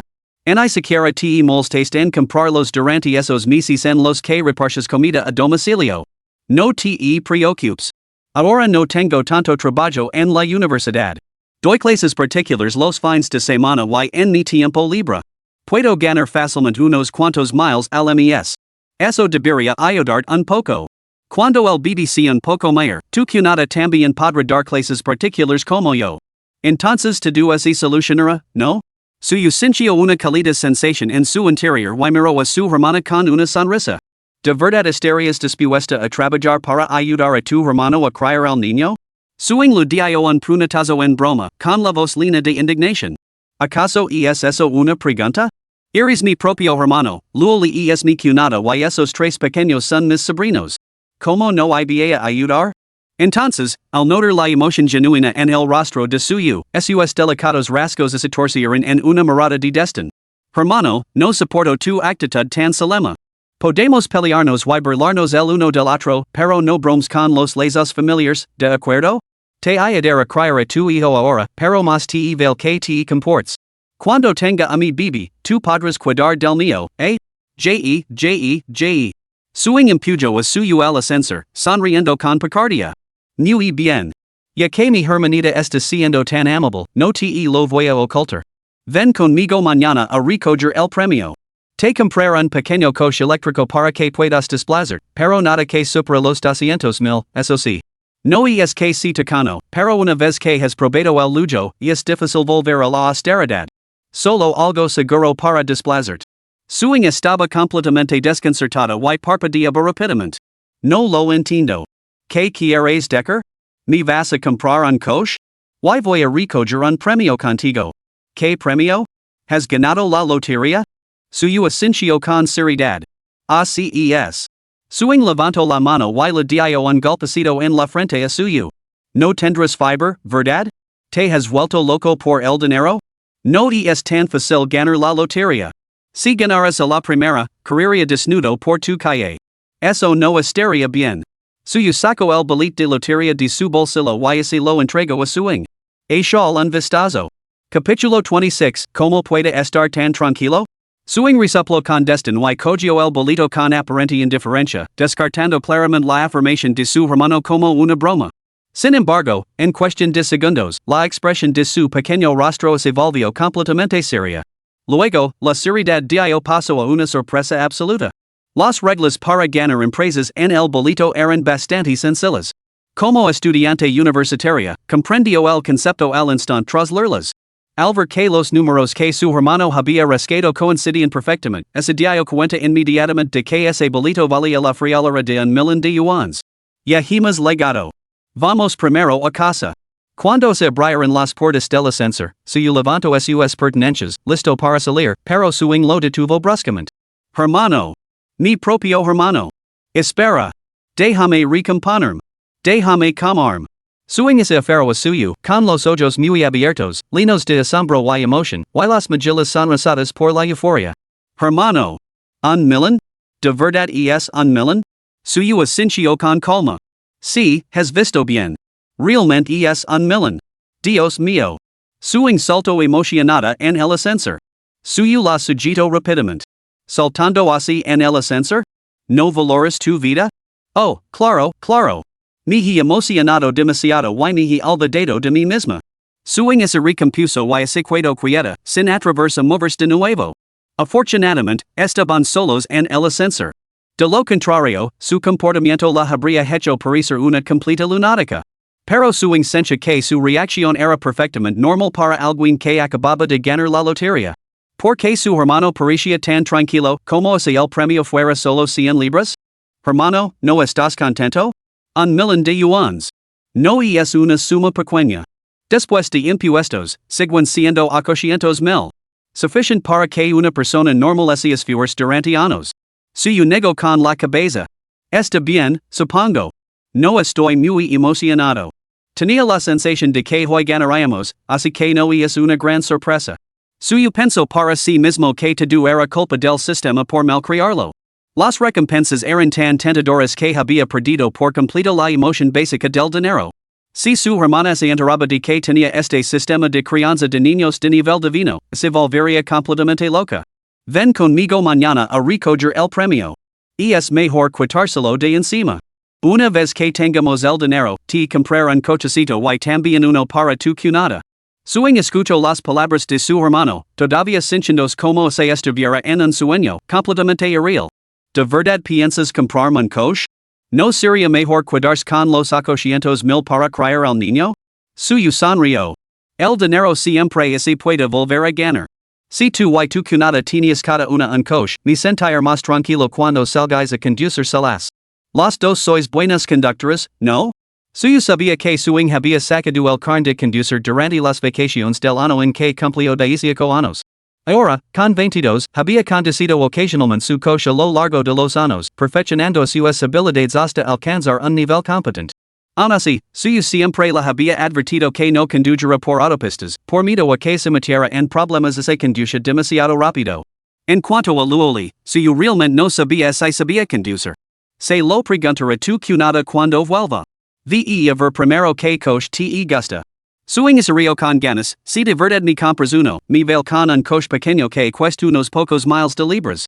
Me vendría bien para desplazarme, no necesito nada caro. Solo lo necesito para ir al trabajo. Si tu cunada no sabe conducir, es perfecto, ya que estamos en la misma universidad y yo podría llevarla. Suyo asintió. De acuerdo, tener a mi propia hermana como chofer me tranquiliza, ya. ¿Nos vamos a casa? Con sus emociones en gran parte calmadas, Suing se recompuso y siguió a su hermano mayor de vuelta a su residencia. Admiraba profundamente a su hermano, había ganado $1,000,000 de libras y actuaba como si nada hubiera pasado, mientras que ella saltaba emocionada como un mono. Suyo le pidió a su hermana que guardara la compra en la nevera. Después de saludar a los padres de Luoli, entró en el dormitorio para ver cómo estaban su mujer y su hija. Luoli estaba sentada en la cama leyendo, pensando que había entrado la enfermera de maternidad. Pero cuando levantó la vista, vio que era suyo quien entraba. Inmediatamente sacó la lengua como una niña pálida haciendo algo malo, dejó obedientemente el libro, se tumbó y se metió bajo las sábanas, dejando solo su cabecita asomada para mirar a suyo. Te juro que solo estaba aquí sentada leyendo unos minutos. Fue una coincidencia que entraras en ese momento. Suyo no pudo evitar sonreír ante su expresión, que le pareció totalmente entrañable. Se acercó y se sentó junto a la cama, con voz suave. No es que te prohíba leer. Es solo que leer durante el periodo de reposo te cansa la vista. Ahora concentrate en recuperarte. Cuando termines el reposo, si leer todos los días, te apoyar de tu corazón. Luego le parpadeó y sonrió, asintiendo obedientemente. No puedo evitar sentir que había encontrado un marido paternal. Esta cualidad paternal significaba que la cuidaba con la misma atención meticulosa que lo haría un padre. En su presencia, Luoli se sentía como una niña. Miró a suyo, rezando en silencio para que no perdiera el interés por ella al cabo de unos minutos. Habiendo decidido continuar su viaje juntos, Luoli esperaba un final feliz con él. Pero si suyo demostraba ser inconsistent, se iría sin dudarlo, levándose a su hijo con ella. Al pensa en ello, la sonrisa de Luoli se desvaneció ligeramente y su mente se aclaró. Suyo no se dio cuenta del sutil cambio en su expresión. Le preguntó en voz baja, ¿sabes conducir? ¿Tienes carne? Luoli asintió. Tengo carne, pero no soy muy hábil. Después de aprobar el examen, rara vez tuve oportunidades de conducir y casi he olvidado cómo se hace. ¿Por qué lo preguntas? Suyo sonrió. Hoy ha tocado la lotería, 800,000 yuans después de impuestos. Cuando salgas del confinamiento, iremos a elegir un coche. Comprar uno para ti y otro para Ying. Ah, ¿has ganado? ¿Y es verdad? Luoli se quedó desconcertada. Ganar la lotería le parecía una posibilidad lejana y real, ¿cómo podía sustraerla alguien cercano a ella? Suyo lo enseñó el bolito. Totalmente real. Ying y salimos a comprar comida por capricho y lo compramos. Nunca imagine que realmente ganaría. Solo quería saber si hay algún coche que te guste. Iremos a comprarlo cuando termine tu periodo de reposo. Luoli le devolvió cuidadosamente el bolito a suyo. No era solo un bolito de lotería, sino que representaba una suma considerable de 1,000,000 de yuans. No tengo ningún coche en mente. Comprar uno a Ying. Tú ya tienes coche y, si necesito salir, puedo usar cualquiera de los dos. Me comprar uno cuando haya practicado bien mis habilidades al volante. Luoli hablaba desde el corazón. No se sentía segura conduciendo y sabía poco sobre coches realmente no tenía ninguna preferencia en particular. Suyo no la presionó. De acuerdo, avisame cuando encuentres uno que te guste. Te llevará a comprarlo. Luoli asintió. Sentándose bajo las mantas, miró a suyo con una expresión irónica, dudando en hablar. Al ver su expresión, suyo supo que algo le preocupaba. Sonrió. Vamos, ¿qué pasa? No serás demasiado tímida para hablar conmigo, ¿verdad? Luoli sonrió levemente. Y es solo que, estar tumbada en la cama me ha mareado. ¿Puedo dar un paseo? Suyo asintió. Por supuesto. Solo evita las corrientes de aire. ¿Por qué no te sientas un rato en el salón? Charla con el tío y la tía. Hace mucho que no los ves. Tras una pausa, añadió. Lily, no soy un tipo anticuado que vaya a cortar tu libertad. A partir de ahora, no tienes que pedirme permiso para nada. Mientras no perjudique tu salud, te apoyar completamente. ¿Entendido? Luoli miró a suyo, conmovida. Entendido. Capítulo 27, Lavando los pies. Después de que Luoli saliera del dormitorio, suyo se sentó en silencio junto a la cama, observando a sus tres pequeños. En solo unos días, ya eran completamente diferentes de cuando los conoció. En el hospital, estaban oscuros y arrogados por todas partes, con sus caras arrogadas como tres monitos sin pelo. Ahora era diferente. Su piel había comenzado a ponerse rosada y suave, alisándose tanto en la cara como en el cuerpo. Regordit y jugueten, suyo pinchó suavemente el muslo de debajo con un dedo, la sensación suave y flexible era simplemente deliciosa. Se inclinó sobre la cuna y los observó con una mirada de pura satisfacción. Con sus nuevas capas de carne, la ternura antes contenida de los bebés parecía haberse desatado. Sus adorables expresiones dirigen el corazón de suyo. Justo cuando estaba absorta observándolos, su teléfono vibró en su bolsillo. Lo sacó y vio que era su madre quien llamaba. Mamá solía llamar alrededor de las 7 u 8 de la tarde. Una llamada a esa hora significaba que algo pasaba, así que suyo respondió rápidamente. La voz de Lu Lijuan retumbó a través del teléfono, haciendo que le zumbaran los oídos. Suyo rápidamente lo alejó. Muchacho inútil. ¿Por qué demonios has empezado a repartir comida a domicilio? ¿Has dejado tu antiguo trabajo? Y sin decirle nada a la familia. Solo me enteré porque el hijo de Wang Fugui, de nuestro pueblo, recibió uno de tus repartos y su madre me lo contó. Suyo se rió entre dientes. Suing había mantenido la boca cerrada, prometiendo no decírselo a sus padres. La chica había cumplido su palabra. Aunque suyo no recordaba cómo era el hijo de Wang Fugui. Mama, levo mascarilla cuando reparto. Como me ha reconocido? Dios mío, realmente eres tú. El hijo de Wang Fugui Daijo que te pareces a él, pero no estaba seguro. Quien iba a pensa que realmente eres tú. Que te ha pasado para que de repente te pongas a repartir comida a domicilio? ¿Tu hermana lo sabe? Esa pequeña picara no me lo ha dicho ni a tu padre. ¿Es que ahora os han salido alas? ¿Estás corto de dinero? ¿Por qué no nos has llamado? Tu padre te transferirá 10,000 a tu cuenta en breve. Úsalos por ahora. Si pierde este trabajo, puedes buscar otro. Deja de repartir comida a domicilio, es peligroso con este tiempo. Tu padre y yo no podemos estar tranquilos. ¿Me has oído, chico testarudo? ¿Te has quedado mudo? Su voz era aguda, pero cada palabra rebasaba preocupación.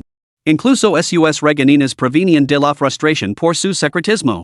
Su sintió una olida de calidez en verlo. No transfieres el dinero todavía, mamá. Mañana es fin de semana. Suing y yo vamos a casa. Hablaremos cara a cara. Muy bien, lo discutiremos mañana. Pero escucha bien, no más secretos para tu padre y para mí. Entendido, mamá. Esta visita es para contarlo todo, y tengo una sorpresa bastante esplendida preparada para los dos.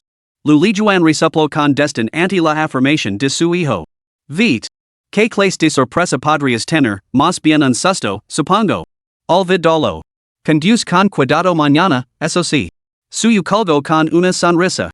Parecía que su hermana aún no les había contado a sus padres lo que con Luoli se preguntaba cuál sería su reacción al día siguiente. Cada vez que los visitaba, sus padres lo daban la lata con el matrimonio. Si no se hubiera resistido con tanta fuerza, ya lo habrían concertado varias citas a ciegas. Bueno, esto lo resolvió de un plumazo, tenían ellos, 3 para ser exactos. Sin duda, ahora no tendrían nada más que decir. Al entrar en la sala de estar, Luoli encontró a sus padres tomando té y viendo la televisión. Después de una guerra fría tan prolongada, sinceramente no sabía qué decirles. Sentarse juntos inevitablemente daría lugar a preguntas sobre cuándo se casaría y los niños. Después de días largos meses, Luoli se sentía completamente desilusionada con sus padres. Aunque quedarse embarazada antes del matrimonio había sido culpa suya, ella les había dejado claro que no había tenido otra opción. Sin embargo, la habían dejado sola durante 10 meses agonizantes, indiferentes a su bienestar, sin ofrecerle ningún apoyo ni preocupación. Antes no lo entendía, y ahora que ella misma era madre, seguía sin comprender por qué habían sido tan crueles. Decir que podía volver a la antigua cercanía sin cargas. Luoli simplemente no podía hacerlo ahora. Se dirigió directamente al pequeño dormitorio del ala norte para buscar a Suing. Suing estaba sentada en la cama jugando con su ordenador. Al ver entrar a Luoli, se levantó rápidamente para ofrecerle ayuda. Luoli sonrió, no pasa nada. Tuve un parto natural y ahora no tengo problemas para caminar. ¿A qué estás jugando? Suing se rió sin ocultarlo. Cunada, estoy mirando patinetes eléctricos. Iba a preguntarte, ¿qué marca prefieres? Giró la pantalla del portátil hacia Luoli para que pudiera elegir. Luoli se sentó junto a Suing en la cama y negó con la cabeza. Tu hermano mencionó que no soy la mejor conductora, así que por ahora voy a esperar antes de comprar uno. Cuando tengas el tuyo, ¿me puedes lavar, Vale? Suing asintió sin dudarlo, no hay ningún problema. De todos modos, vamos a la misma universidad. Solo tienes que decirme dónde necesitas ir y te dar algunas clases prácticas de conducción. Cuando te sientas segura, compraremos uno. Mientras hablaba, de repente recordó que su hermano había ganado la lotería. Sus ojos se iluminaron y, emocionada, agarró la mano de Luoli. Cunada, te lo ha contado mi hermano? Ha ganado la lotería, $1,000,000. Luoli sonrió. Lo ha mencionado. Pensé que era una broma, pero es verdad. Parece un sueño. Gij, Cunada, mi hermano quiere usar sus ganancias para comprarme un coche. ¿Te importaría? Solo necesito un coche eléctrico pequeño y barato. También dar clases particulares para ganar dinero. Piensa que se lo pido prestado a mi hermano. Ing.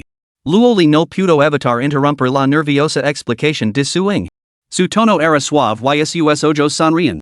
Ing, aunque tu hermano y yo nos casemos algún día, tú siempre serás su hermano y la mía también. ¿Por qué iba a enfadarme? Ah, Cunada, tú. La joven Suing, abrumada por la emoción, se puso nerviosa y se quedó sin palabras. Solo una cosa. Luoli sonrió. Podrías llamarme Lili a partir de ahora? Cunada mi parece demasiado formal. Mi cumpleaños es el 16 de febrero. Y el tuyo. Suing, el mío es el 8 de abril. De acuerdo, cunada, hair lo que dices. Si quieres que te lame Lili, así lo hair. Pero si mi hermano es enfada, tendrás que protegerme, de acuerdo? Luego li es sencha maravillosamente alegre. Percibía que suing poseía una especie de magia que podía contagiar a los demás su buen humor, haciéndola olvidar todos sus problemas. Al caer la tarde, todos los demás en la casa se habían retirado a sus habitaciones. Suyo trajo una palangana con agua caliente del baño y la llevó al dormitorio. Luego supuso que pretendía lavar los pies, pero, para su sorpresa, suyo se acercó a la cama, la levantó bruscamente y le subió la pernera del pijama. ¿Qué estás haciendo? Luego ese sobresalto y instintivamente retiró la pierna. Suyo se agachó junto a la cama y levantó la cabeza para mirarla con ojos tiernos. Para remediar los pies. Le pregunta la tía Li, los baños de agua caliente estimulan la circulación, te calientan y alivian la fatiga. Te sentirán bien. Capítulo 28, un hombre grande de día, un bebé pequeño de noche? Luego le observó la expresión seria de suyo, apretó los labios y esbozó una sonrisa avergonzada.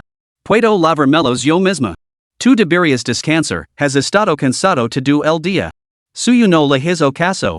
Agarró el pie de luego y lo sumergió suavemente en el agua caliente para limpiarlo. Suyo, tú, no. Puedo hacerlo yo sola. ¿Cómo voy a dejar que me laves los pies? Luego se puso nervioso y trató de retirar el pie. No te muevas. Esas dos sencillas palabras transmisión ternura y indulgencia. En cuanto llegaron a los oídos de Luoli, le provocaron un ligero cosquilleo, ya que sonaban inesperadamente dulces. Ella obedeció y se quedó en silencio. En comparación con la dureza de lavar un hijo durante 10 meses y dar a luz, lavar los pies no es nada.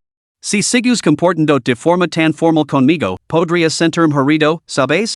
Al escuchar la suave charla de suyo mientras se arreglaba para lavar los pies, Luoli sintió que se le llenaban los ojos de lágrimas. Su pequeño rostro se sonrojó ligeramente y su voz se llenó de lágrimas. Aparte de mamá y papá cuando era pequeña, tú eres la primera persona que se ha ofrecido a lavarme los pies. Al oír el temblor en su voz, suyo levantó la vista y vio lágrimas en sus ojos. Sin pensarlo dos veces, se levantó y se la secó con la mano. Luego se quedó paralizada, con sus hermosos ojos llenos de lágrimas mientras lo miraba fijamente. Tienes las manos cubiertas de agua para lavar los pies. Ya. Suyo no pudo evitar reírs. Se me ha olvidado. Pero es tu propia agua para lavar los pies, ¿crees que está sucia? Luego estaba molesta y divertida a la vez, y le dio un ligero puñetazo en el hombro a suyo. Cuando salga del confinamiento, te untar esa agua por toda la cara y te reír de mí. El ambiente era absurdamente alegre. Suyo no se atrevía a dejar los pies de Luoli en remojo demasiado tiempo, así que, tras lavarlos rápidamente, los secó a fondo con una toalla. Tumbe primero, cubrir bien, no dejes que se te enfríen los pies. Volveré después de darme una ducha rápida. Luoli asintió con la cabeza, observando a suyo lavarse la palangana con una sonrisa de satisfacción. Esta vida superaba todo lo que se había atrevido a imaginar. Después de ducharse, suyo regresó y encontró a Luoli todavía despierta. Se acostó en silencio a su lado en la cama. ¿On no tienes sueño? No hace falta que te levantes por la noche, yo me ocuparé de los bebés. Luoli negó con la cabeza. Llevas varias noches sin dormir. Aunque tengas buena salud, no eres de hierro. Yo descansar bien durante el día y les dar de comer por la noche. Con su nueva habilidad para echar una siesta rápida, suyo solo necesitaba media hora de sueño durante la noche para sentirse más alerta que un sabueso durante el resto de la noche. Era perfecto para vigilar a los bebés. Suyo no quería preocupar a Luoli, así que se acostó a su lado mientras los bebés dormían.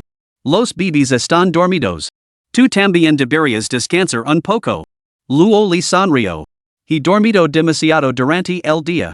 Ahora no tengo nada de sueño. Pensaba que estaría agotada durante el prepario, pero tú no me dejas preocuparme por nada. Estoy más relajada que nunca. Suyo levantó la cabeza y, pelando a Luoli desprevenida, se acercó en sus brazos, apoyando la cabeza en su brazo. Ah, ¿qué estás? Luoli jadeó, entreabriendo los labios mientras sus mejillas se sonrojaban. Suyo rodeó los hombres con el brazo y acercó la cabeza cómodamente en su pecho. Que demonios estás haciendo? Las Magillas de Luoli Ardian Intensamente. Nunca había imaginado que su acercaría en su abrazo tan fácilmente, aferrándose ella como un niño. Estaba completamente nerviosa. Cuando recuperó el sentido, ella se aferraba a ella con fuerza, imposible de apartar. Luoli estaba mortificada, su voz apenas era más que un susurro. Suyo, con los ojos cerrados, esbozó una sonrisa. Mi querida esposa acaba de mencionar lo ociosa que se siente estos días. Bueno, a partir de ahora, puedes acurrucarme para dormir. Put. Luoli se a pesar de su vergüenza, haciendo un puchero con los labios en señal de fingido disgusto. Bah. Que descarado. Eres un hombre adulto y todavía quieres que te hero. ¿Por qué preocuparse por la dignidad con tu propia esposa? La dignidad es para los extraños. Tú no eres una extraña, ahora somos familia. Tú, siempre tienes razón. La dulzura lino el corazón de Luoli, que no pudo resistirse levantar la mano para jugar con un mechón de pelo de suyo. Suyo, ¿estás realmente seguro de casarut conmigo? Es un compromiso para toda la vida, no tomes una decisión precipitada. Suyo abrió los ojos con pereza y levantó la mirada para encontrarse con la de Luoli. Sus rostros estaban a solo unos centímetros de distancia ella podía incluso ver la cava de las puntas de sus finas y densas pestañas. Reprimiendo el impulso de besarla, habló con voz ronca. Yo ya he tomado mi decisión. Why tú? A Luoli le resultaba difícil mirar directamente los profundos y hermosos ojos de suyo. Rápidamente apartó la cabeza, mostrando a suyo su suave y sonrosada mejilla. Mientras no te arrepientes, no tengo miedo. Suyo sonrió, levantó la cabeza para dar un ligero beso en la mejilla de Luoli y luego se acurrucó de nuevo en su brazo, cerrando los ojos para dormir. Entonces, una vez que termine tu periodo de confinamiento, registremos nuestro matrimonio, celebraremos la ceremonia de compromiso, la boda y la luna de miel, sin soltarnos en un solo paso. Te dar te do lo que tienen las demás mujeres. Te proporcionar te do lo que les falta. Mi esforzo por dar te do lo que dices. Y mañana y yo volveremos en nuestra ciudad natal para cobrar el premio de la lotería. Si te do bien, traer a mis padres para que conozcan a tus tíos y comemos juntos. Para cuando llegue nuestra boda, los llamaremos mamá y papá. Suyo no tenía sueño, pero acurrucado en los brazos de Luoli se sentía tan cómodo y seguro que se quedó dormido con los ojos cerrados. Había dejado tantas cosas sin decir antes de que sus palabras somnolientas se desvanecieran en el sueño. Luoli contempló al Johnny gigante en sus brazos, ahora acurrucado como una tímida joven novia. No pudo evitar sonreír. Dicen que todo hombre esconde en su interior un niño pequeño, y ahora ella lo cría de verdad. Durante el día, delante de los demás, era un hombre maduro y estable, considerado en todos los sentidos, capaz de manejar cualquier situación. Sin embargo, una vez en la cama, se convertía en un bebé grande, dependiente y mimado, que insiste en que ella lo abrazara mientras dormían. Pero no era cierto que el lado más dependiente y infantil de un hombre solo salía a la luz delante de sus seres más cercanos? Ese es el caso. Una dulce calidez se extendió por el corazón de Luoli. Así que, a los ojos de suyo, ella era la persona más cercana a él. Luoli miró a los bebés en su cuna, todos arrapados bajo sus mantitas. Solo entonces se relajó, cerró los ojos para dormir con la cabeza acurrucada contra la de suyo. Wah. Más de una hora después, el llanto del bebé despertó a suyo de golpe. Prácticamente saltó de la cama y descubrió que la tanta de Luoli había estado tumbada sobre su brazo durante más de una hora. Suyo se apresuró a meter el brazo debajo del edredón y la cubrió adecuadamente. Luoli abrió los ojos somnolientos y instintivamente trató de levantarse al oír el llanto del niño. Suyo le presionó los hombres con firmeza. Duerme. Yo los calmar. Luoli se frotó los ojos. Cuando uno llora, todos lloran. Tres? No podrás con ellos. Yo me encargo de uno. Capítulo 29, un burrito también puede ser una canción de cuna. Luoli tenía el sueño ligero y ahora estaba completamente despierta. No queriendo dejar a suyo solo al cuidado de los tres niños, se levantó de la cama sin decir nada. Suyo sonrió con impotencia. Muy bien, yo iré a cambiar los pañales. Tú prepara la leche para los tres. De acuerdo. Luoli respondió rápidamente, se lavó las manos y se dispuso a preparar la leche. Suyo se calzó las zapatillas y fue a recoger a los bebés. El más ruidoso era el segundo, que normalmente se portaba bien. Tenía la carita contraída y pataleaba violentamente en el aire. Bip. Tarea asignada, canta canciones infantiles para dormir a los bebés. Por cada bebé que se con éxito, el anfitrión podrá girar la ruleta de premios una vez. Suyo recuerdo haber recibido una recompensa inicial del sistema llamada voz celestial. On no había probado su eficacia, pero con los bebés necesitando calmarse esa noche, parecía la oportunidad perfecta.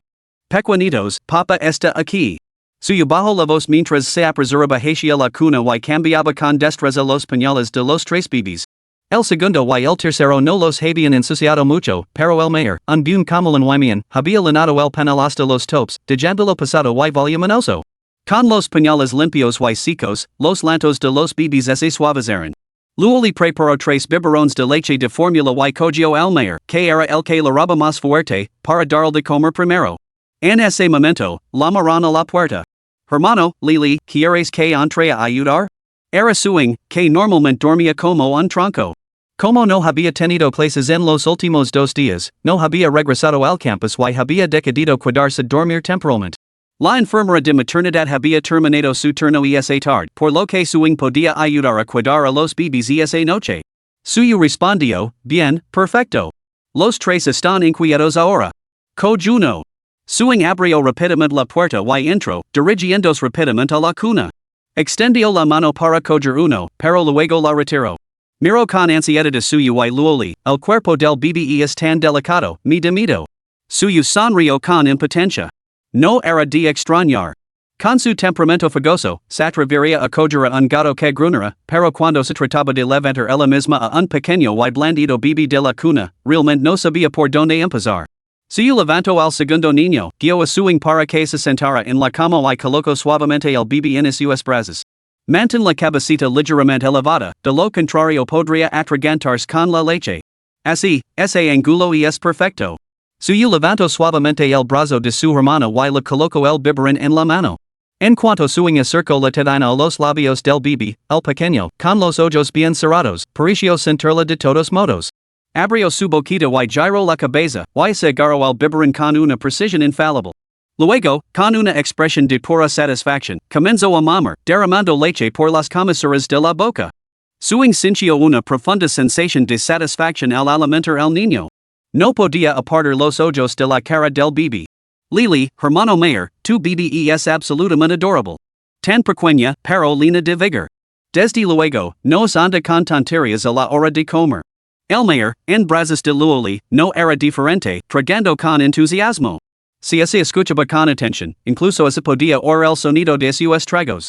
El mayor tenía un apetito voraz y ahora bebía 90 mililitros de leche de fórmula, mientras que las dos hermanas menores tomaban unos 60 mililitros cada una. Eso es lo que se entiende por succionar con todas sus fuerzas. Nunca subestimes la fuerza de succión de un bebé, es increíblemente fuerte.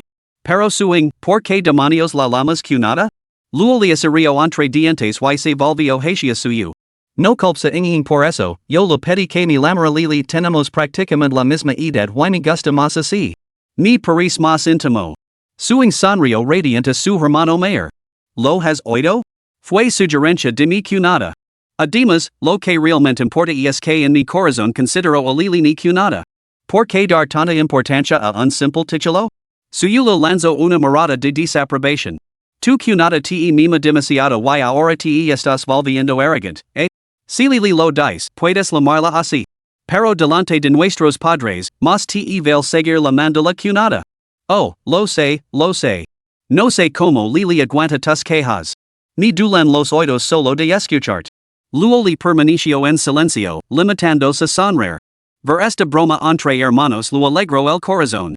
Los tres bebés pronto terminaron su leche y Suyu les hizo eructar uno por uno. Luego colocó el tercer niño en la cuna. El pequeño parecía haber dormido demasiado durante el día y ahora estaba completamente despierto, pateando con sus piernacitas y estirando los brazos, ocupado como una abeja. Suyu sabía que los tres no podían ver con claridad, ni podían abrir completamente los ojos. Había aprendido en el manual de cuidado infantil proporcionado por el sistema que los nervios visuales de los recién nacidos estaban poco desarrollados al principio. Sus ojos necesitaban entre una y 2 semanas para abrirse gradualmente, y tardaban un mes en ver con claridad. Durante este periodo, pasaban de la ceguera total a percibir débilmente la luz, y luego de una visión borrosa a una visión gradualmente más clara. Para cuando pudieran ver de verdad, la curiosidad de los pequeños por el mundo comenzaría a florecer. Aunque ahora no podían ver nada, eso no afectaba a su sensación de comodidad y satisfacción. Bien alimentados, bien descansados y con el culito seco, los pequeños frunchan sus diminutos labios, arrugaban el seno y chascaban la boca, como se saborearan el dulce sabor de la leche. En resumen, suyo podía observar todo tipo de expresiones peculiares en los rostros de los tres bebés, pero cada una de ellas le parecía absolutamente adorable. Ya no parecen tener sueño. ¿Qué hacemos? Sueño observable las enérgicas travesuras de los tres pequeños, dividida entre la diversión y la exasperación. Inging, deberías volver a la cama. Tu hermano y yo nos encargaremos de acostarlos. Luego miró el reloj era más de medianoche y instó a sueño descansar. Si, hazel caso a tu cunada y vida la cama. Les cantaré una nana así dormirán en un santiamen. Al oír la sugerencia de su hermano, sueño parpadeo y se quedó en blanco durante unos segundos. Hermano, ¿hablas en serios? No tienes oído musical.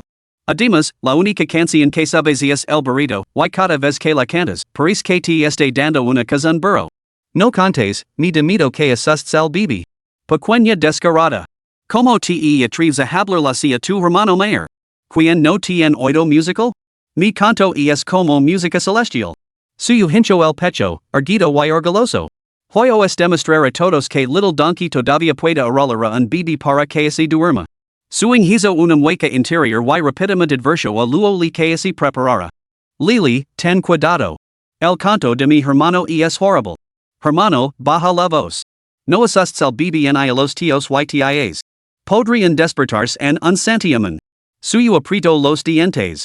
Pequeña descarada, espera a que te demuestre de lo que soy capaz. Dica esto. Se aclaró la garganta, recordó la letra y comenzó a cantar. Tengo un burrito, nunca lo monte. Un día, por capricho, lo monte para ir al mercado. Azotándolo con la mano, sintiendo bastante orgulloso. Cuando de repente, splash. Cae en el barro. La expresión de risa inminente congelada en el rostro de sueño se congeló de repente, y sus ojos se abrieron con incredulidad mientras miraba a su hermano. Capítulo 30, calmar al niño, calmar a la esposa. Esperaba que su canto fuera tan espantoso como siempre, una recitación sin vida de versos, pero lo que legó a sus oídos fue una melodía cantada con una voz de notable belleza. Lo que debería haber sido una simple canción sobre un burrito estaba impregnada del profundo y tierno amor que un padre siente por su hijo. Sueño se sintió como hace la banara la brisa primaveral, con los oídos llenos de deleite. Luego también miró a suyo con asombrada admiración. Este hombre que no dejaba de sorprenderla, que parecía capaz de cualquier cosa. ¿Quién hubiera pensado que también sabía cantar tan bien? Al observar los anchos hombres de suyo, los músculos definidos de sus brazos y su mandíbula angulosa, luego se encontró tragando saliva involuntariamente. Cada rasgo irradiaba una masculinidad perfectamente medida, que le prometía una seguridad ilimitada. Al darse cuenta de que sus pensamientos habían divagado, luego se sonrojó y se obligó a apartar la mirada de suyo y centrarse en la cuna. Los tres bebés, que momentos antes se retorcían inquietos, ahora se habían calmado mientras escuchaban el canto. Parecían disfrutarlo muchísimo, chasqueando sus pequeños labios e incluso dejando escapar una burbuja de leche por las comisuras de la boca. Sueño se quedó boquiabierta durante un largo momento antes de recordar cerrar la boca. Sacudiendo la cabeza como si no reconociera a su propio hermano, murmuró en voz baja, imposible. ¿Cómo ha podido cambiar tanto? Es increíble. Luego se acercó a Sueño, le tocó suavemente el hombro y le preguntó con curiosidad, ¿qué pasa, Inging? ¿Por qué esa expresión? Sueño estaba completamente perpleja. Se inclinó hacia el oído de Luoli y le susurró, Lili, mi hermano ha estado tomando clases de canto? Te lo juro, antes cantaba exactamente como un perro ladrando. Ya. Tomada por sorpresa, Luoli se echó a reír ante la comparación de Sueño. Suyubai lanzó una mirada de desaprobación a Sueño y hizo un gesto para que se callara. Silencio, no hables. Mira a esos tres. Sueño y Luoli dirigieron la mirada hacia la cuna y descubrieron que, mientras ellos susurraban, los tres pequeños se habían quedado dormidos. Sin mecerlos para dormir, sin darles palmaditas en el trasero, simplemente se habían quedado dormidos, cada uno con una expresión de total satisfacción. Sueño le hizo un gesto de admiración con el pulgar hacia arriba. Genial, amigo. Lo tengo decidido, cuando tenga hijos, te pondrá a ti al mando. Tu hermana ya no os molestará. Buenas noches. Luego salió como un torbellino, volviendo a su habitación para reflexionar un poco más sobre el misterio. Luego vio a suing marchers con una sonrisa, solo para volverse y encontrar a suyo sonriendo. Luego no pudo evitar levantar el pulgar también. Genial, amigo. Has conseguido dormir a tres niños con una canción infantil. Suyo estaba rebasando de orgullo. Se acercó a la cama, se tumbó y le dio una palmadita al lugar junto a él. Vamos. Luego le se sonrojo. ¿Qué? ¿Qué quieres decir? Ven a la cama, claro. Y es más de la una. ¿No estás cansada? Suyo sonrió con picardia, lo que hizo que luego le se sintiera bastante nerviosa. Se tumbó a su lado lentamente, con el corazón acelerado. Suyo extendió el brazo, invitando a luego a apoyar la cabeza sobre él. Tonta. Debo de haber estado durmiendo con el brazo debajo de ti. Debe de haber sido incómodo. Ven, déjame abrazarte. Luego le se sonrojo y apartó la cabeza. No. Lo necesito. Suyo se río entre dientes. Cuando una mujer dice que no necesita algo, pero en eso, en realidad sí lo necesita. Sin esperar una respuesta, atrayó a luego le hacia el y la abrazo, con la cabeza de ella apoyada en su brazo. Efectivamente, la pequeña mujer en sus brazos no se resistió.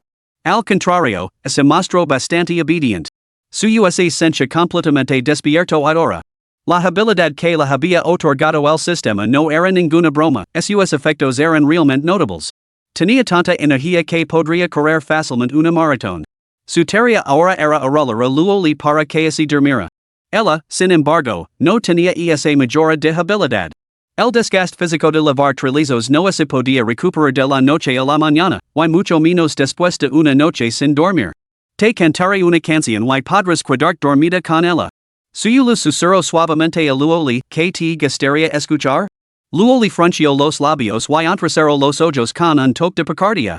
No soy un bebé, ¿sabes? ¿De verdad necesito una canción de cuna? Como se temera que suyo cambiara de opinión, añadió rápidamente, ya que tienes tantas ganas de cantar, supongo que te escuchar amablemente. Elige la que más te guste. La pequeña picará, toda una tsundera. Sin embargo, hacia solo unos momentos, esa pequeña bulla había estado escuchando con pura felicidad en su rostro. Suyo reflexionó un momento, carraspio ligeramente y eligió una canción que había estado escuchando con frecuencia últimamente en Douyin, llamada Green Jade Love. La primera vez que la escuchó, a suyo lo impresionaron sus hermosas escalas vocals y su interpretación operística, y la letra lo pareció absolutamente encantadora. Él mismo la cantó en ese momento, entonándola a pleno pulmón mientras repartía comida a domicilio. Todos los transeúntes se volvieron para mirarlo y él incluso escuchó fragmentos de los insultos que le lanzaban. Suyo no lo entendía. ¿Realmente cantaba tan mal? Más tarde, una compañera de trabajo que también repartía comida pareció sentir simpatía por él. Lo envió un mensaje por WeChat preguntándole si lo apetecía ir a cantar después del trabajo, alegando que era una reunión del equipo. Suyo pensó que fomentar la camaradería entre compañeros era una buena idea, sobre todo porque no eran solo ellos dos, así que aceptó. Acabó cantando una canción, precisamente Green Jade Love. Después de terminar la canción, nunca volvió a recibir otro mensaje de esa chica. Por pura coincidencia, suyo vio más tarde su comentario debajo de un video de Green Jade Love en Douyin. Un compañero de trabajo que me gustaba, guapísimo, con una altura de 185 centímetros, pero su voz sonaba como el mugido de una vaca. Horrible. Lo siento, me gusta más la voz que el aspecto, así que pase. Suyo se quedó sin palabras. Esa chica tenía una cara tan larga como las plantillas de sus zapatos del número 44, y aún así se metía con él. Su voz habitual no sonaba como el mugido de una vaca, ¿verdad? Mientras suyo sacaba su teléfono para buscar la letra de Green Jade Love, estos pensamientos pasaron por su mente. Rápidamente volvió a concentrarse y se preparó para cantar. Su voz era cálida y melodiosa. Luego le cerró los ojos, sintiendo que era un festín auditivo. Al escuchar la hermosa voz de suyo, luego le se imaginó a sí misma como una heroína antigua o una elegante general. De repente, vio a un joven caballero alto y elegante con túnicas blancas, cuyas mangas ondeaban con elegancia. Un caballero de gracia sin igual. Un caballero sin igual en este mundo. Luego se acercó y el caballero se volvió para sonreír. Era el rostro de suyo. Con los ojos encerrados, una leave sonrisas de bujo en los labios de Luoli, pero no podía abrirlos, aparentemente embriagada por la tierna y delicada melodia.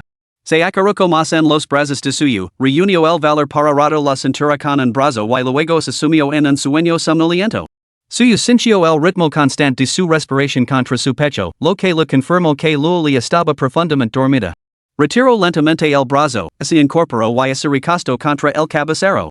Eco una mirada preocupada a los tres niños, comprobando que no estuvieran expuestos y que sus manos estuvieran bien colocadas antes de sentarse tranquilo. Sin rastro de somnolencia, suyo decidió sacar su teléfono y jugar con él. Capítulo 31, Dissolver el grupo de novias. Suyo tenía varios grupos de WeChat. Entre ellos estaban sus compañeros de secundaria, sus compañeros de instituto, sus compañeros de universidad, sus amigos de la infancia, un grupo de exnovias y un grupo familiar para la familia feliz. Aunque esta exnovia no podía considerarse realmente una verdadera ex. Una era una novia del instituto. Habían salido juntos durante medio año, y su relación era tan pura como salir con los amigos. El contacto físico más íntimo que habían tenido había sido compartir un vaso de agua. Luego, 6 meses antes de los exámenes de acceso a la universidad, ella había terminado la relación. Suyo había aceptado inmediatamente, al darse cuenta de que el romance no era lo que él había imaginado. En las novelas y las series, los romances de los protagonistas eran apasionados y conmovedores, pero para él era como tener otra hermana, algo totalmente anodino. Tras la ruptura, ya no tenía que chatear por QQ por las noches, lo que le dejaba libre para saltarse el muro y dirigirse al cybercafé para pasar toda la noche jugando. Recordaba vagamente que se llamaba Juan Lily, el nombre se le había quedado grabado, pero su rostro se había desvanecido. La segunda? Suyo ni siquiera recordaba su nombre. Se habían conocido en su segundo año de universidad y habían salido durante una semana antes de que él descubriera que ella tenía olor en las axilas, algo que él simplemente no podía tolerar. Eso fue el final. Las siguientes habían sido todas concertadas a través de amigos, compañeros de su anterior trabajo como directivo o de la familia. Ninguna lu había llamado la atención. Todas esas chicas yacen ahora inactivas en suya desaparecido chat grupo exnovias. Suyo eco un vistazo a los miembros del grupo, 10 en total, incluyéndose a sí mismo. 3 o 4 de ellas seguían chateando con regularidad, actuando como novias normales. Teniendo en cuenta que ahora estaba casado y tenía un hijo, suyo sentía que le debía una responsabilidad a Luoli y que debía dar un buen ejemplo a su hijo. Decidió dissolver este grupo totalmente redundante. Suyo envió este mensaje directamente al grupo. El grupo se disolverá mañana a las 8 de la mañana. Los que no se hayan añadido en WeChat pueden hacerlo ahora. Después de las 8 de la mañana, no habrá exceptions. PD, ahora estoy casado. Deshagamos la amistad de forma educada. Adiós. Suyo no volvió a mirar el grupo hasta la mañana siguiente, justo antes de las 8, cuando tenía intención de disolverlo. No se había dado cuenta hasta que miró, y lo que veo le dio un buen susto. El historial de chat se había desplazado tanto hacia atrás que el mensaje más antiguo estaba enterrado en lo más profundo. 9 mujeres charlaban frenéticamente, varias de ellas lanzando insultos, acusando de quemar puentes, de ser despiadado como una pistola desenfundada y infundada. Suyo se quedó completamente sin palabras. ¿Cuándo demonios se había quitado los pantalones con ellas? Por Dios, podían soltar semejantes tonterías sin pestañear, sin necesidad de preparar ni una sola palabra de antemano. Cada una de ellas también le había enviado mensajes privados, parlateando sin parar. Suyo no tenía ni el tiempo ni las ganas de leerlos. A las 8 en punto, disolvió el chat grupo y procedió a eliminar a cada una de estas mujeres de sus contactos. Uf. Por fin, el mundo estaba en silencio. Wah wah. El llanto de un bebé atravesó el aire. Suyo reconoció el llanto al instante, era herbal. Se acercó a la cuna y descubrió que efectivamente era el pequeño. Herbo pataleaba con sus diminutas piernas en el aire, con la carita contorsionada por el malestar. Suyo le tocó el panal debajo del trasero y, efectivamente, estaba sucio. Limpió con destreza el kilito del pequeño, le puso un panal limpio y luego cambió también el mayor y el tercero. Al correr las cortinas, la cálida luz dorada del sol matutino inundó la habitación, banando las cunas de los bebés con un agradable resplandor. Al observar el aspecto de los tres bebés, Suyo notó que sus niveles de ictericia habían disminuido significativamente. El amarillamiento fisiológico se había atenuado considerablemente, dando paso a un tono rosado y saludable. La pareja alimento a los bebés con su primera toma de leche de fórmula de la mañana, tras lo cual se llevó la cuna al salón. Era esencial que los bebés experimentaran diferentes entornos. De lo contrario, permanecer en un entorno constante, tranquilo y inmutable los haría muy inquietos más adelante, el más mínimo cambio de ubicación o ruido provocaría un llanto incesante. Esto no solo incomoda a los bebés, sino que también supone un agotamiento adicional para los nuevos padres. Existe el riesgo de que el bebé tenga que ser sostenido para dormir por la noche, llorando en cuanto su trasero toca el colchón. Entonces, los nuevos padres comprenderían realmente lo que significa sentirse completamente desesperados. Una vez en la sala de estar, el bebé pareció percibir el cambio de ubicación y permaneció despierto, lleno de energía. When Miling y luo changching se habían levantado temprano y habían ido a preparar el desayuno a la cocina. Ahora que todo estaba listo, llamaron a los niños para que se lavaran las manos y comieran. Vio que es sobre todo su quien se ocupa de la casa. Has trabajado mucho. Prueba lo que hemos cocinado tu tío y yo. A ver si te gusta. Dijo when Miling con una sonrisa. Había hecho sopa de tomate y se había levantado temprano para preparar bolos al vapor, los favoritos de Luoli, rellenos de cerdo desmenuzado y fideos de cristal. Su USA sorprendió. La tía y el tío deben de haberse levantado al amanecer. Hacer bolos no es fácil, lleva mucho tiempo. Y es demasiado trabajo. Luo Changching se limitó a reír y les sirvió a cada uno un plato de sopa. Oh, no es nada. De todos modos, suelo levantarme temprano en casa. Como me desperta la hora adecuada, pensé en levantarme y hacer unos bolos al vapor. No sabía que releno preferían tu y ying, así que hice los de fideos transparentes y carne de cerdo picada, que a Lili lo encantan. Al oír las palabras de su madre, Luo le sintió una panzada de emoción y la miró. Tu tía y yo no oímos llorar al bebé en toda la noche. ¿Y es posible que haya dormido toda la noche? Luo Changching estaba desconcertada. Tenía pensado ayudar a su hija y a su yerno a cuidar del bebé durante la noche, pero al no oír llorar al bebé, se preguntó si simplemente había dormido demasiado profundamente. Se despertó dos veces. Después de comer, se volvió a dormir enseguida. Y es muy fácil calmarla, no es nada agitador. Las palabras de suyo eran modestas, pero Luo le sabía la verdad, él no había pegado ojo. Al menor ruido del bebé, saltaba de la cama como un robot incansable.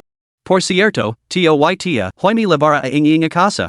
En primer lugar, para recoger el registro familiar y, en segundo lugar, para informar a mis padres de nuestra situación. Me gustaría que los conocieran para poder discutir los detalles de la boda. ¿Les parece bien? Suyo preguntó educadamente, con tono humilde. Luo Changching y Wen Miling, naturalmente, no pusieron ninguna objeción. Ambos se volvieron para mirar a su hija, indicando que la decisión dependía de ella. Luo le sonrojó ligeramente las mejillas y asintió con la cabeza.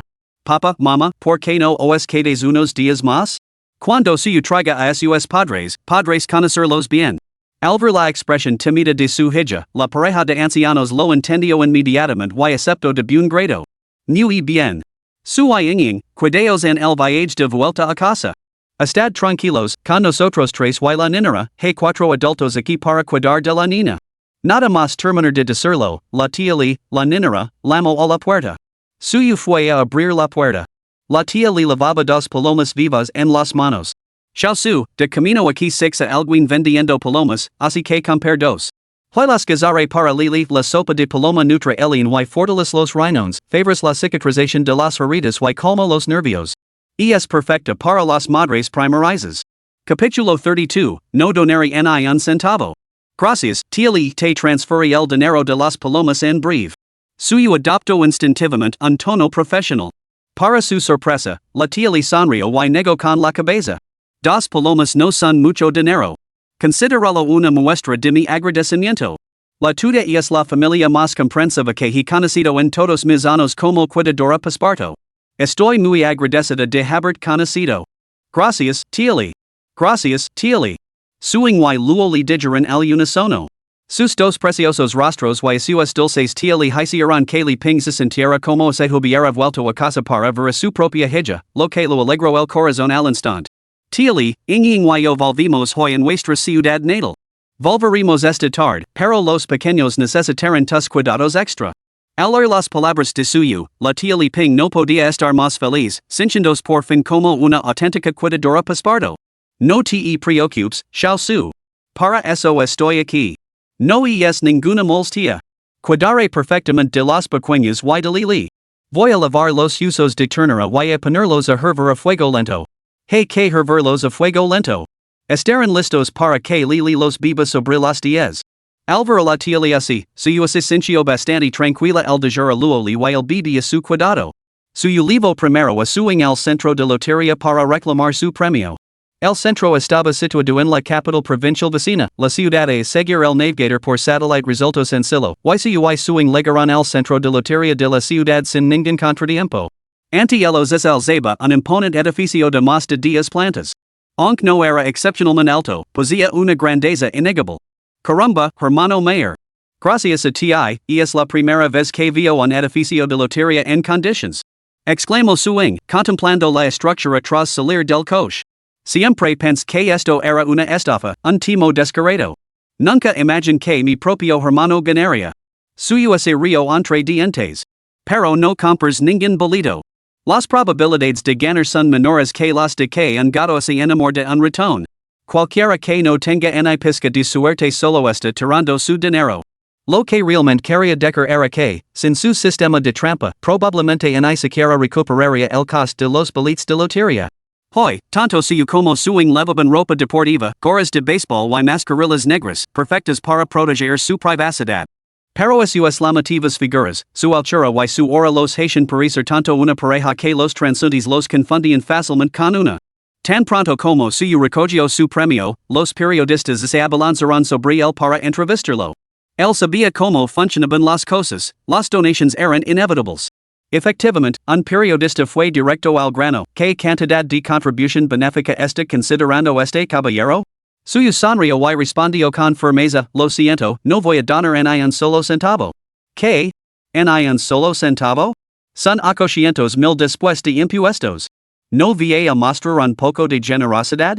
El periodista frunció el seno, claramente disgustado. Suing ese irrito por el tono. Era desconcertante, el premio pertenecía a su hermano y la decisión de donar era totalmente suya. Porque ahora parecía que les estaban presionando para que realizaran un acto de caridad obligatorio? Suyo agarró a su hermana antes de que explotara, riéndose entre dientes. Tengo la intención de entregar esta donación directamente a unas cuantas personas que conozco personalmente. Así será mucho más eficaz. Si duda de mi sinceridad, camarada periodista, no duda en acompañarme durante unos días y verlo por sí mismo.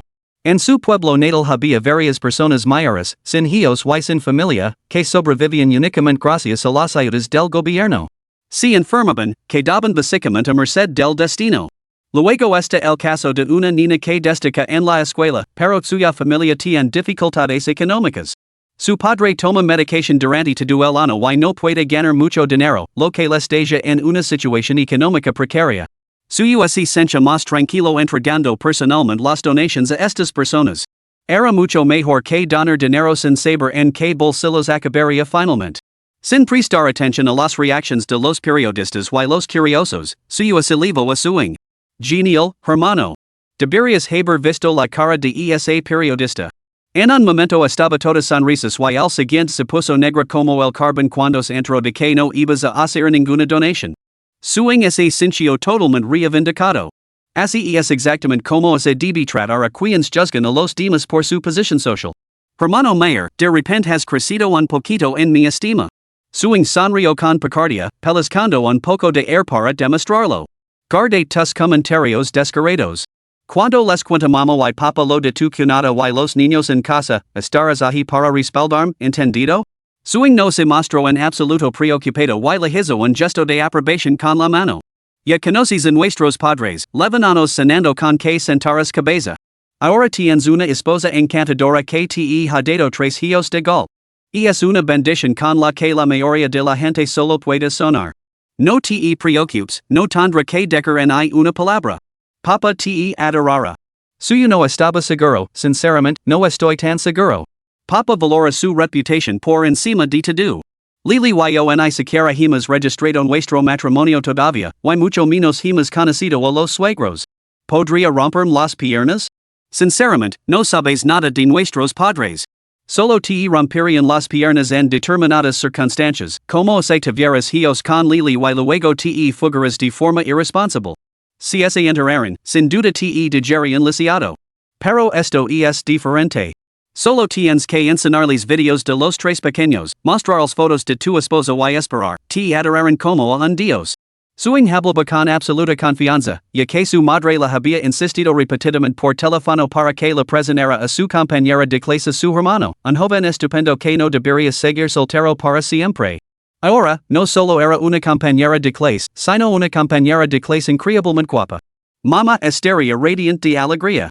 De camino a su ciudad natal, se detuvo en el banco y retiró 100,000 yuanes. Lo metió en una bolsa de plástico negra sin distintivos y así lo lanzó a su hermana, que iba en el asiento del copiloto, nada más subir el coche. ¿Qué diablos es esto? Pesa un montón. Suing murmuró mientras abría la bolsa y luego dio un grito de sorpresa. Corrito hermano, ¿has sacado el dinero para mi coche? Ahora me pareces mucho más impresionante. Si yo la miro y asirio entre dientes, esto no es para ti, ¿sabes? Devolve unos cuantos miles para la abuela Li y la abuela Lu, y del 10,000 a la familia de Huang Xiao. He oído que ha entrado en un instituto de prestigio, y es la primera de la clase. Reserva 60,000 para mamá y papa. Compra joyas de oro para Lili, además de un regalo para la reunión. Si no es suficiente, retirar más.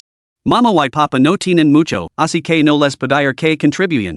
Y cuando pasemos por el supermercado más tarde, acompáñame a comprar arroz, harina, aceite de cocina y cosas así.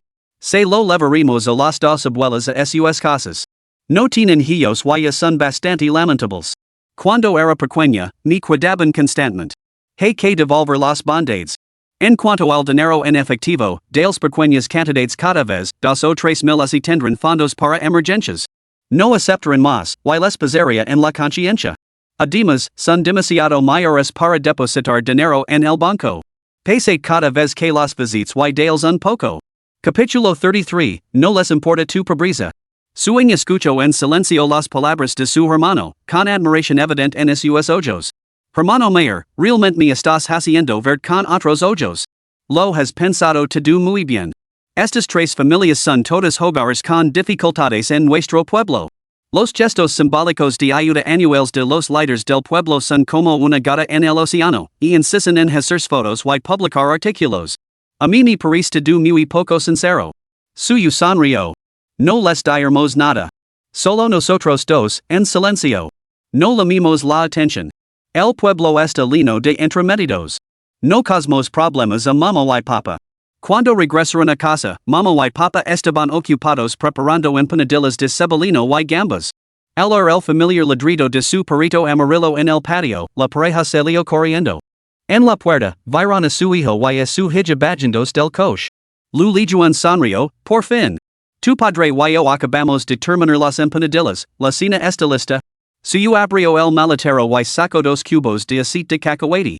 Al ver el maletero lino, su Zhengan frunció el seno, ¿por qué tanto? Mama, papa, después de cenar, Ying y yo iremos a casa de la abuela Lu y Huang Xiao. Al oír esto, Lu Lijuan preguntó, ¿todas esas cosas son para ellos? Sí, exactamente. Son artículos bastante económicos y les vendrán muy bien. Al principio, pensó que sus padres se opondrían a que gastara tanto, pero en cambio asintieron felices. Está bien, vi después de cenar. Es lo correcto devolver la amabilidad. Tus dos abuelas fueron muy buenas contigo cuando eras pequeño, solías comer en sus casas todo el tiempo. En cuanto a esa chica, Huang Xiao, también es una niña sensata. No ha sido fácil para ninguno de los dos. Vi a verlos. Lu Lijuan se sintió reconfortado y, al mismo tiempo, Lu invadió una punzada de tristeza. Era loable que la niña entendiera la gratitud y la reciprocidad, pero la idea de que su hijo, que antes era un ejecutivo mimado, ahora trabajara como repartidor, con la piel aparentemente más áspera y el cutis más oscuro, le dejaba un sabor amargo en la boca. Luchando por contener las lágrimas, Lu Lijuan fingió que no pasaba nada. And ratas cenar. Voy a hervir las albóndigas. Pero tanto su como suing detectaron el temblor en la voz de su madre. Los hermanos intercambiaron una mirada cómplice. En breve se lo confisarían directamente, explicarían a sus padres que ahora él tenía seguridad económica, por lo que no tenían que preocuparse diario por su bienestar. Las empanadillas humeantes llegaron a la mesa. Suyo dio un bocado, el sabor familiar y deliciosamente sabroso. Miroa sus padres y ese dio cuenta de que no dejaban de mirarlo, claramente queriendo preguntarle por su trabajo, pero sin atreverse a sacar el tema. No queriendo dejarlos en suspense, suyo tomó la iniciativa. Mama y papa, inging yo tenemos que volver esta tarde. ¿Por qué no venís con nosotros? Os presentar a algunas personas. Su lleguen y lu lijuan estaban desconcertados. ¿Por qué tanta prisa por ers? ¿Qué vamos a hacer? ¿A quién vamos a conocer? Suyo se dio cuenta de que se necesitaría más que unas pocas palabras para explicarlo, así que simplemente le pidió a su hermana que les mostrara las fotos.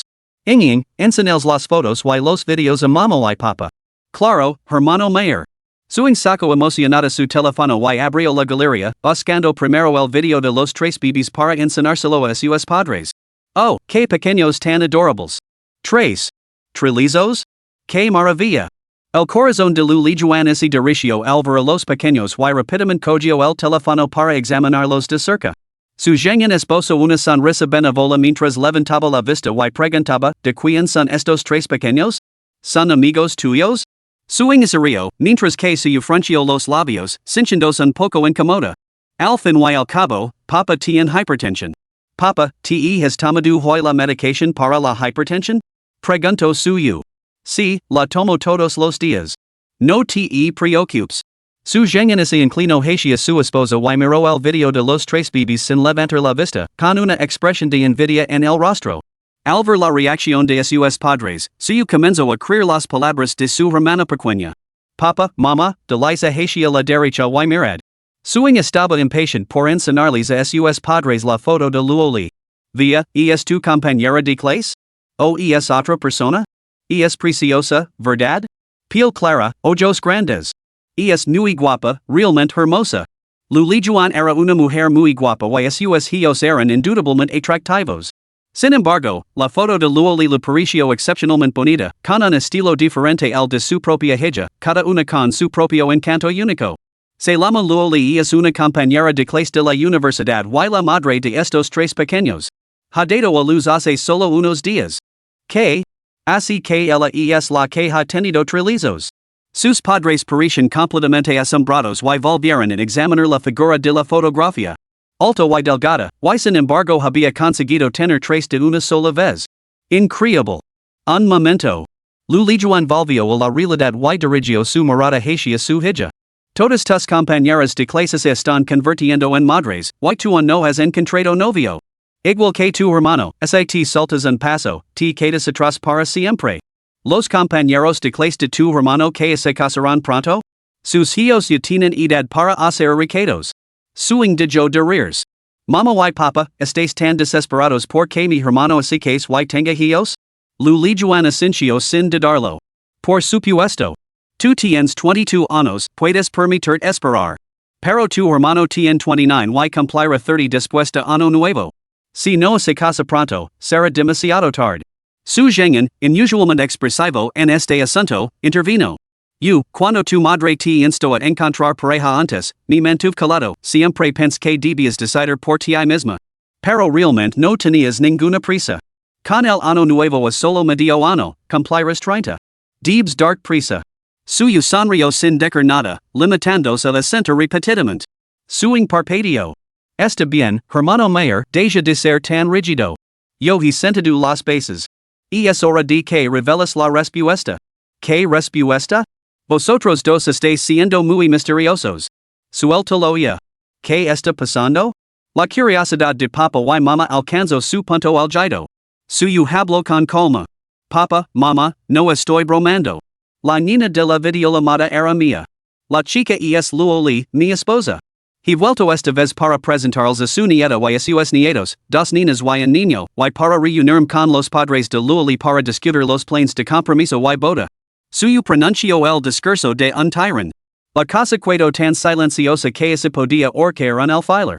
Se lu erizó el velo de la nuca. Ay, Dios mío, pensó. Quizás tenga que traer la papa sus medicamentos para la presión arterial. Papa, mama, los tres niños son de mi hermano. Están sanos y son adorables. Luoli es mi compañera de clase, una persona de carácter impecable, irreprochable. Suponiendo que sus padres simplemente estaban atenidos por la incredulidad, se apresuró a intervenir. Inesperadamente, su madre rompió a llorar al instante. Segundos las lágrimas, cogió el teléfono de su hijo. Rápido, déjame ver bien a mi nuera y a mis nietos. Mamá. Su hijo le entregó rápidamente el teléfono y le hizo un gesto de aprobación con el pulgar. Al volverse hacia su padre, vio que él también estaba abrumado por la emoción, rebosante de alegría, sin el más mínimo atisbo de enfado. Vosotros dos sois realmente increíbles, mamá y papá. Cuando se trata de aceptar cosas nuevas, sois imbatibles. Lulijuan sonrió al ver las fotos y los videos, y miró a suyo. Granuja. ¿Por qué no dijes nada antes? Tuviste que esperar hasta después de que naciera el bebé para celebrar la boda. Deberías haberlo hecho hace mucho tiempo. A ella ni siquiera le importa tu pobreza. En su mente, su hijo había perdido su buen trabajo, estaba agobiado por una hipoteca y ahora debía estar luchando para llegar a fin de mes. Capítulo 34, Quiero arrancar la tercera pierna. La realidad era realmente sombría. Esta sociedad era cruel y implacable. Si no hubiera sido por la aparición de Luoli y los niños en su vida, que activaron el sistema de dineros, podría estar realmente ahogado en deudas hipotecarias. Pero ahora, su sencha una profunda gratitud por todas las bendiciones que se habían cruzado en su camino. Sonrió a sus padres. Mamá, papá, he llegado tan tarde porque he ido al centro de lotería de la ciudad a gain la lotería, 80,000 después de impuestos, te do en la cuenta. Antes de que sus padres pudieran reaccionar, suyo sacó la bolsa de plástico que había preparado con 60,000 yuans y se la entregó. Aquí tenías 60,000 yuans. Usadlos para el regalo que le vas a dar hoy a Lili y no os preocupes por comprar joyas de oro, ya las he comprado yo. Solo tenías que dárselas. Su genien escuchó las palabras de su hijo, mirando fijamente el montón de dinero que tenía delante. Tanto él como su esposa estaban completamente atenidos. Ni siquiera se habían recuperado de la sorpresa de tener una nuera y nietos, y ahora este premio de lotería. ¿Estás diciendo la verdad, hijo? Esto es simplemente, parece que toda la buena suerte ha llegado a nuestra familia. Lu Lijuan no podía controlar sus emociones. Eran complejas, abrumadoramente alegres, como un sueño. ¿Cómo podía suster algo que nunca se había atrevido a imaginar? Parece un milagro. Desde que conocí a Luoli, y ahora con el bebé en camino, mi suerte parece haber cambiado de la noche a la mañana. También he dejado de repartir comida a domicilio. Ahora gano lo suficiente escribiendo artículos para mantener a mi mujer y a mi hijo. Suing leo el ambiente y hablo en el momento justo. Papa, mamá, todo lo que ha dicho mi hermano es cierto. Viéndolo así, mi cunada y los tres bebés son sus amuletos de la suerte, su buena fortuna. Suyo miró a su hermana con satisfacción. La chica tenía facilidad de palabra, ¿no? Suing pestañeó, mientras su monólogo interior decía. Hermano mayor, déjalo en mis manos. Si no consigo convencer a mamá y papá de que te adoran como a un dios, me cambiar el apellido. J.E. Sobre todo, tengo el ojo puesto en ese coche, puedes dar prisa y comprármelo? Su genien sacó emocionado una botella de su preciado vino fino, listo para beber. De repente, recuerdo que todavía tenía que acompañar a su hijo a conocer a sus suegros esa tarde, así que rápidamente guardó el vino. Lo beberemos cuando conozcamos a los suegros. ¿Qué día es hoy? Todas las buenas noticias han llegado a la vez. La alegría de Lu Lijuan por el premio de lotería de su hijo era secundaria. Lo que más lo emocionaba era darse cuenta de que esos tres adorables bebés y la encantadora joven pertenecían a su familia. No me extraña que esa foto de la niña me resultara tan familiar, tiene la piel clara y es radiante cuando sonríe, igual que Ying. Así que realmente es mi otra hija. Suing sonrió orgullosa. Mamá, lo tomaré como un cumplido por mi aspecto. Déjame decir que mi cunada es realmente excepcional. Es muy amable y cariñosa con mi hermano. Al igual que yo, está en su tercer año de medicina. No es una carrera para los débiles de corazón. Creo que se convertirá en médica o se dedicará a la investigación médica, le vi como en hilo el dedo. Su escucho en silencio la descripción de Luoli, con una suave sonrisa en los labios. Todos los estudiantes universitarios eligen su especialidad después de pensarlo detenidamente, no solo planificando su futura carrera profesional, sino también siguiendo la pasión y los intereses de su corazón. Su se sintió aún más segura de su decisión. Una vez que luego se recuperara, volvería a la universidad para continuar sus estudios y terminar su carrera como estudito. Oh, estudiar medicina es maravilloso. Los médicos salvan vidas y curan a los heridos. Lulijuan contempló la fotografía de Luoli, que sonría dulcemente, y asintió repetidamente con delete. Ni siquiera había conocido a la chica en persona, pero ya estaba completamente encantada. Después de la comida, se llevó a su hermana a visitar a ambas abuelas y a la familia de Huang Xiao. Tanto los abuelos como los parientes de Huang Xiao expresaron su profunda gratitud, conmovidos hasta las lágrimas. Suyo no se quedó mucho tiempo en ninguna casa y les pidió que no mencionaran el dinero a los demás aldeanos. Ellos entendían los chismes y rumores del pueblo, estaban agradecidos a la familia su y no querían causar problemas. Incluso las dos abuelas comprendieron las implicaciones y aseguraron a suyo y su que no se jactarían ni se lo contarían a nadie. Cuando suyo salió finalmente de la casa de Huang Xiao, apenas había dado unos pasos cuando la voz de Huang Xiao lo llamó desde atrás, hermano. Hermana. Esperad. Suyo y su hermana se volvieron y vieron a Huang Xiao corriendo hacia ellos, muy nerviosa. La chica, que ahora tenía 16 años, acababa de ser admitida en el mejor instituto de la ciudad. Suyo había oído a su madre decir por teléfono que su rendimiento académico había sido excelente. Hermano, hermana, yo misma he traído estos muñecos de lana. Son para vosotros. Huang Xiao lo entregó a suyo un osito de peluche marrón y a su un cordero rosa. Dios mío, Xiao Xiao, que hablaréis. Estos muñecos están hechos con mucho detalle, son preciosos. Suing contempló el muñeco que tenía en las manos con una expresión de alegría en el rostro. Yo pondré el mío en mi lavero y mi hermano puede guardar el suyo en el coche. Suyo sonrió. Tienes razón. Me gusta mucho. Gracias, Huang Xiao. Halagada por el elogio, Huang Xiao se sonrojó y sonrió timidamente. Me alegro de que os gusten. Os estoy muy agradecida a los dos. Estudiar mucho y, cuando gane dinero en el futuro, os lo devolverá. La niña habló con tanta sinceridad, con los ojos brillantes de determinación, que tanto suyo como su se sintieron profundamente conmovidos. Eres una estudiante muy brillante. Seguro que entrarás en una universidad de prestigio.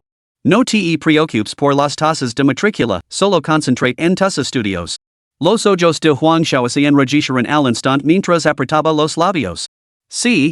De camino a casa, suing no pudo evitar preguntarle a su hermano, entiendo a la abuela Li y a la abuela Lu. Tú fuiste criado por dos abuelas cuando eras pequeño, igual que tus propias abuelas. Y es lógico que seas filial con ellas. Pero ¿por qué con Huang Xiao? Suyo pensó por un momento. Bueno, recuerdo que Huang Xiao me dijo una vez que esperaba hacer jueza. Lo que le pasó a tu cuñada todavía me persigue. Quiero que las chicas fuertes y capaces como Huang Xiao persigan sus sueños sin miedo, tal y como habías hecho tú y Luoli. Si Huang Xiao realmente se convierte en jueza algún día, lo considerar una buena acción. A suing le picaban los ojos. Hermano, tú. Me estás haciendo llorar. Contén las lágrimas por ahora. Tú sabes algo sobre lo que le pasó a tu cuñada. ¿Quién recurrió a esas tácticas despreciables contra ella? ¿Fue alguien de tu escuela? La expresión de suyo se volvió fría al instante, y sus ojos brillaron con un destello furioso. Solo pensa en esa escoria le daba ganas de digalarla. Suing frunció el seno a hermano, este asunto también me ha estado preocupando. Lili ni lo mencionó antes. Cuando le pregunté quién era, no me lo dijo, solo me dijo que no me metiera, que era alguien con quien no podíamos permitirnos enemistarnos. Pero no puedo tragar mi orgullo. El hecho de que ese bastardo no lo haya conseguido no significa que esté libre de culpa. Usar tácticas tan despreciables con una mujer. Si averiguo quién es, lo arrancar la tercera pierna de un puntapi. Capítulo 35, La hermosa Nora conoce a sus suegros. Suing apretó los dientes con furia, sus palabras salieron entre dientes mientras sus puños crujían por la tensión. Suyo le dio una palmada de suave en el hombro y lo advirtió, este asunto solo lo sabemos nosotros tres. No así lo digas a nadie más, especialmente a mamá y papa. De lo contrario, tu cuñada se sentirá agobiada. Suing asintió. No te preocupes, hermano. Sé cómo manejar las cosas. ¿Qué piensas hacer? Le pregunto otra vez a mi cuñada. Podríamos ir y darle una buena paliza a ese cabrón para vengarla. ¿Qué venganza? ¿Acaso estabas en una película de artes marciales en ese momento? Tu cuñada hizo bien en mantener el margen. Deja este asunto en paz. Cuando luego se recupera, lavala a aprender taekwondo o algo así. Lo único que necesita es defensa personal. Suing serio a carcajadas. ¿Crees que a Lili lu interesaría? Yo practique defensa personal para mujeres y sonda, y esos movimientos no son precisamente femeninos. Piénsalo bien, si Lili lo practica, tú serás el que sufra. Suyo estaba seguro. No te preocupes, tu cunada es muy amable. No me haría daño. Vamos, volvemos a casa. Hacia las 3 de la tarde, suyo llevaba a su familia de vuelta a casa. Durante todo el trayecto, sus padres parecían emocionados y nerviosos a la vez. Su padre aún se controlaba, relativamente más sereno que su madre. Su madre la había preguntado varias veces a suyo si su atuendo era adecuado, que le gustaba a su esposa y que preferían a sus suegros. Suyo se sentía divertido y un poco desconsolado a la vez. Levaban años esperando que encontrara novia, se casara y tuviera hijos.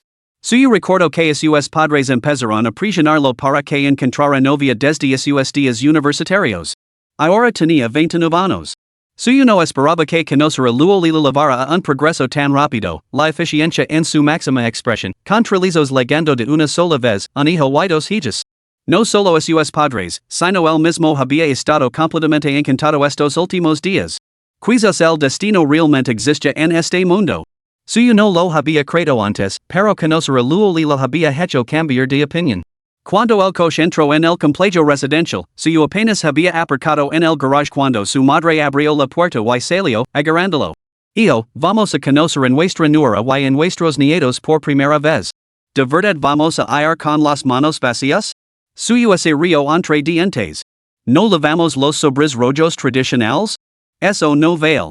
Los sobres rojos son para la nuera. Y los 3 pequeños. El padre suyo se unió a ellos. Exacto. ¿Dónde está la joyería más cercana? Lavanos allí. Compraremos 3 candados de seguridad para los bebés y algunas joyas de oro para nuestra nuera. Exacto. No puedes presentarte con las manos vacías a una primera reunión, no quedaría bien. Tu nuera ha trabajado muy duro para traer al mundo a 3 pequeños. Debemos tratarla como a nuestra propia hija. No seas tacano, sé amable con ella para que se sienta cómoda. Suing asomo su cabecita, sonriendo con picardía. ¿Ves, hermano mayor? Nuestros padres son muy comprensivos. Te dije que tratarían a la nuera como a su propia hija. Ahora están comprando joyas de oro, seguro que también le comprarán un collar de oro a su propia hija. Su Zhengan y Lu Lijuan no pudieron evitar sonreír ante la expresión traviesa de su hija. Lu Lijuan miró a Suing con tierno afecto. Para ti no, cariño. Esta vez no lo hemos presupuestado. Cuando te cases en el futuro, mamá y papá te comprarán algo, sin duda. Suing suspiró. Diciendo cosas desagradables con la sonrisa más dulce. Mamá, eres increíble. Bien, entonces vayamos primero a la joyería de oro que hay cerca. Al ver que sus padres estaban decididos a comprar algo, su les guió fuera del complejo residencial. Pronto encontrarán una conocida joyería bastante grande. Después de escuchar la presentación del dependiente, papá su y mamá su comprarán colgantes de oro con forma de corderito idénticos para los 3 niños, que combinaban perfectamente con sus signos del zodiaco. A la hora de elegir un collar de oro para Luoli, suyo ayudó a seleccionar uno sencillo pero elegante, pensando que se ajustaría a sus gustos. Buenos tardes, señor. Este collar es una edición limitada que acaba de llegar a nuestra tienda. Su diseño es único, sencillo pero elegante, perfecto para una mujer joven. Suyo ascencio. ¿Cuánto cuesta? Por favor, envíelo para mí. Por supuesto, señor. Este collar tiene un precio de 48,888 yuans. Viene con una garantía de por vida, lo que le permite devolverlo para su limpieza y mantenimiento gratuitos en cualquier momento. También ofrecemos servicios de intercambio. De acuerdo, envíelo, por favor. Gracias. Suyo lo cogió directamente. Lu Lijuan acercó a su hijo a ella, con air preocupado. Tu padre y yo. Suyo sonrió. Mamá, lo sé. Yo lo pagar. Ya has gastado más de 20,000 en las cerraduras de seguridad para los 3 pequeños, además de los 30,000 yuans del sobrerobo para Luoli es una suma considerable. Pero también era tu dinero. En una familia no hay tuyo ni mío. Tu y papá trabajáis duro por cada céntimo. Cuédatelo. Yo tengo dinero. Para sus padres, tener ahorros les daba una sensación de seguridad. Suyo ni se lo quería volver a gastar el dinero que tanto les había costado ganar. Además, ganar dinero ya no lo resultaba difícil. Mientras pasaba tiempo con su mujer y sus hijos, los renminbis seguían entrando. Suyo pagó el collar. Una vez que la dependiente lo envolvió, se lo entregó a su madre. Del esto a Lili cuando la veas más tarde. Dil que es de part tuya y de papa, que no tiene nada que ver conmigo.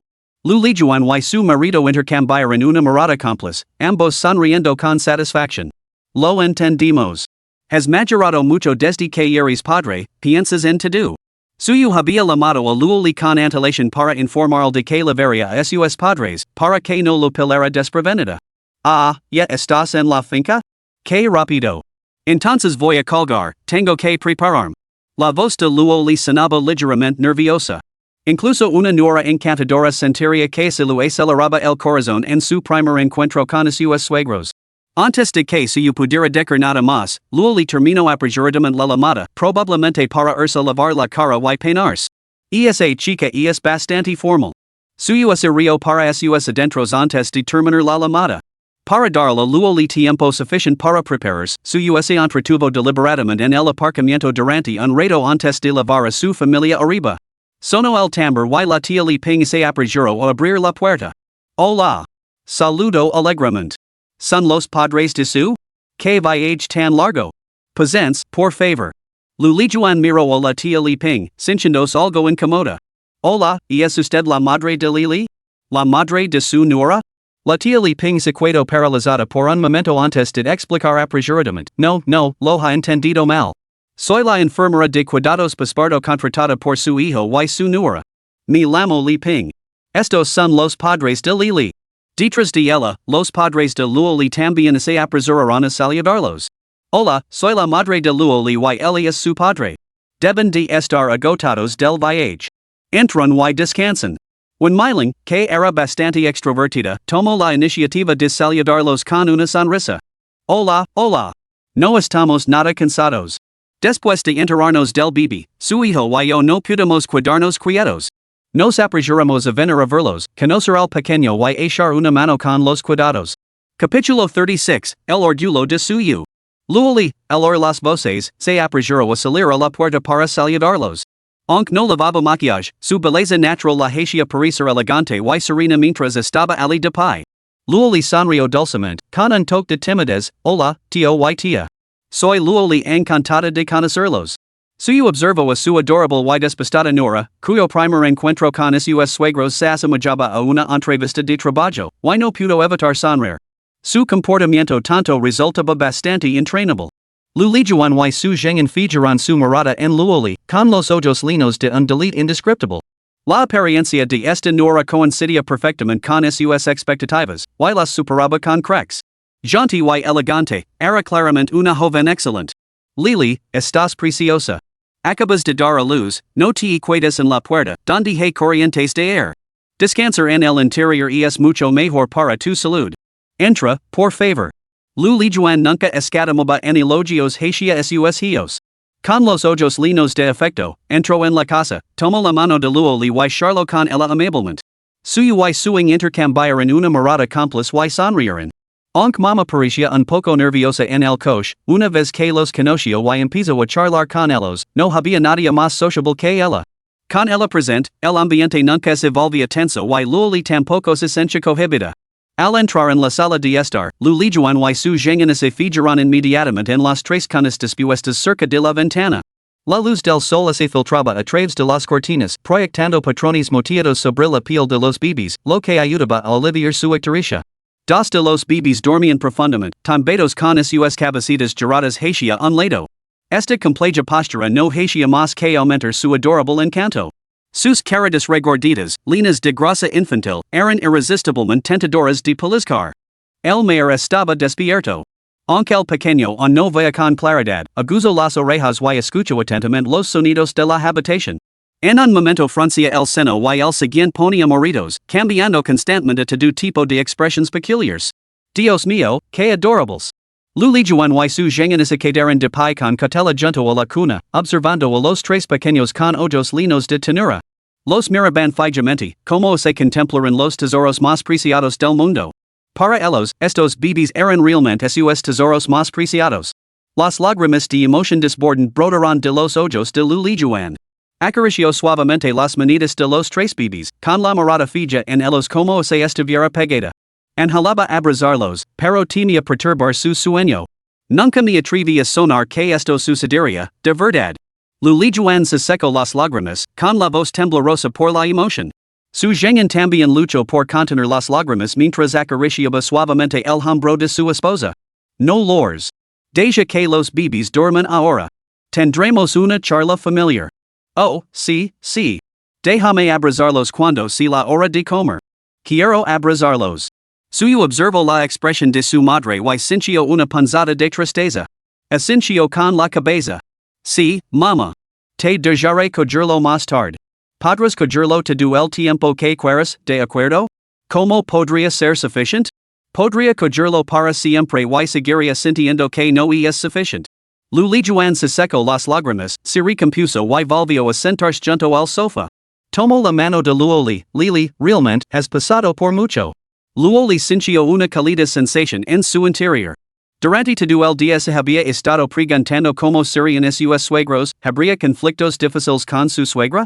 ¿Les molestaría su embarazo antes del matrimonio? Pero conocer hoy a los padres de suyo había disipado al instante todas sus preocupaciones. El temperamento de una persona suele reflejarse en su rostro. Los padres de suyo tenían ambos rostros amables, sonrientes y almost gentiles.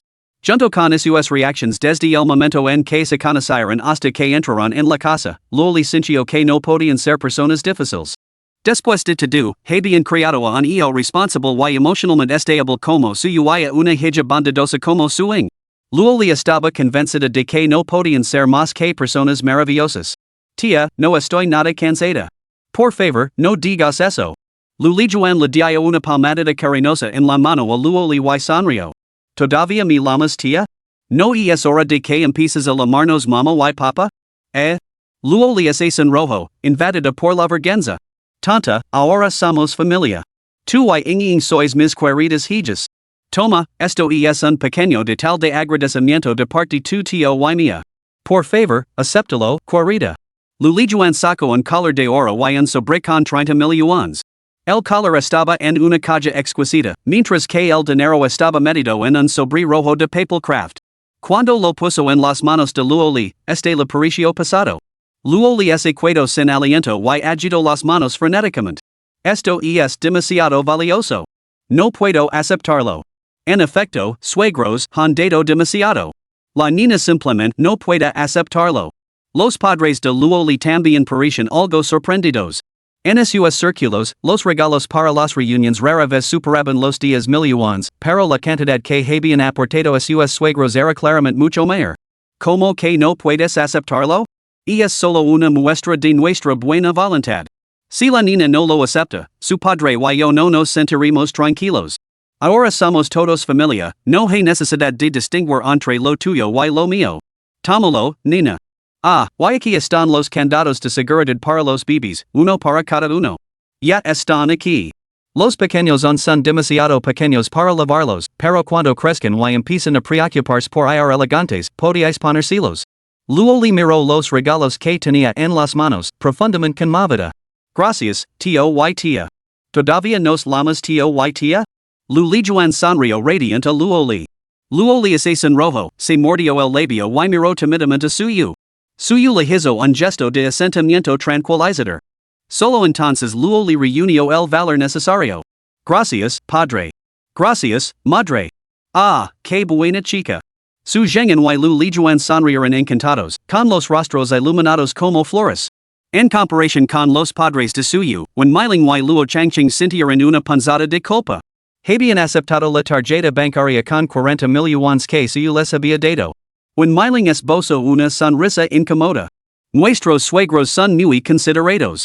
Nosotros, no hemos preparado nada para la pequeña Su, de verdad. Mama y papa, Lili y los bebés son el mejor regalo que podrían hacer. Valen más que 1000 países de oro. El comentario extraordinariamente diplomático de suyo disipó el instante la incomodidad en los corazones de los padres de Luoli, y el ambiente en la casa se animó de inmediato. Todos los mayores sonrieron. Luego sin rojo las mejillas mientras miraba de reojo a suyo. En ese momento, este hombre le parecía absolutamente apuesto. Cenamos en casa hoy, yo me encargo de cocinar. Suyo había comprado 3 bolsas grandes de ingredientes el día anterior. La enfermera paspardo los había descongelado del congelador con antelación y incluso había limpiado el pescado y las gambas. Al oír la sugerencia de su hermano, suing sonrió y hacía fricio, yo ayudar a mi hermano. Los mayores no tienen que mover un dedo, solo relajarse con té y conversación. Al entrar en la cocina, suyo le hizo un gesto de aprobación con el pulgar. Bien hecho, Ying. Has madurado, verdad? Que considerada. Suing puso moritos y miró a suyo con lastima. Hermano mayor, no me importa no tener un collar de oro, pero que hay del pequeño patinete eléctrico que me prometiste. Suyo puso los ojos en blanco a su hermana y luego sacó lentamente una cadena de oro de su bolsillo. Era similar en estilo a la de Luoli, sencillo y elegante. Ah, hermano mayor. Suing abrió mucho los ojos, se tapó la boca y gritó con entusiasmo. ¿Qué pasa, Ying? ¿Estás bien? Una voz preocupada resonó desde la sala de estar, y estaban a punto de acercarse para ver qué pasaba. Suing agitó las manos. Está bien, está bien. Estoy perfectamente bien. De verdad. Cerró rápidamente la puerta de la cocina y aceptó con cuidado el collar. Oh, hermano mayor, te adoro. Yo también tengo uno. Suyo asintió con orgullo. No me de las gracias todavía. Mi esposa me pidió específicamente que te comprara esto. Para ser sincero, yo ya tenía pensado comprar uno. Parece que mi esposa y yo pensábamos lo mismo. Suing ese cuento sin aliento, Lily? Sí. Tu cunada dijo que vosotros dos tenías la misma edad, como hermanas. Como la recibís tan amablemente, ella te tratará bien a cambio. Quería que supieras que convertirse en tu cunada no cambiará lo mucho que tu hermano te quiere. Capítulo 37, me gustaría discutirlo antes de decidir. Suing rompió a llorar al oír esto. Sus ojos se enrojecían mientras miraba a su hermano mayor. Luoli no dijo nada, pero entendía a Suing y la respetaba. ¿Qué había hecho Suing para merecer una cunada tan maravillosa? Hermano, eres realmente afortunado. Con eso, Suing abrió de un golpe la puerta de la cocina y salió corriendo. Antes de que nadie pudiera reaccionar, estaba al lado de Luoli, rodeándola con sus brazos en un gran abrazo antes de darle un fuerte beso en la mejilla. Cunada, eres maravillosa. Te adoro. Te declaro la mejor cunada del mundo. Luego, tan rápido como había llegado, se sonrojó y se retiró a la cocina. Solo entonces Luoli se dio cuenta del alboroto y una cálida sonrisa se dibujó en su rostro. Y esa pequeña Ying, siempre ha sido así, llena de energía y entusiasmo. Lily, te has estado? Luli Juan estaba a la vez exasperada y divertida. Luoli negó rápidamente con la cabeza. En absoluto, mamá. Adoro el espíritu de Ying. Estar con ella me llena de alegría. Veros a las dos levandas también, como hermanas, nos alegra el corazón a los mayores. Suyo y Suing se afanaban en la cocina. Con la ayuda de su hermana, Suyo se volvió muy eficient salteando los alimentos. Las dos hornillas estaban en uso, mientras que la olla rosera cocinaba a fuego lento manitas de cerdo y patas de pollo estafadas. Se sacaban platos tras platos. Hoy, la enfermera de cuidados paspardo secuedo media hora más por consideración. No solo preparó las comidas paspardo de Luoli, sino que también ayudó a Suyo a cocinar varios platos. Finalmente, se preparó una mesa repleta de deliciosos platos, cada uno de ellos un festín para la vista, el olfato y el paladar. Los 3 bebés dormían en la sala de estar, lo que garantizaba que toda la familia oyera inmediatamente alguno laraba, lo que facilitaba su cuidado. Luoli también se sentó a la mesa del comedor, con su plato lleno de comida ligera para el paspardo. Suyo había preparado deliberadamente varios de los platos de esa noche con menos acid y sal, específicamente para ella. Su gengen le pidió a su hijo que trajera esa botella de vino anejo tan preciada. Como su suegro también bebía, los dos hombres comenzaron a compartirla. Joven su, tamiz un poco. Lo ofreció Luo Chongqing. Suyo sonrió y negó con la cabeza. No bebo, padre. Esta noche cuidaré del bebé y no quiero que ningún efecto residual afecte al niño. Al resto, Luoli bajó la cabeza y sonrió en secreto, sintiendo una cálida sensación en el corazón. Luo Changqing asintió con aprobación. Ya. Bien dica, Xiao Su. Eres muy considerado, piensas en todo. Luego se volvió hacia su en con sincera admiración. Mi querido sugro has criado a tu hijo de manera espléndida. Xiao Sui es el joven más confiable y sensato que he conocido. Realmente notable. ACES. Tu padre y yo al principio estábamos preocupados porque, con tres bebés nuevos y siendo ambos padres primerizos, podrían tener dificultades. Pero el pequeño su ha demostrado ser muy hábil en todo, tanto dentro como fuera de casa. Sus habilidades para el cuidado de los niños son irreprochables. ¿Qué me le ese caso con el pequeño su? Creo que es una gran suerte para ella. Aunque las palabras de un MILLÓN tenían un toque de cortesía, eran sinceras y salían del corazón. Después de observar a suyo durante 2 días, tanto en asuntos importantes como en pequeños detalles, se daba cuenta de que lo gestionaba todo con facilidad y aplomo, cumpliendo perfectamente con las expectativas de los mayores. Mama, casarme con Lili también es una suerte para mí. A partir de ahora, trabajar duro para proporcionar a mi esposa y hijos una vida mejor. Beberá este té en lugar de vino. Suyo tomó un sorbo de té después de hablar, y la conversación fluyó con naturalidad. Ambos grupos de mayores aprovecharon la oportunidad para discutir los detalles de los preparativos de la boda. Los padres de Luoli, que eran gente razonable, propusieron rápidamente que se hiciera algo sencillo, sin necesidad de una ceremonia de compromiso formal. Sugirieron una boda modesta después del periodo de reposo de Luoli. Pero si no quiso ni or hablar de ello. Casarme con Lili es un acontecimiento único en la vida. No podemos tratarlo de forma superficial. Como Hidaka, todo lo que tengan los demás en sus bodas, nosotros también lo tendremos. Y todo lo que les falte, cualquier cosa que Lili dice, ella puede pedirlo y yo me esforzo por proporcionárselo. Suing intervino alegremente, mi hermano tiene toda la razón, una boda merece la atención que se merece. Si no tienes nada en contra, tío y tío, dejad que me nada decida.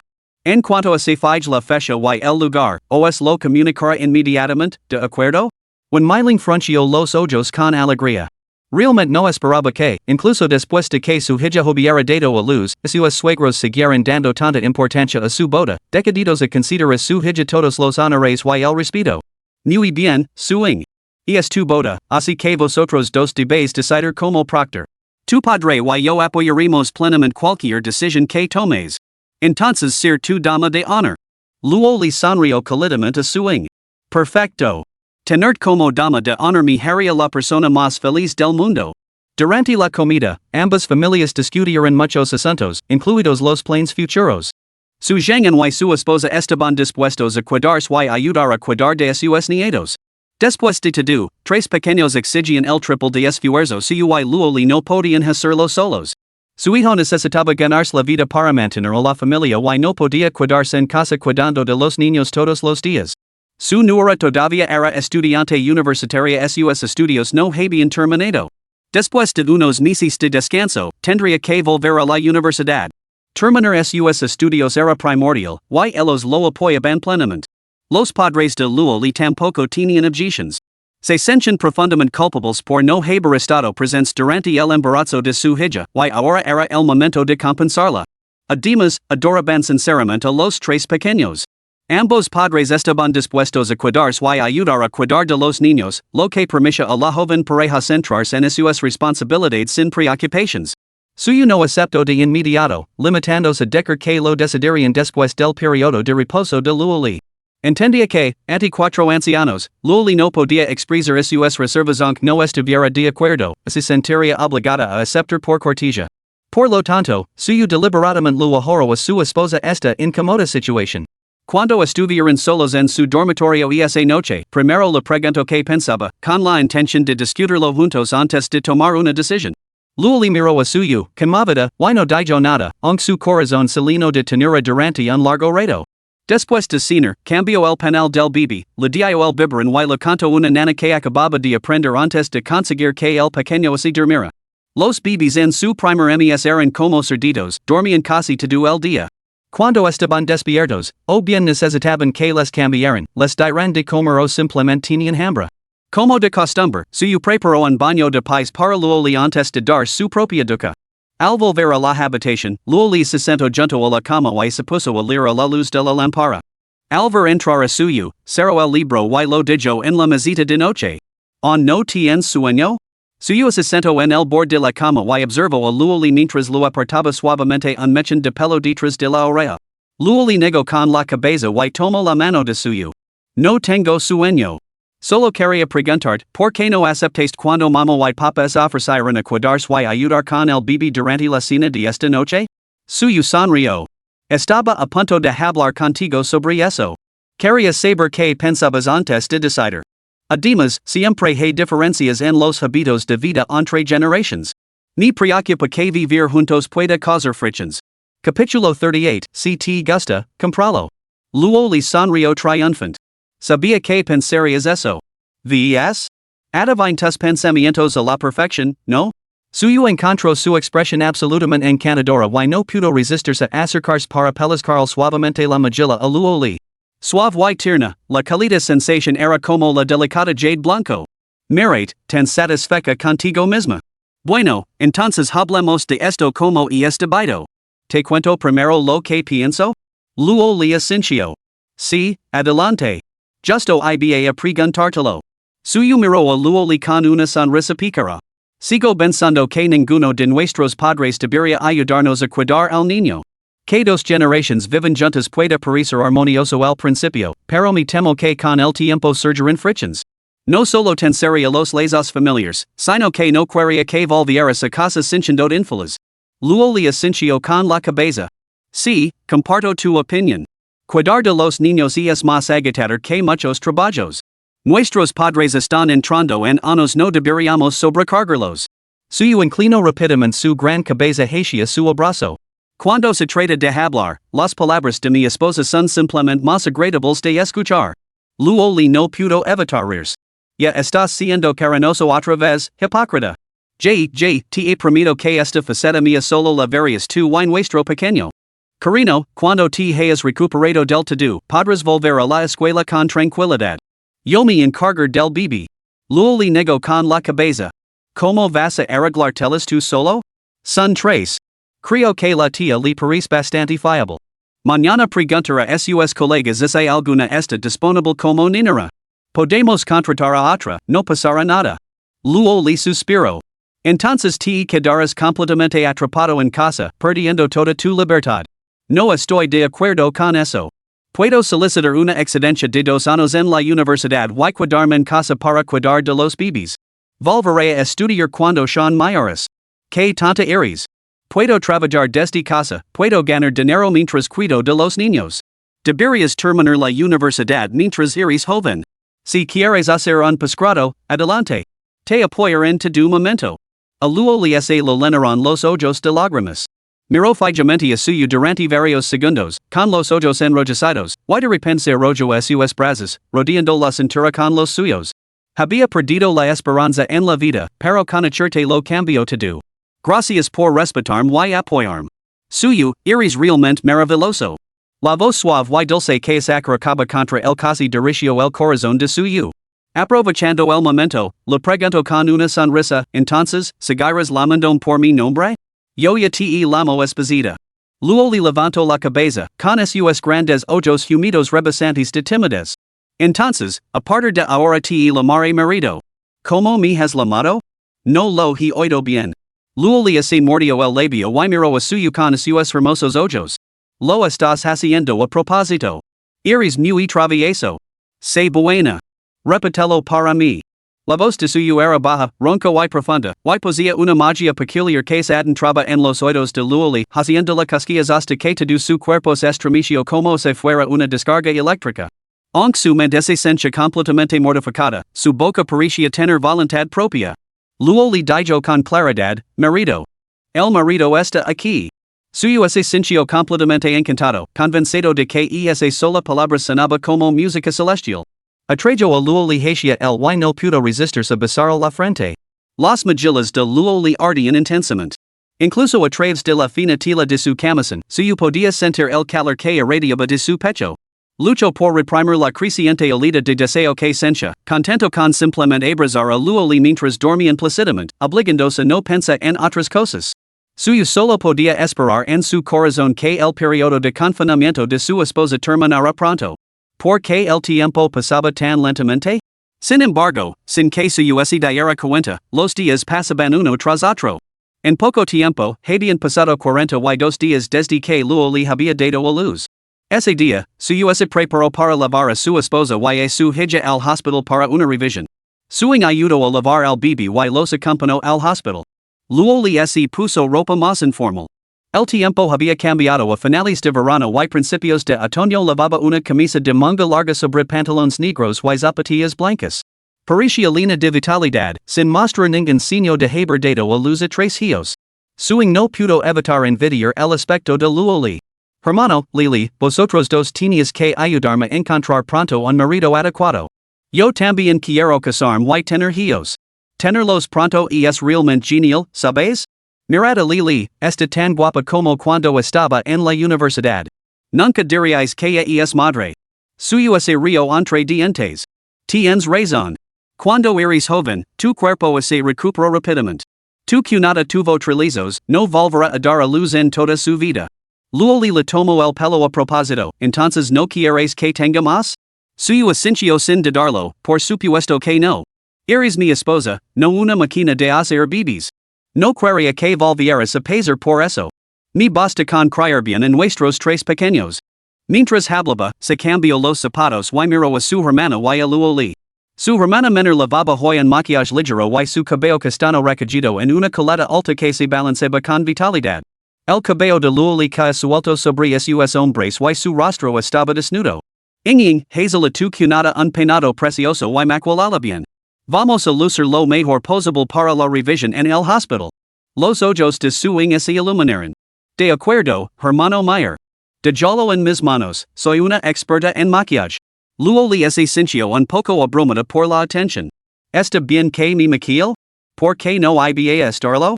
Acabas de convertir en madre, pero para mí sigue siendo esa chica a la que lo encanta lucir lo mejor posible.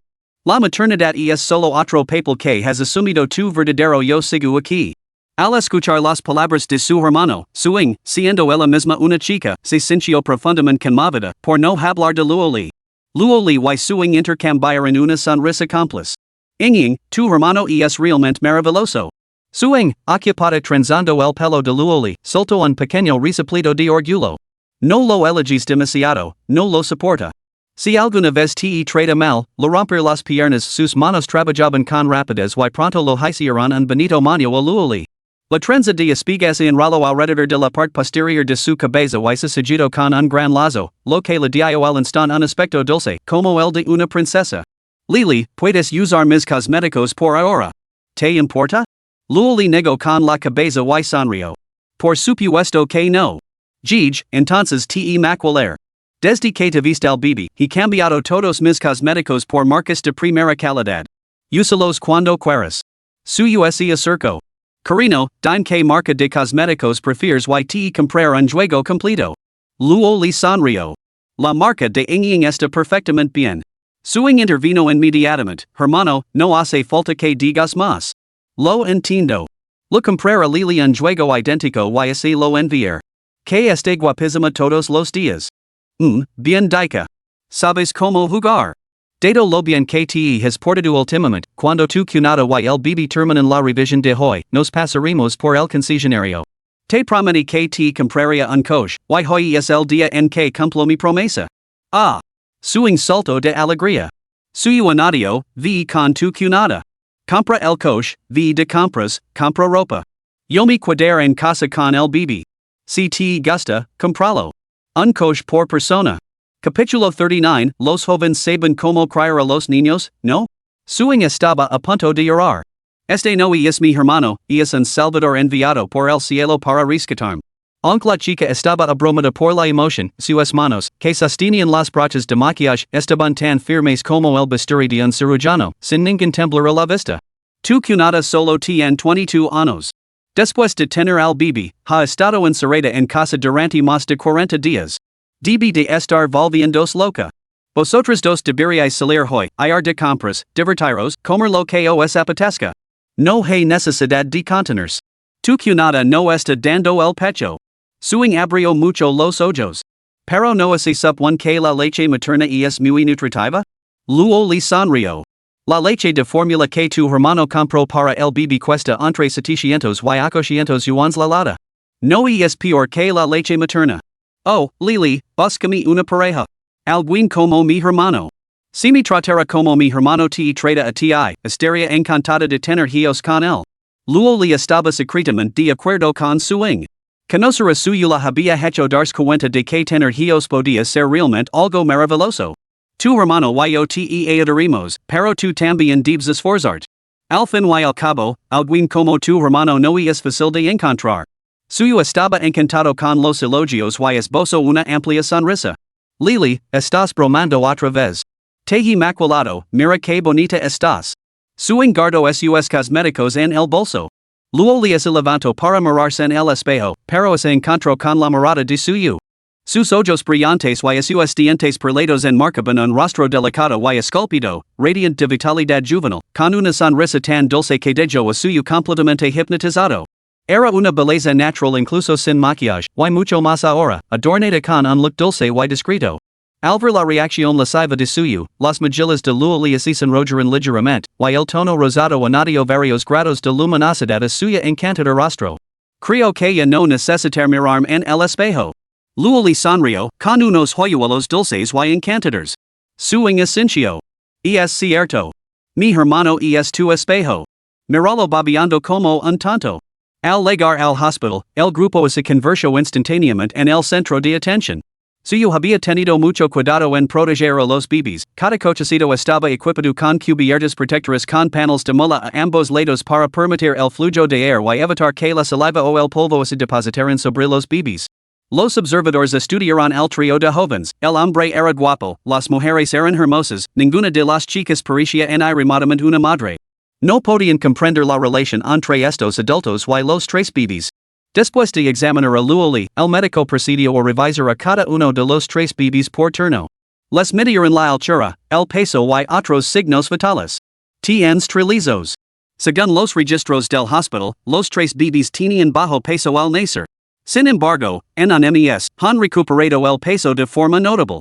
Todos los indicadores se encuentran ahora dentro de los rangos saludables. Has hecho un excelente trabajo criándolos.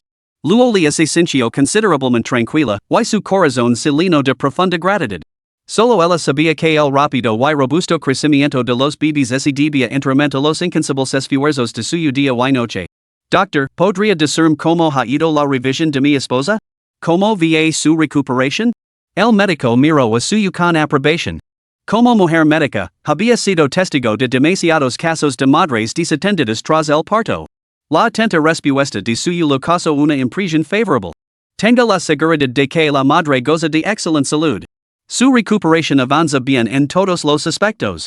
La juventud tiene sus ventajas, sin duda esta es la ventaja de tener hijos a una edad temprana. Minimiza el esfuerzo físico y mejora la capacidad de recuperación. Solo entonces suyo se relajó, con una alegría palpable. Maravilloso. Gracias, doctora. Ha sido de gran ayuda. La doctora sonrió. He observado que la madre lleva un maquillaje muy bonito. ¿Lo molesta? Suyo negó con la cabeza. ¿Por qué iba a objetar? A todo el mundo le gusta verse lo mejor posible. Si yo fuera tan guapo como mi esposa, también estaría encantado de arreglarme todos los días. Ya. Eres un buen chico. Muchos piensan que el maquillaje posparto es perjudicial para los bebés y que priva a las nuevas madres de su derecho a verse bien. Pero eso no es cierto. Usar productos de calidad y asegurarse de que los cosméticos no entran en contacto con el bebé está perfectamente bien. Además, el maquillaje puede aumentar la confianza de una madre y levantar el ánimo. Las emociones positivas crean un campo magnético que puede influir positivamente en el estado de ánimo del bebé. Jóvenes. La gente dice que no son fiables y que no se implican como padres, pero después de conocer a tantos padres primerizos, creo que los jóvenes de hoy en día entienden mejor la crianza científica. Han convertido el cuidado de los niños en algo realmente agradable. Al salir del hospital, suyo y los otros dos adultos estaban muy animados. No solo el médico había confirmado sus habilidades como padres, sino que, lo que es más importante, los resultados de las revisiones tanto de los adultos como del bebé eran normas. Nada podía ser más tranquilizador. Después de llevar al bebé a casa, suyo cumplió rápidamente su promesa. Id ahora de compras. Echad un vistazo a los coches. No hace falta que me informáis. Si os gusta algo, compradlo. La madnit si surge algo. Luoli y suing estaban encantadas. Para las chicas, amar las compras es probablemente algo innato. Incluso siendo madres, la oportunidad occasional de tomarse un descanso y ir de compras con su mejor amiga era una tentación irresistible. Carino, eres tan guapo. Hermano mayor, tú eres el más guapo. Suyo es río entre dientes, bueno, las mujeres son más dulces cuando están de compras. Idea disfrutar. Yo cuidaré de los bebés. No os preocupes, relajaos y diversos. El contrato de la niñera, la tía había terminado, por lo que hoy era el primer día que suyo cuidaba solo de los trillizos. Estaba aprendiendo sobre la marca.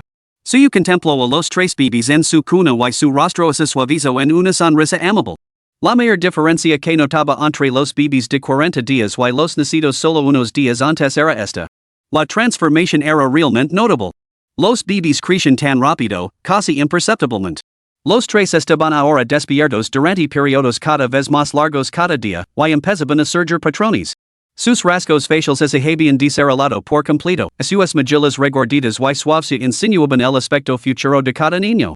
El mayor, su Ainhoa, sigue siendo el más regordito de los tres, comiendo y haciendo caca como un cerdito.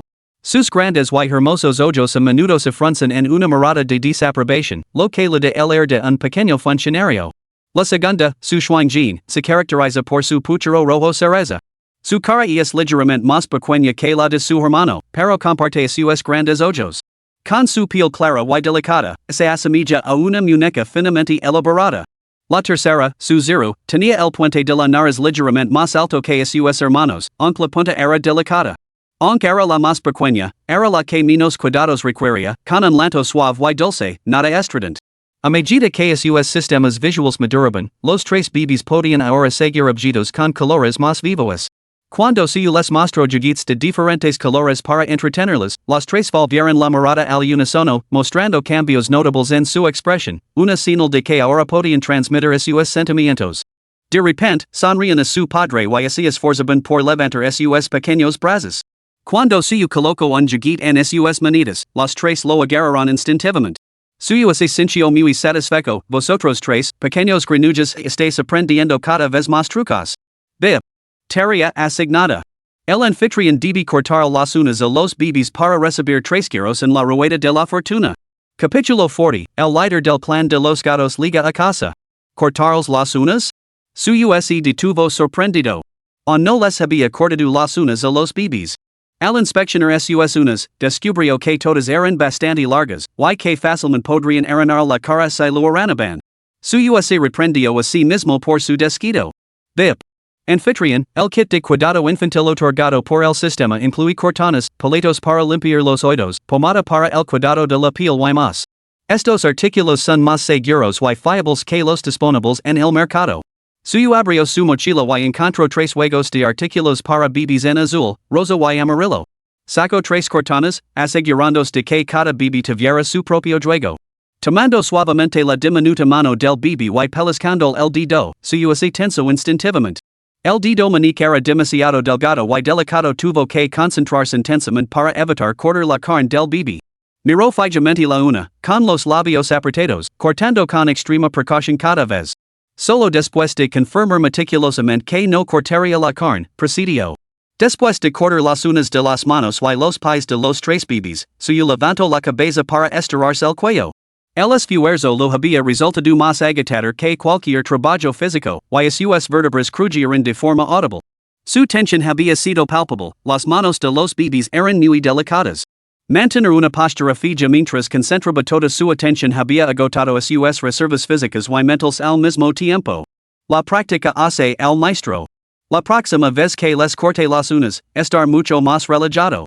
Suyo guardó el cortanas y lo devolvió a su mochila del sistema. Guardarlo allí era simplemente más conveniente, así no corría el riesgo de buscarlo frenéticamente cuando lo necesitara con urgencia. Ding. Enhorabuena, anfitrión, por completar la tarea. Has ganado tres oportunidades en la lotería. Cuando sonó el aviso del sistema, se materializó una interfaz virtual ante suyo. Se parecía a una ruleta. Suyo examinó la serie de recompensas que la rodeaban. Guardian de los sueños del bebé paquete rojo aleatorio 300,000 fondos para la crianza majora de la salud del bebé majora de la salud de la madre percepción de las emociones del bebé dispositivo para calmar al bebé portal familiar 5 usos. Lo que más deceba suyo eran las mejoras de salud tanto para el bebé como para la madre. Nada importaba más que su bienestar físico. Sistema, cuarito, de fuerzas. Concedinos los aumentos de salud. Sistema. Suyo hizo clic para el primer sorteo. El puntero finalmente se detuvo en sobre rojo aleatorio. Enhorabuena, anfitrión. Has recibido una recompensa de un sobre rojo de 88,000 yuans, que se ha depositado instantáneamente en tu cuenta. Otra vez. Un dispositivo para calmar al bebé. El sistema explico rápidamente, anfitrión, el dispositivo para calmar es un gato ragdoll, un felino vivo, fíjate. Suyo se sorprendió, los seres vivos pueden ser recompensas? ¿Qué tiene de especial este gato? Mi hijo solo tiene unas semanas, ¿podría hacer el daño? Anfitrión, el gato vivo recompensado por el sistema no tiene virus ni bacterias, no suelta pelo, usa el baño, entiende órdenes, percibe los cambios emocionales del anfitrión y los miembros de la familia, y proporciona consuelo oportuno. A menos de 3 metros del gato ragdoll, los bebés sienten alegría y tranquilidad. Este gato muestra una lealtad del 100% hacia el anfitrión y su familia. Su propio estado emocional es totalmente estable. Puede detectar riesgos para la seguridad y peligros potenciales en el entorno que lo rodea, protegiendo a los bebés con rapidez. Suyo estaba completamente atenido. Había supuesto que el dispositivo relajante sería algún tipo de chupit de silicona de alta calidad, pero en cambio era una fusión de él mismo y luego transformados en un gato para ayudar a cuidar a los niños. Absolutamente brillante. Si al anfitrión no le gusta el gato ragdoll, puede seleccionar el botón de reciclaje para recibir otra oportunidad en el sorteo. Suyo negó con la cabeza, no. Quiero este gato. Apenas pronunció esas palabras, un molido resonó en su dormitorio. Ding. Anfitrión, el gato ragdoll ha sido entregado con éxito. Puedes poner el nombre. Detalles a continuación. Raza, ragdoll. Sexo, macho. Edad, 3 meses. Information additional, no castrado, fértil.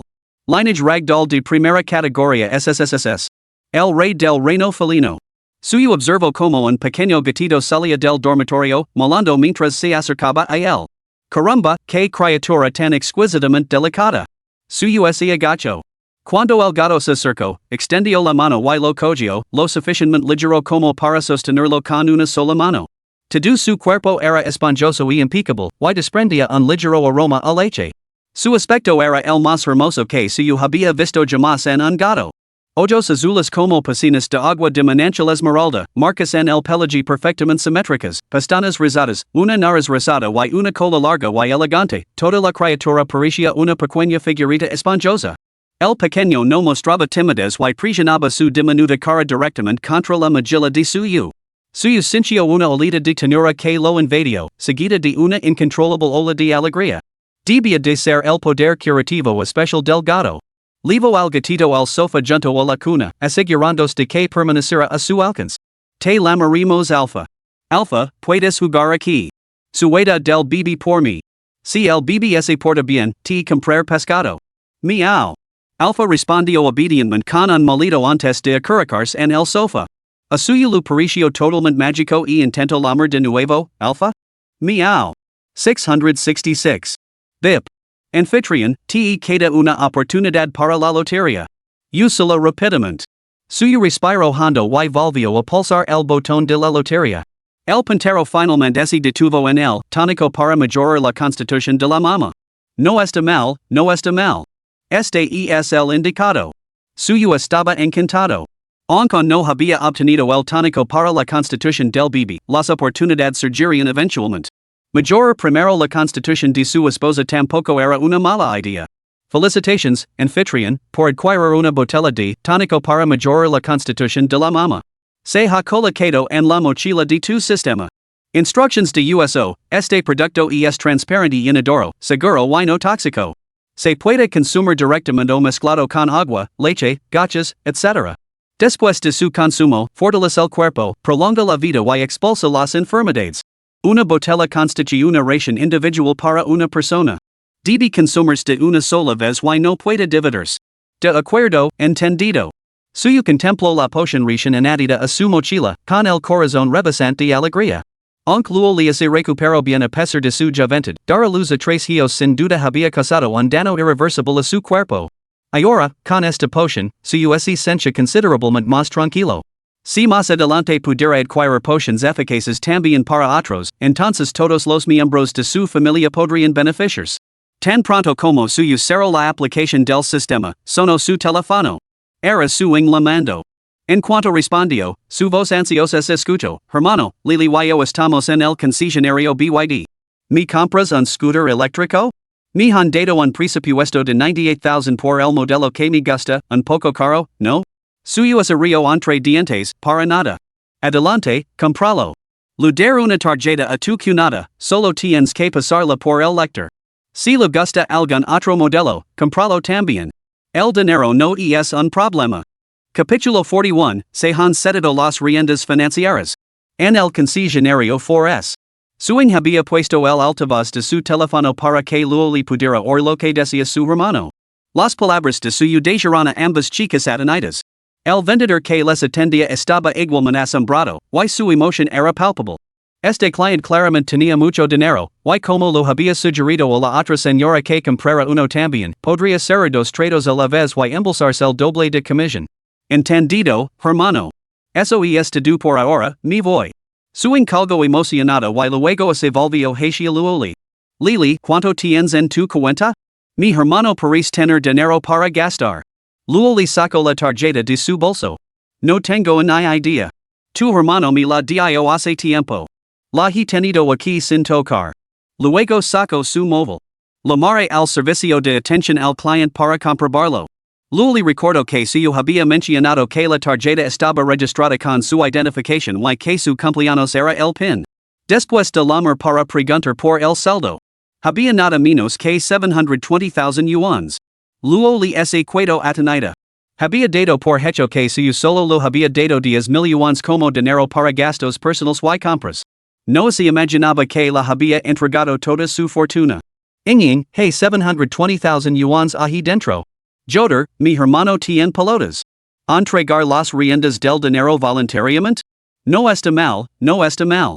Los ojos del dependiente se iluminaron.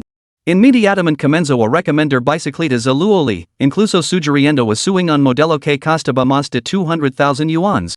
Inesperadamente, ni suing ni Luoli se dejaron engañar por su discurso de venta. Suing siguió eligiendo esa pequeña bicicleta eléctrica que costaba poco más de 90,000 yuans, y Luoli tampoco compró una para ella. Sabían que suyo trabajaba duro para ganar su dinero y, con tres pequeños devoradores de dinero en casa, no podían entregar las sus tarjetas y dejar que gastara sin control. Tenían que ser ahorrativos. El concesionario tenía coches en stock. Suing y Luoli habían ido andando, pero cuando se marcharon, cada uno tenía su propio cochecito. Era el primer coche de Suing y estaba visiblemente emocionada. Con el bebé a cuestas y preocupada porque suyo pudiera sentirse abrumado solo, Luoli quería volver a la finca después de ayudar a Suing con la compra. Suing también resistió la tentación de dar una vuelta con su nueva moto y llevó a Luoli de vuelta a la finca. Lili, mañana volveré a la universidad para prepararme para el examen de la función pública y reunir material de repaso para mis exámenes de acceso a posgrado. No estar aquí por las tardes. Tú y mi hermano deberíais disfrutar de un poco de tiempo juntos como pareja. Por supuesto, pasar por aquí para ayudar con el pequeño siempre que esté libre. Luoli se sonrojo. ¿Qué quieres decir con como pareja? Tenemos tres pequeños que nos hacen compañía. Ah, sí. Al ver el rubor tímido de Luoli, Suing dejó de bromir y cambió de tema. ¿Cuándo piensas volver a la universidad? Si te retrases más, te perderás el examen provincial para la función pública de este año. Luoli reflexionó un momento antes de suspirar. La verdad es que no lo he decidido. Me preocupa que mi hermano se haga demasiado cuidando de tres niños mientras yo me voy a estudiar sin preocuparme por nada. Simplemente no me atrevo a hacerlo. Hablaremos de este asunto más adelante.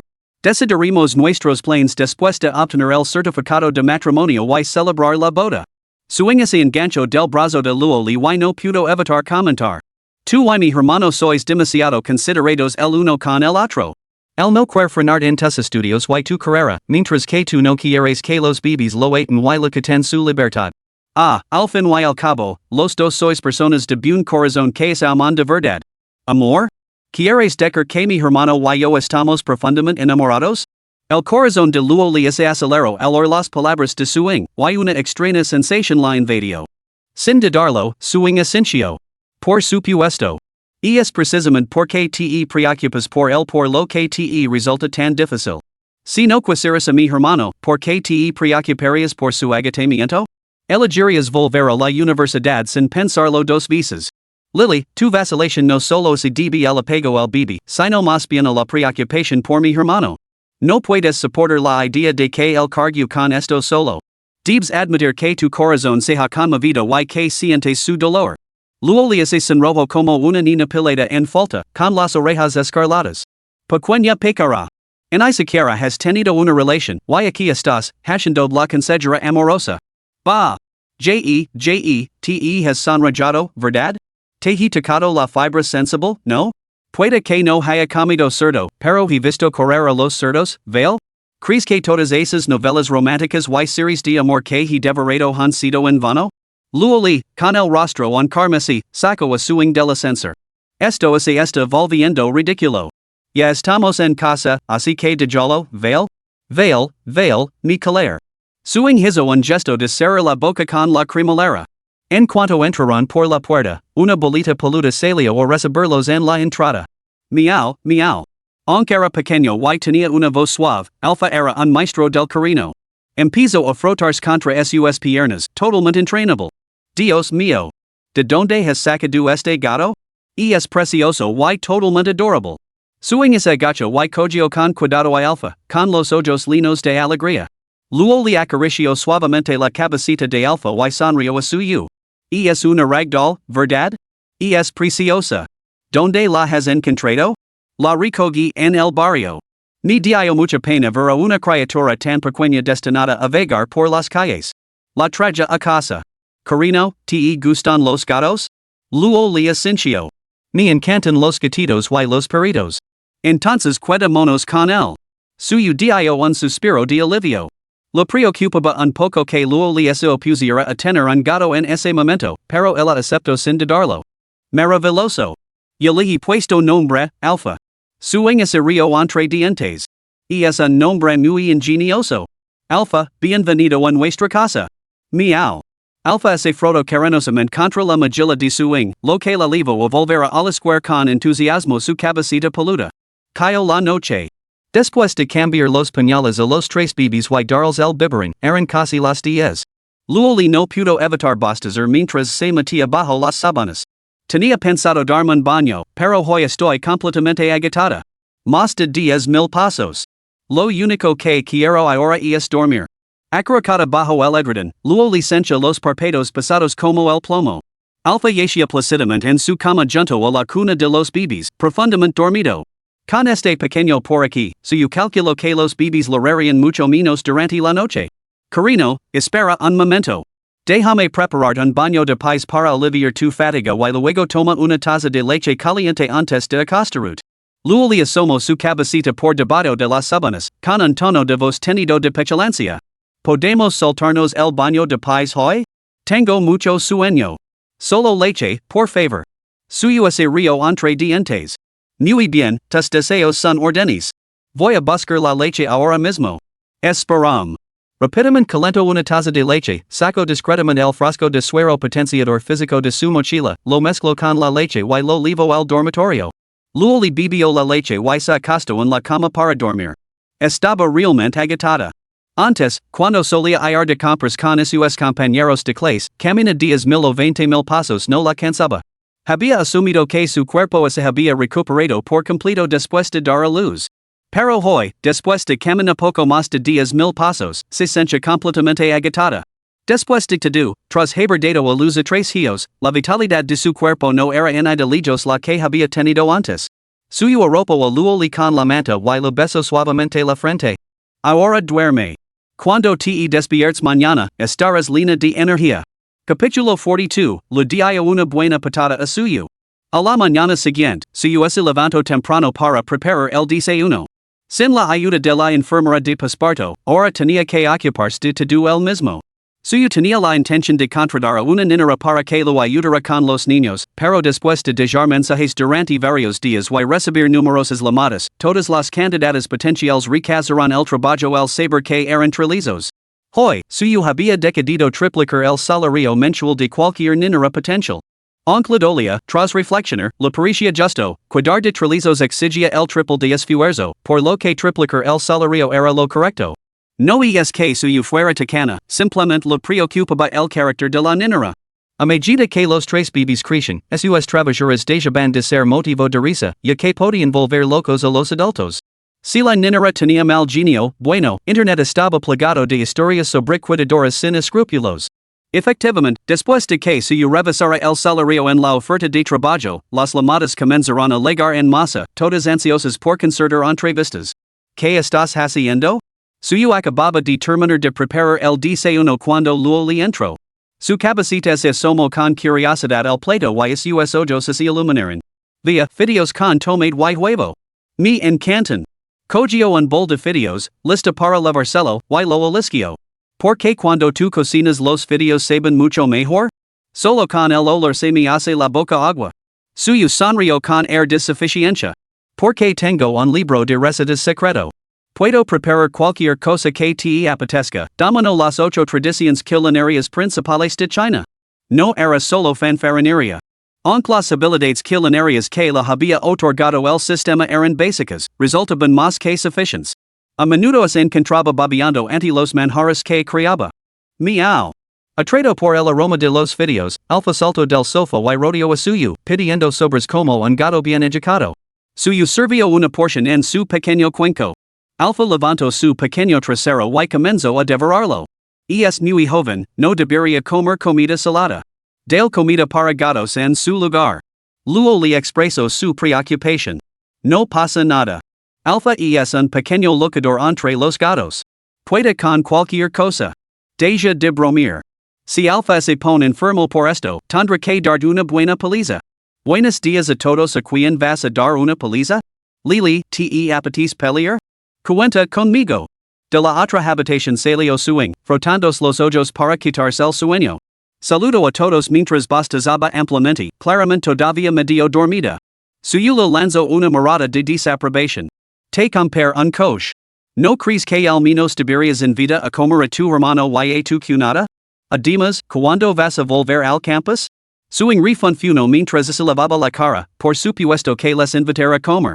Pero, hermano mayor, de repente te molesta que si la tercera en discordia? ¿Te has dado cuenta?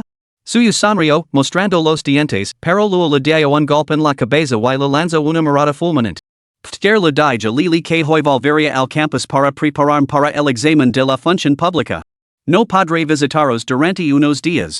Cuando termine el examen, iré a ver al bebé y os invitar a todos a una buena comida. ¿El examen de la función pública?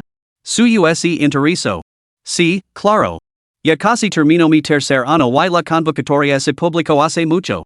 Muchos compañeros se están preparando. El examen escrito es en diciembre y los resultados saldrán en enero del año que viene. Si apruebo el examen escrito, podré hacer la entrevista en febrero. Si paso la entrevista, el examen médico y la revisión política, estar en la lista de espera para el empleo. Suing sonrió con ilusión, cuando terminen los casos de cuarto año y mi gradu, ganaré mi propio dinero. Suyu asintió con aprobación, muy bien. Ahora, comemos. Después del desayuno, Suing se apresuró a volver a la universidad. Con la gran carga de trabajo que tenía hoy, no se atrevía a faltar a clase en esta etapa crucial. Solo Suyu, Luoli y los tres bebés se quedaron en casa. He concertado entrevistas con varias niñeras para dentro de poco. Tú también deberías ayudar a evaluarlas. Seleccionaremos a la más fiable. La paciencia es fundamental. Al oír las palabras de Suyu, Luo le expresó su sorpresa. ¿Ya lo has organizado todo? Sí.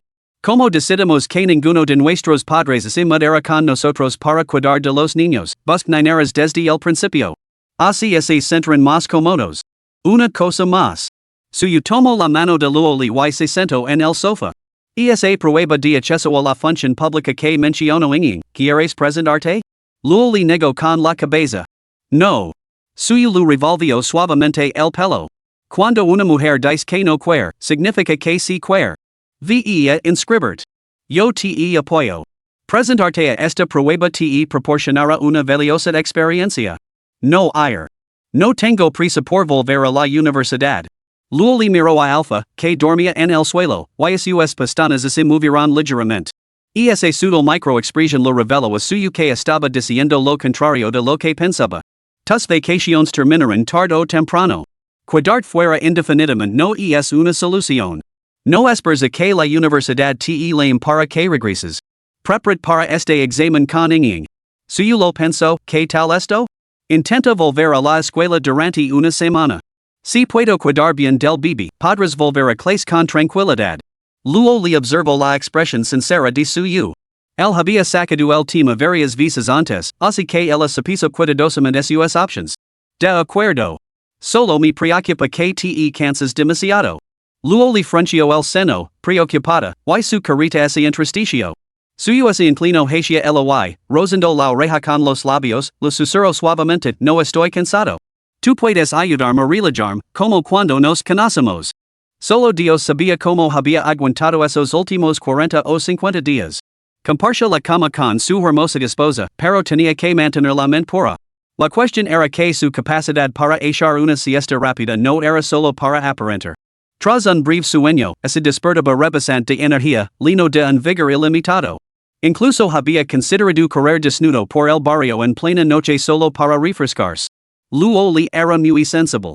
El cálido aliento que emanaba de las palabras de suyo mientras hablaba se enroscaba alrededor de su cuello, haciendo que sus orejas se sonrojaran instantáneamente más allá de su control. Al ver su expresión dócil, suyo se sintió impulsado a burlarse de ella. Se inclinó, presionando su espalda contra la esquina del sofá. Su rostro brillante y cautivador lo miró. Suyo no pudo soportar alejarse en un centímetro. Sus labios se acercaron cada vez más. ¡Wah! En ese momento crucial, el pequeño desagradecido, el hijo mayor, empezó a llorar. Luego tenía poca experiencia en besos, y la poca que tenía se la había dado a suyo aquella noche. En aquel entonces, estaba aturdida después, aparte del dolor físico, no podía recordar en un solo momento placentero, era esencialmente una pizarra en blanco. Ahora, ante la expresión sincera de suyo y el beso inminente, todos los nervios del cuerpo de Luo le estaban tensos. Sus manos se cerraron involuntariamente. El repentino llanto del bebé le sacudió como una descarga eléctrica. Antes de que su mente pudiera procesarlo, su cuerpo reaccionó. Es Decker. Se enderezó y apartó a suyo de una patada. Capítulo 43, la pequeña esposa con una fuerza sobrehumana. Un estruendo retumbó cuando la espalda de suyo se estrelló contra el suelo, provocando un gemido ahogado de dolor. Incluso Alpha, normalmente tan tranquilo como un perro viejo, se puso en pie al instante. Saltó sobre el estómago de suyo, frotándose contra él repetidamente, aparentemente para comprobar si tenía alguna lesión grave. Ah. Yo, estoy bien, pero ¿tú cómo estás? ¿Estás bien? La expresión de Luo le se volvió de pánico en el momento en que se dio cuenta de lo que había hecho. Se puso de rodillas, tratando frenéticamente de levantar a suyo, con el rostro enrojecido por la ansiedad. Lo siento mucho, no fue mi intención. De verdad, simplemente no reaccioné a tiempo y terminé empujándote. El rostro de Luo le estaba marcado por la culpa y el profundo arrepentimiento. Suyo gimió, agarrándose la base de la cola, con voz débil, estoy bien. Ve a ver cómo está el bebé primero. De acuerdo, Vale. Espera aquí, volveré enseguida. Una vez que Luo le entró en el dormitorio, el dolor desapareció del rostro de suyo. Se incorporó del suelo y se movió silenciosamente para tumbarse en el sofá. Alpha puso los ojos en blanco ante la dramática actuación de su dueño, que le resultaba insoportable de ver. Movió su pequeño y regordí trasero hacia el dormitorio para proporcionar apoyo emocional al bebé. Preocupada por el estado de suyo, Luo le cambió el panel del bebé y le dio el biberón. Afortunadamente, el pequeño no se cayó y se quedó dormido mientras bebía. Colocó con cuidado al bebé en su cuna. Al verlos a ambos dormidos, se sintió aliviado y se apresuró a volver a la sala de estar. Ay, Dios mío. ¿Cómo has acabado en el sofá? ¿Estás bien? ¿Te duele mucho? Luo le corrió hacia el sofá, con el rostro marcado por la preocupación. Suyo yacía tendido en el sofá, con la voz tensa por el dolor. Estoy bien. Probablemente solo me haya fracturado el coxis. Me duele muchísimo. Ay, Dios mío. Tenemos que llevarte al hospital inmediatamente. Voy a llamar ahora mismo. Luego estaba fuera de sí por la ansiedad y buscaba a tientas su teléfono para marcar. Suyo le bajo la mano y negó con la cabeza. Cariño, estoy bien.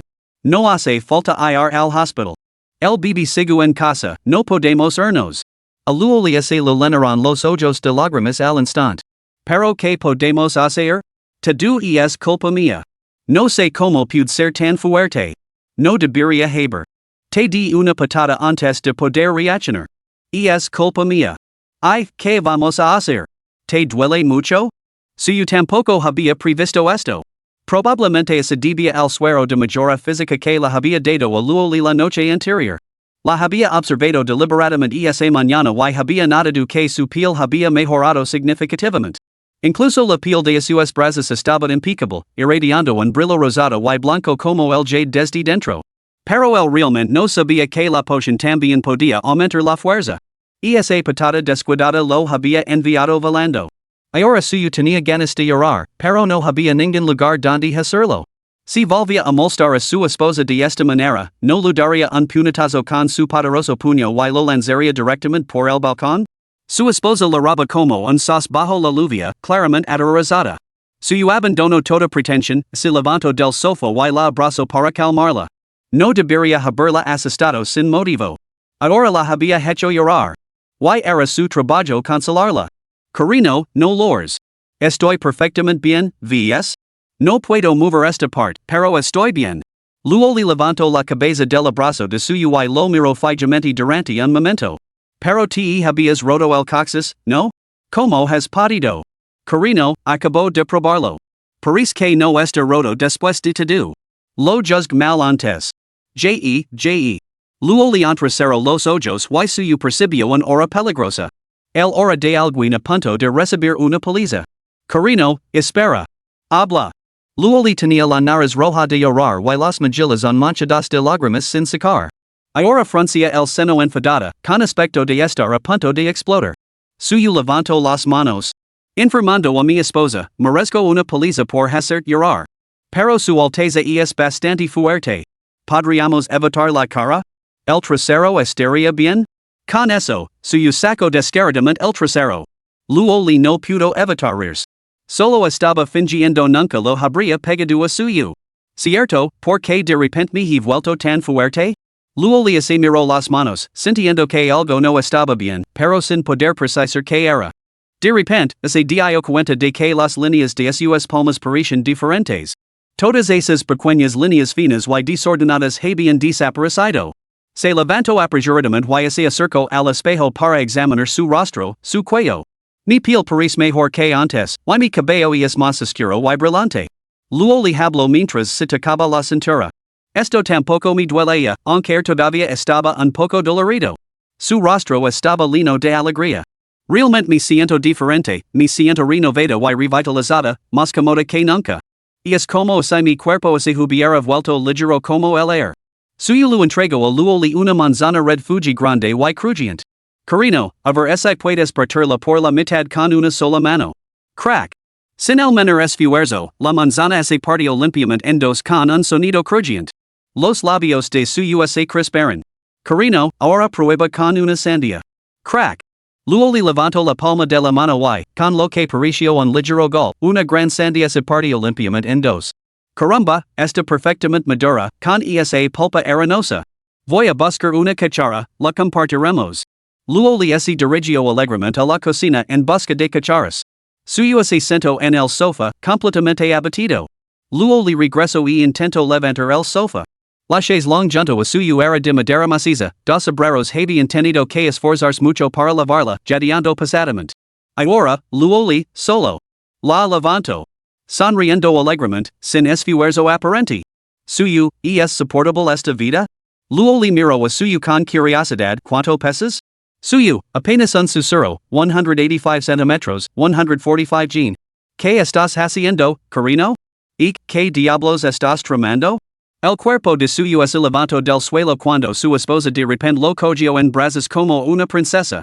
Él se apretó descaradamente contra ella, rodeándola con los brazos con una fuerza sorprendente, con una voz llena de descaro. Luego le miro con una sonrisa y le dejo en el sofá. Luego se miro las manos y los brazos, completamente perpleja. ¿Qué está pasando? No tengo ni idea de cuál es mi límite de fuerza ahora. Incluso me pidió que entrenara defensa personal con ella. ¿No haría mi fuerza que el entrenamiento fuera más efectivo? Suyo parpadeo. Me temo que podrías dejar inconsciente al instructor.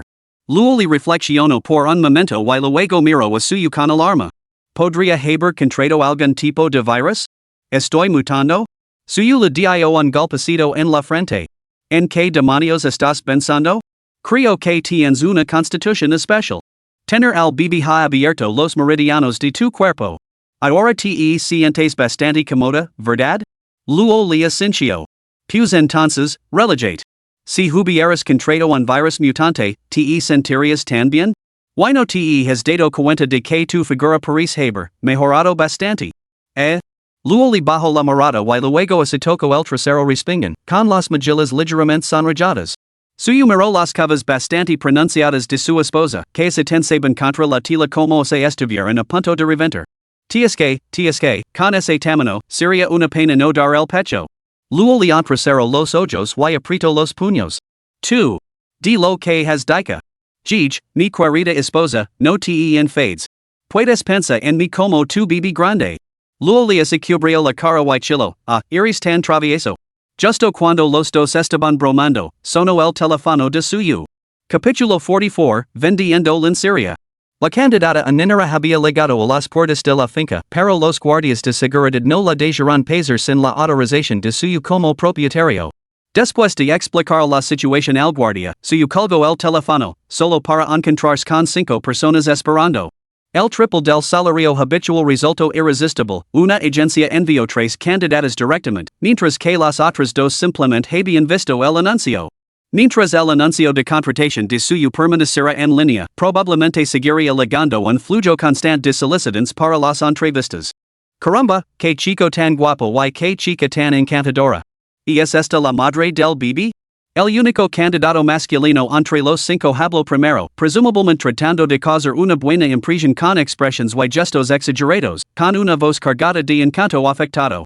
Luego no pudo evitar fruncir sus delicadas cejas. La mirada lasciva del hombre la hacía sentir claramente incómoda. Y esta debe de ser la hermana del bebé, ¿verdad? Tan joven, tan guapa. El niñero empezó a entrar, pero suyo le bloqueó el paso con el pie. Lo siento, pero solo contratamos niñeras de 45 años o más. Eso se indicaba claramente en la oferta de trabajo. Los que no cumplan los requisitos pueden marcharse ahora mismo. El niñero se rió entre dientes. Guapo, no seas tan rígido con el género, Soy el niñero mejor valorado de nuestra agencia. ¿Cuidar del bebé y de la mamá? No hay ningún problema. Suyo negó con la cabeza.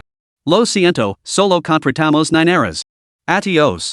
Hoy, no seas tan sexista, ¿quieres? Esto no tiene nada que ver con el sexismo. Simplemente no es viable para nuestra familia contratar a un niñero. Si no lo hubiera especificado en la oferta de trabajo, te compensaría por los ingresos perdidos. Pero como está claramente indicado, me despido sin más. Suyo hizo pasar a las 4 mujeres restantes y cerró la puerta de un portazo. El niñero se marchó murmurando entre dientes, aparentemente maldiciendo en voz baja. En suyo luego les impresionaron especialmente las 4 niñeras que habían acudido a la entrevista. Parecían mucho más interesadas en cuanto ascendería realmente el triple salario. Cuando el tema pasó al bebé, todas se mostraron bastante superficiales y destinosas. En suyo luego eran personas excesivamente exigentes, pero estas candidatas eran realmente deficientes. Ninguna posía la tranquila atención de la tía Lee, la enfermera de cuidados posparto, que simplemente se dedicaba a su trabajo. Después de despedirlas, suyo luego discutieron ese llamar a la tía Lee y preguntarle si podría volver con un contrato a largo plazo como niñera de la familia. Luego también prefería a la tía Lee Ping y aceptó de buen grado. Se detectan preocupaciones sobre el cuidado de los niños en el anfitrión. Completa las tareas del desafío para recibir 2 robots domésticos como recompensa, pueden cantar y bailar, cuidar a los niños, tranquilizarlos, cocinar y tienen un aspecto adorablemente torpe que no asusta a nadie. Nunca se quejan del esfuerzo ni del cansancio. A suyo se lo iluminaron los ojos. A juzgar por la serie de recompensas que el sistema había ofrecido hasta ahora, su reputación era absolutamente fiable de lo contrario, su esposa no estaría cargando sola con un cerdo. No hay necesidad de gastar dinero en contratar a una niñera y además se obtienen dos robots completos? Y es magnífico. ¿Qué tarea de desafío? Por los robots, acepto. Sistema, anfitrión, ¿estás seguro de que DC aceptar la tarea de desafío? Las tareas estándar tienen una dificultad de una estrella, mientras que las tareas de desafío tienen 3 estrellas. Las tareas se seleccionan al azar y no se pueden especificar. El contenido de las tareas es diverso y no tienen por qué estar relacionado con el bebé. Las recompensas de las tareas desafían se correlacionan con el nivel de dificultad. Según sus necesidades actuales, la tarea de recompensa del robot tiene una calificación de 3 estrellas. La aceptación impone un límite de tiempo si no se completa dentro del plazo, la tarea se considerará fallida. ¿Estás seguro de que DC continuar? Si yo pregunto con incertidumbre, no me harás correr desnudo por la calle principal, ¿verdad? Sistema, este sistema no viola los principios humanitarios al emitir tareas perversas o ilegales. Suyo, si es así, entonces está decidido. Acepto. BIP. El anfitrión ha aceptado la tarea del desafío. Seleccionando tarea aleatoriamente. Selección de tarea completada. Con la indicación del sistema, apareció un panel de información de la tarea ante suyo. Dificultad, 3 estrellas. Tiempo, antes de la medianoche de hoy si no se completa, se considerará un fracaso. Contenido de la tarea, monta un puesto para vender ropa interior. Letra muy pequeña, lencería. Suyo trasero los ojos, que ponen ese pequeño texto al final? Era demasiado pequeño para poder leerlo, mucho más pequeño que el carácter a partir de que aparece después del precio unitario en los folletos de venta de propiedades. Sistema, los céntimos, anfitrión. No hay mocos al final. Mocos, término dialectal regional para referirse a las costras nasales, que suelen encontrarse en las fosas nasales. No hay ninguno aquí. Suyo, no importa, no importa. Solo se trata de vender lencería, no? Vender lencería no es illegal. Ya verás, después de cenar, buscar un mercado nocturno y vender todo en cuestión de minutos. Sistema, anfitrión, toda la lencería emitida por el sistema para tu puesto está en tu mochila. Cada artículo tiene una etiqueta con un precio fijo. Debes cumplir estrictamente con estos precios, sin aumentos ni descuentos arbitrarios. Solo cuando se vendan todos los países se completará la tarea. ¿Cuántas hay en total? La fecha límite es esta medianoche. Si me 200, me estás pidiendo lo imposible. Anfitrión, el total es de 50 conjuntos de lencería. Con el enfoque adecuado, completar la tarea es totalmente factible. Suyo es relajo al resto, claro, 50 conjuntos es manageable. Trato hecho. Tarea confirmada. Anfitrión, ten en cuenta el límite de tiempo, todas las prendas deben venderse antes de la medianoche de hoy para que la tarea se considere completada. Suyo llamó a su hermana pequeña. Suing acababa de salir de la biblioteca y, mientras chupaba un piruli de su bolso, respondió al teléfono con tranquilidad. Hola, hermano mayor. ¿De qué se trata? ¿Ecas de menos a tu querida hermanita? Suyo fue directo al grano, ven a mi casa y cuida de los niños. Tengo que salir un momento y no volveré hasta esta noche. ¿Vas a volver a casa esta noche? ¿Te vas a dedicar al robo o algo así? Suyo, dejate de charla. Date prisa. Es algo serios. Veil, voy para allá. Legar enseguida. Tener su propio coche le facilitaba mucho la vida. Conducir hasta la casa de su hermano le parecía una idea genial. Después de colgar, luego le miró a suyo con preocupación. ¿Vas a salir? ¿Por qué llegas tan tarde a casa? ¿Ha pasado algo? Suyo no se atrevía a engañar a Luoli, pero la verdad era inconfeasible. Solo podía inventarse una mentira piadosa. No es nada. Un antiguo compañero de mi anterior empresa me ha pedido que lo ayude con algo. Voy a reunirme con él. No te preocupes, cariño, es un hombre. Volveré en cuanto termine. Luego le asincio. Me confío en ti. Via pronto y vuelve pronto. Me preocupo cuando sales hasta tarde. La expresión preocupada de Luo le hablando el corazón de suyo. Preparó la cena para su esposa y su hermana, y luego se fue sin comer para buscar un lugar para su puesto. Montarlo temprano significaba vender antes y llegar a casa más rápido, lo que lo ahorraría a su esposa cualquier preocupación persistente. Suyo condujo hasta el mercado nocturno más grande de la ciudad DJ, uno de los pocos que quedaban en la ciudad que no habían cerrado. Abrió la interfaz del sistema, localizó los 50 conjuntos de ropa interior en su mochila y hizo clic en recuperar. El maletero traqueteo y resonó mientras 50 cajas hacia pilaban ordenadamente. Capítulo 45, Comienza la estafa. Suyo se dirigió a la parte trasera del coche con expresión relajada, abrió el maletero y murmuró para sí mismo. A ver si esta ropa interior que me ha regalado el sistema es de calidad excepcional. La próxima vez le compraré un par de conjuntos a mi esposa. Abrió una de las cajas. Era una caja de cartón marrón sin nada especial, sin ninguna marca. En el momento en que levantó la tapa, la sonrisa se congeló en el rostro de suyo. Sus párpados se contrajeron incontrolablemente. Abrió apresuradamente varias más. Entonces, poco a poco, una mirada de absoluta desesperación se extendió por el rostro de suyo. Sistema, viejo sin vergüenza.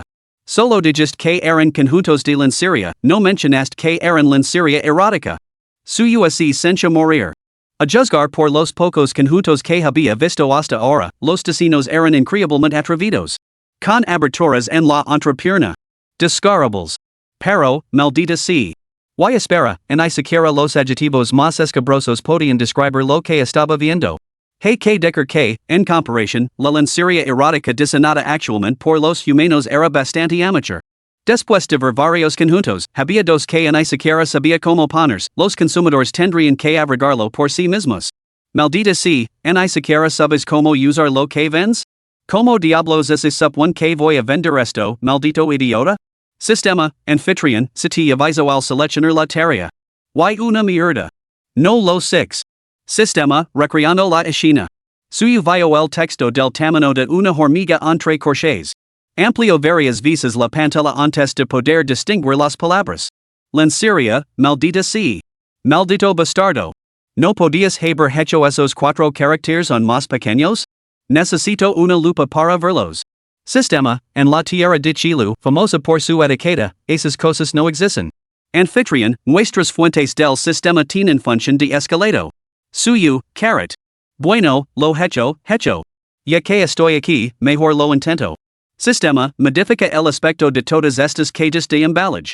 Cada conjunto debe tener una combinación de colores distinta. Además, asignas nombres crípticos pero sofisticados, preferiblemente de 3 caracteres. Además, muestra claramente el precio en cada caja y coloca una marca comercial. No podemos tener productos sin marca, ¿verdad? El sistema pareció estar de acuerdo con el razonamiento del anfitrión al fin y al cabo, en este mundo, la gente compraba productos con marcas registradas y etiquetas de precios. La petición del anfitrión es razonable. Preparando en consecuencia. Suyo sintió un momentáneo destello de pánico, luego volvió a mirar las cajas en el coche, todas eran diferentes. Cada caja lucía un color único. 50 cajas, 50 tonos distintos, como filas de macarons, bastante bonitas. Cada caja llevaba una etiqueta con el precio, 89 yuans por juego, y los 50 juegos tenían el mismo precio. Suyo echó un vistazo a los nombres que el sistema les había asignado, bastante extravagants. Embriagado por la brisa primaveral, entre la niebla, olas esmeralda, noche sin luna, amor desbordant, etc. Suyo cambió rápidamente de mercado nocturno. Su ubicación actual estaba rodeada de urbanizaciones residenciales que atraen principalmente a familias locales con niños, lo que no era precisamente el público ideal para vender ese tipo de artículos. Optó por el gran mercado nocturno del distrito este de la ciudad DJ rodeado de numerosas universidades. Pasar un día de verano allí significaba poder deleitar solo con la vista de las piernas. Varias discotecas, karaokes y una gran variedad de hoteles y pensiones salpicaban la zona. Al pasar por varias universidades, suyo se fijó en que había todo tipo de coches aparcados en las puertas, quizá para recoger a sus novias o a las de otros. De repente, suyo intuyo una oportunidad. Aparcó cerca del extremo norte del mercado nocturno, cerca de la zona universitaria, abrió el maletero, sacó un pequeño taburete y colocó primero 10 cajas. Todos los estudiantes que entraban en el mercado nocturno optaban por acercarse por su lado. El air seguía siendo cálido, lo que llevó a suyo a quitarse la chaqueta, dejando al descubierto los músculos bien definidos de sus brazos. ¿Qué podía hacer? Por el bien de sus dos robots, tenía que recurrir a su aspecto para atraer a los clientes.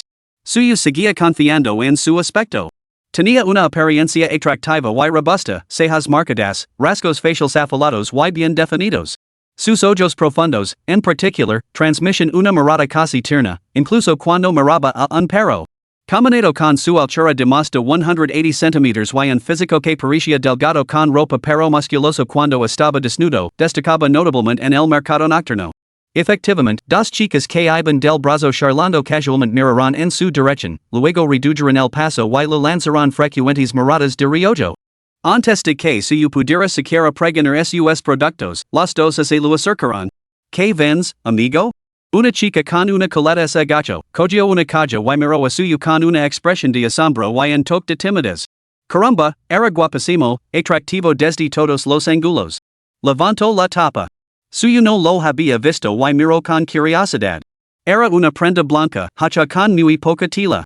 La chica, que al principio no lo reconoció, lo levantó para examinarlo, luego se sonrojó y lo tiró al suelo con un fuerte swoosh. Suyo ahora lo veía claramente. Caramba, ¿qué diablos era eso? Blanco, con tirantes y una calita esponjosa? ¿Era para cosplay? Pero ¿por qué la chica pareció entenderlo al instante?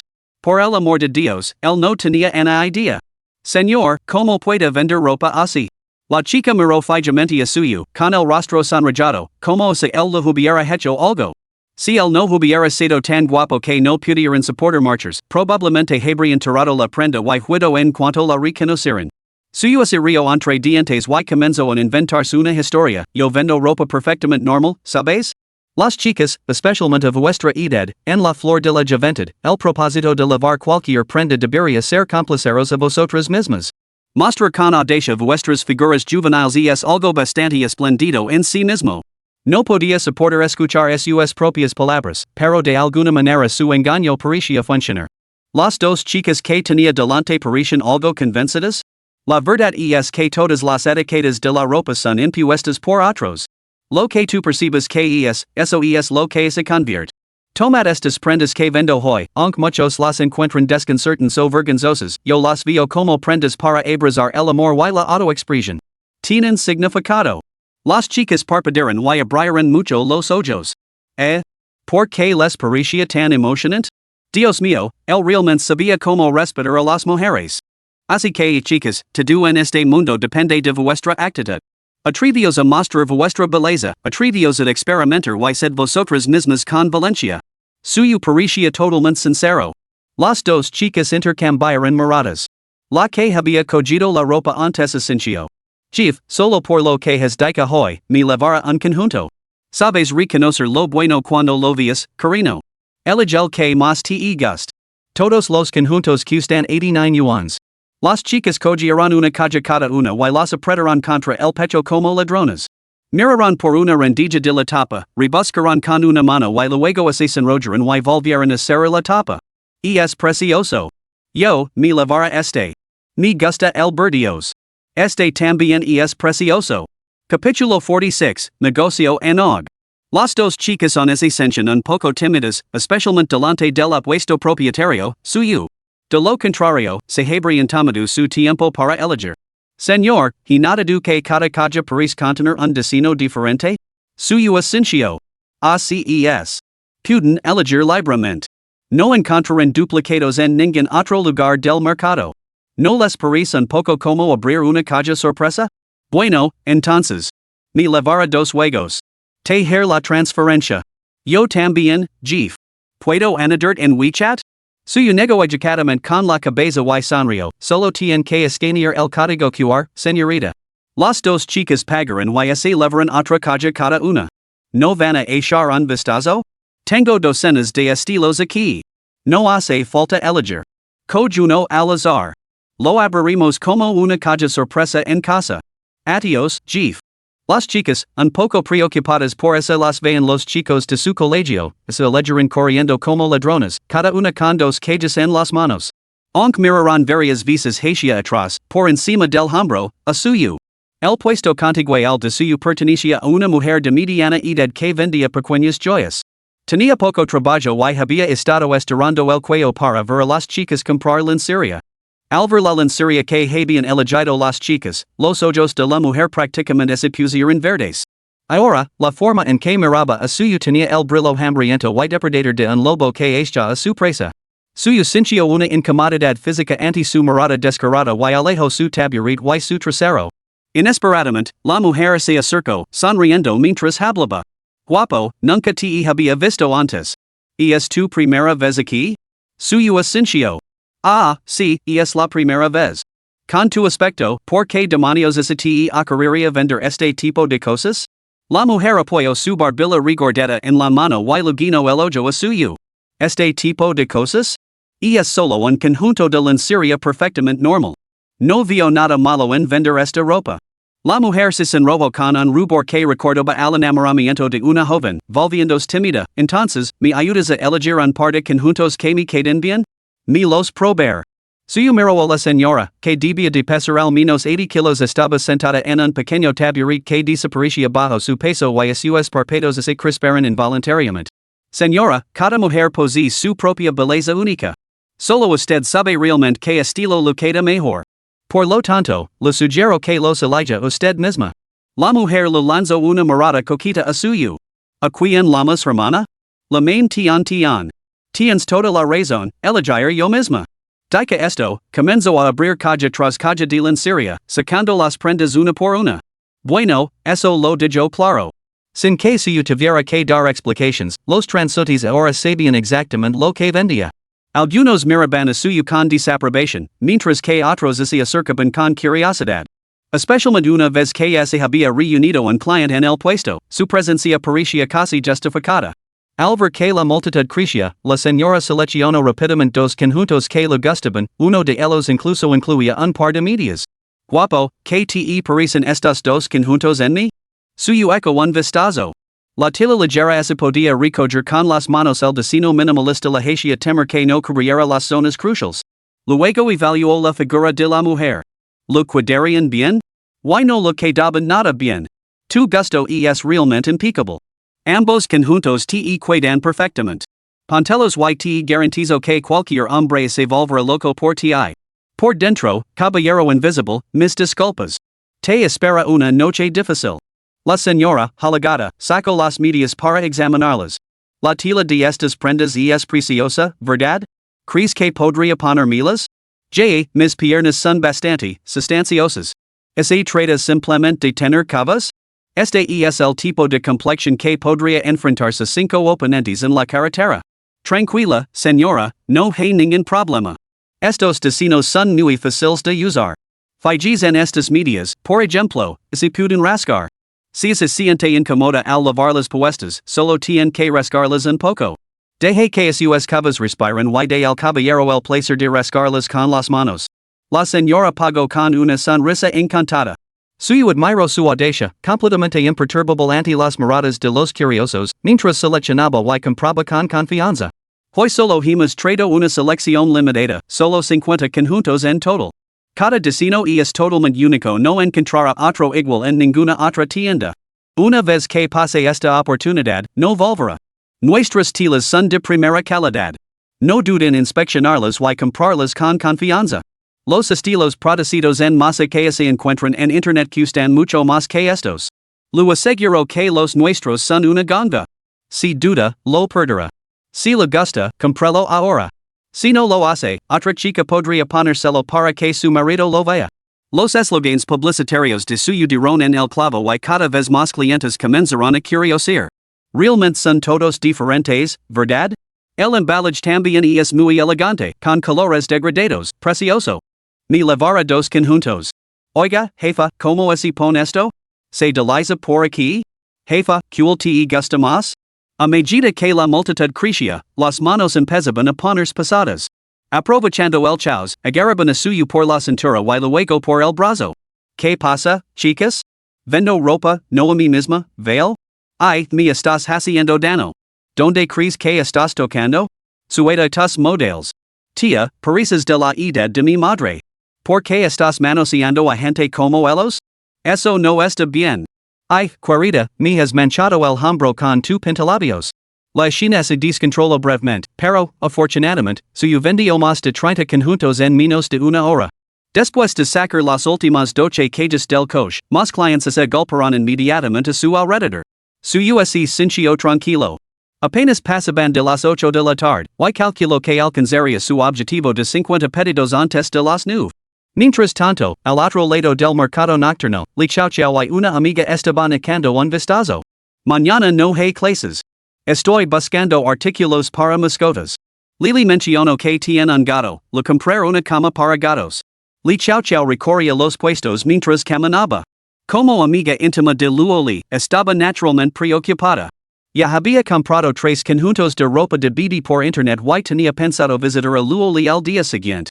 El embarazo y el parto de Luoli se habían mantenido en estricta confidencialidad. Ella había dicho en la universidad que no se encontraba bien y había pedido la baja por enfermedad. Para garantizar la prolongación de la baja, Li Chao Chao incluso había insistido durante mucho tiempo a su tía, que era médica, para que lo extendiera un certificado médico para la universidad. Inesperadamente, durante su embarazo, Luoli se había encontrado aparentemente con compañeros de estudios que le habían hecho fotos. Estas se publicaron en la página web de la universidad, lo que desató una oleada de rumores. Hablando de Luoli, dicen que en realidad está siendo mantenida por un hombre rico y que ha tenido un hijo suyo. ¿Y es eso cierto? La chica que estaba a su lado parecía perpleja. ¿Va a volver a clase? Li Chao Chao, siempre protectora con su amiga, se molestó al arresto. Shinshin, no repitas rumores sin más. Los que difunden chismes solo están celosos de la felicidad ajena. Cualquier cosa sin fundamento y es totalmente poco fiable. Lili es una chica que se respeta a sí misma y tiene una gran fuerza de voluntad. Ella no haría algo así. Simplemente está con el hombre que ama y ha tenido un hijo. No es illegal que los estudiantes universitarios se casen y tengan hijos. Capítulo 47, Li Chao Chao, siempre la defensora. Al ver el evidente descontento de Li Chao Chao, la chica llamada Shinshin, consciente de su estrecha relación con Luoli, se quedó calada, avergonzada. Miró a su alrededor, buscando una forma de cambiar de tema. De repente, señaló hacia delante, Chao Chao, mira lo que venden allí. ¿Por qué hay tanta gente? Parece que son sobre todo chicas. ¿Vamos a echar un vistazo? Li Chao Chao había estado buscando un puesto de mascotas. Al ver a tantas chicas reunidas alrededor de un puesto en particular, sospechó que podría estar vendiendo artículos para mascotas o animales. Después de todo, a las chicas les cuesta mucho alejarse de las criaturas pequeñas y bonitas. Li Chao Chao asintió alegremente, sí, vamos a echar un vistazo. Cuanto más se acercaban, más inquieta se sentía Li Chao Chao. ¿Por qué le resultaba tan familiar aquel hombre alto que destacaba entre la multitud? Después de dar unos pasos más, se detuvo en seco. Lo había reconocido. Era suyo. Chao Chao, ¿qué pasa? ¿Por qué te has detenido? La chica que estaba a su lado se volvió, con expresión de desconcierto. Una sombra de pánico cruzó el rostro de Li Chao Chao. Temiendo que suyo pudiera ver su reacción, se dio la vuelta rápidamente. Acabo de ver un puesto por allí que vende algo que me interesa. Voy a echar un vistazo. ¿Nos vemos más tarde? Vale, voy ahora mismo. Yo me encargo de vigilar las cosas. El tendero es bastante guapo, ¿no? Ven a buscarme cuando hayas terminado de comprar. La chica llamada Shinshin dijo esto antes de salir corriendo hacia el puesto de suyo. Solo entonces Li Chao Chao respiró aliviada y se apresuró a alejarse del puesto de suyo. Ah. Escondida a cierta distancia, miró con nostalgia hacia el puesto de suyo y no pudo evitar suspirar. Era un hombre responsable y decente. Lili le había contado lo bien que la había cuidado durante su confinamiento este mes y lo paciente y dedicado que era como padre. Apenas tenía que mover un dedo en las tareas domésticas. Li Chao Chao se sintió bastante envidiosa de su querida amiga. Había encontrado a un hombre tan fiable. Cuando se conocieron en el hospital, había malinterpretado a suyo. Criar a 3 pequeños debía de ser increíblemente exigente. ¿Sabía Lili que suyo trabajaba en el mercado nocturno para ganar un dinero extra? Li Chao Chao lo pensó un momento y decidió que no. Era mejor no enterarse de ese asunto. Tanto si Lili lo sabía como si no, los asuntos domésticos de su mejor amiga no eran de su incumbencia. Ellos tenían su propio ritmo y lo único que ella tenía que hacer era respetarlo. Chao Chao. Chao Chao. Ahí estás. Luego regresó corriendo, con una expresión peculiar en el rostro. Su comportamiento dijo a Li Chao Chao bastante desconcertada. ¿Qué pasa? ¿Por qué tanta prisa? ¿Por qué has ido ali con esa cara tan sonrojada? Lu xin estaba realmente sonrojada. Aparto ali chao chao un lado, con el rostro carmesí por la vergüenza, y le susurro, ese tendero es muy guapo, pero quien hubiera pensado que haría algo así? Ven lencería erótica, es un descarado. ¿Lencería? Lichacho ese cuedo paralizada. Sí, del tipo revelator, el que require pixelation en internet. Sin embargo, el lo vende abiertamente en la tienda. Que desperdicio de buena apariencia. El rostro de Lu xin estaba lleno de desprecio. Lichacho se ofendió inmediatamente por la crítica de su amiga hacia su marido. Eso es un poco duro, ¿no crees? Vender ropa interior no es ilegal, así que ¿cómo puede ser descarado? Si está disponible en internet, significa que ahora hay demanda. Es solo oferta y demanda. ¿Cómo puedes hablar así de él? Además, que hombre elegiría quedarse hasta tarde montando un puesto a menos que se viera obligado por las circunstancias? Nunca has tenido que luchar en la vida, así que criticas sin pensarlo dos veces. Lichacha tenía la costumbre de decir lo que pensaba sin tapujos, especialmente con cualquiera que no perteneciera a su círculo más cercano de amigos. Lu xin se quedó desconcertada, con el rostro alternando entre el carmesí y la palidez. La frustración se apoderó de su expresión mientras fruncía el seno a Lichacha. ¿Por qué te alteras tanto? No te estaba criticando. ¿Seguimos siendo amigas? ¿O es que te gusta el dueño del puesto y te apresuras a defenderlo? Lichacha hizo un gesto de impaciencia con la mano. Piensa lo que quieras. No me apetece discutir contigo. Tengo que ir de compras. Puedes volver sola. Put. No necesito que vengas conmigo de compras. ¿Quién te crees que eres? Lu xin se dio la vuelta y se marchó enfadada. Deja de finger que eres tan innocent. ¿Cómo sabrías que los anuncios de lencería en internet están pixelados si no los hubieras visto tú misma? Pa. Sé exactamente qué tipo de criatura eres. Lichacha lanzó el insulto sin piedad, haciendo que Lu xin tropezara antes de salir corriendo. Desde que Lu xin se había unido a los rumores sobre Luoli, Lichacha lograba vencer. Ahora que por fin había descargado su frustración, no se atrevía a seguir comprando, por miedo a que su la viera, aunque no estaba segura de que él la reconociera si se volvían a encontrar. Para evitar la incomodidad de ambas partes, especialmente de suyo, Lichacha deambuló por el extremo opuesto del mercado nocturno durante un rato antes de marcharse.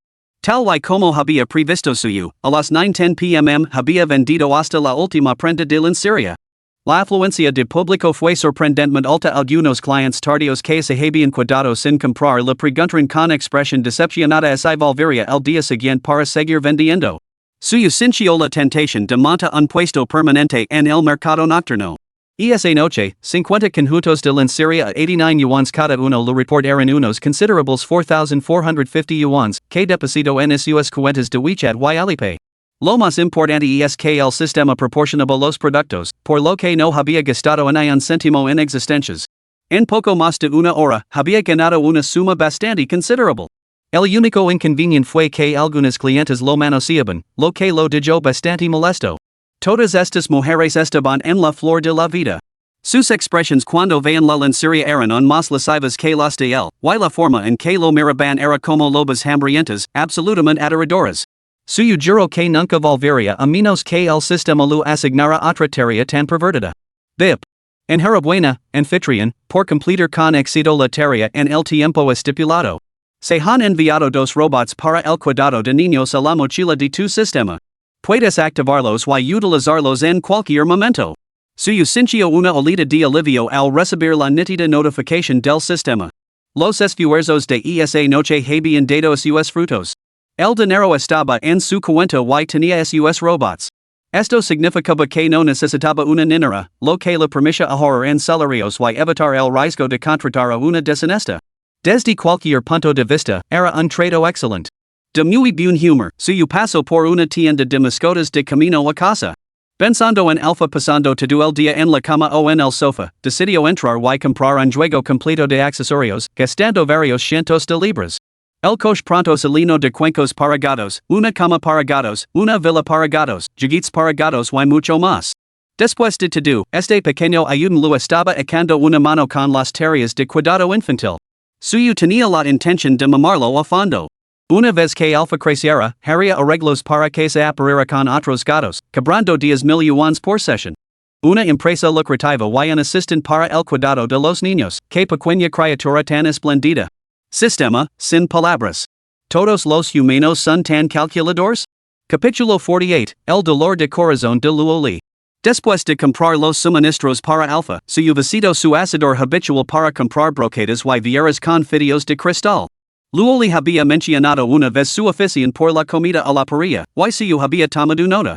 Como los tres bebés se alimentaban exclusivamente con leche de fórmula, Luoli llevaba 40 o 50 días de posparto y había consumido un elixir para fortalecer el cuerpo, por lo que podía comer fácilmente un cerdo entero. Su esencia comodo de jandela satisfacer sus antojos. La propietaria reconoció a su inmediatamente y lo saludó alegremente. Joven su. ¿Qué ha estado haciendo últimamente? No lo he visto venir a comer en a ayudar con las entregas. Este mismo barrio había sido la ruta de reparto de suyo cuando era mensajero, y había entregado innumerables pedidos en este mismo asador. Señora, he dejado los repartos, ahora soy padre. Habiendo entablado amistad con la pareja de ancianos que regentaba el local, suyo estaba diciendo compartir la noticia. La señora sonrió radiant al orla, ¿de verdad? ¡Qué maravilla! Enhorabuena. ¿Son niños o niñas? Suyo sonrió con orgullo, trillizos, dos niñas y un niño. Dios mío, su. ¡Qué bendición! Es maravilloso. Cuando los pequeños son mayores, tienes que traerlos a mi tienda. Les preparar sobres rollos a los tres. Suyo cogio a sus cosas y pago, no se preocupe, señora, no le faltará su sobre rojo. No hay que pagar nada, no hay que pagar nada. Es una noticia tan alegre que lo consideraremos un regalo por nuestra parte. La casera fue muy amable, pero suyo insistió en pagar antes de marchas. Ese chico, su, es realmente afortunado. Aunque con tres hijos a la vez, la presión debe de ser enorme. Pronto le preguntaré si le gustaría trabajar a tiempo parcial aquí. Lo pagaremos bien, parece un chico decente. La casera murmuró para sí misma, con la intención de discutirlo con su marido una vez que terminara sus tareas. Principalmente, pensaba que suyo era bastante guapo. De pie en la tienda, atraía las miradas de admiración de los clientes. Cuando suyo regresó a casa, eran más de las 9 de la noche. El salón estaba iluminado por una luz nocturna, tranquilo y silencioso. Tanto Luoli como su parecían haberse retirado a sus habitaciones, no se oía ni un ruido. Suyo cerró la puerta, se quitó las zapatillas y volvió a cerrar la puerta con un suave clic. Echó un vistazo a la habitación de su hermana pequeña. La puerta estaba bien cerrada. Suponiendo que se estaba preparando para los exámenes, no la molestó. Como su hermana pequeña no había cenar, las delicias de esa noche serían solo para él y Luoli. Al haberse saltado la cena, suyo tenía bastante hambre. Abrió silenciosamente la puerta del dormitorio y encontró a Luoli sentada en la cama, absorta en su teléfono. Su rostro se iluminó al verlo entrar. Rápidamente dejó el teléfono y se levantó para saludarlo. Has vuelto bastante pronto. Pensé que estabas ocupado, así que no te llamé. No esperaba que volvieras tan pronto. Luoli se acercó a suyo y le quitó las bolsas de comida de las manos. Cuántas delicias. Me apetece mucho barbacoa, Gij. Los ojos de Luoli se iluminaron. Corrió a la cocina, cogió unos platos, colocó la comida y la puso en la mesa del salón. Luego, Luoli llamó a la puerta del dormitorio de su Ying, tu hermano ha vuelto con broquetas de cordero. Ven a comer. Joder. ¿Broquetas de cordero? Ya voy. Suing tenía puestos los auriculares y estaba haciendo ejercicios de práctica, pero las palabras broquetas de cordero atravesaron los auriculares. Dejó caer lo que tenía en las manos y salió corriendo como un lobo hambriento. Suyo estaba en su dormitorio cambiándose cuando oyó la voz de su hermana, que sonaba completamente desilusionada con la vida. Pensaba que esa pequeña terrorista estaba dormida, pero estaba claro que la mención de la comida la había puesto más alerta que un sabueso.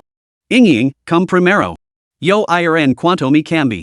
Luoli lavaba un camisón de seda y, temiendo que el aroma y la grasa de las broquetas de cordero lo mancharan, volvió a su dormitorio para ponerse ropa de estar por casa más barata.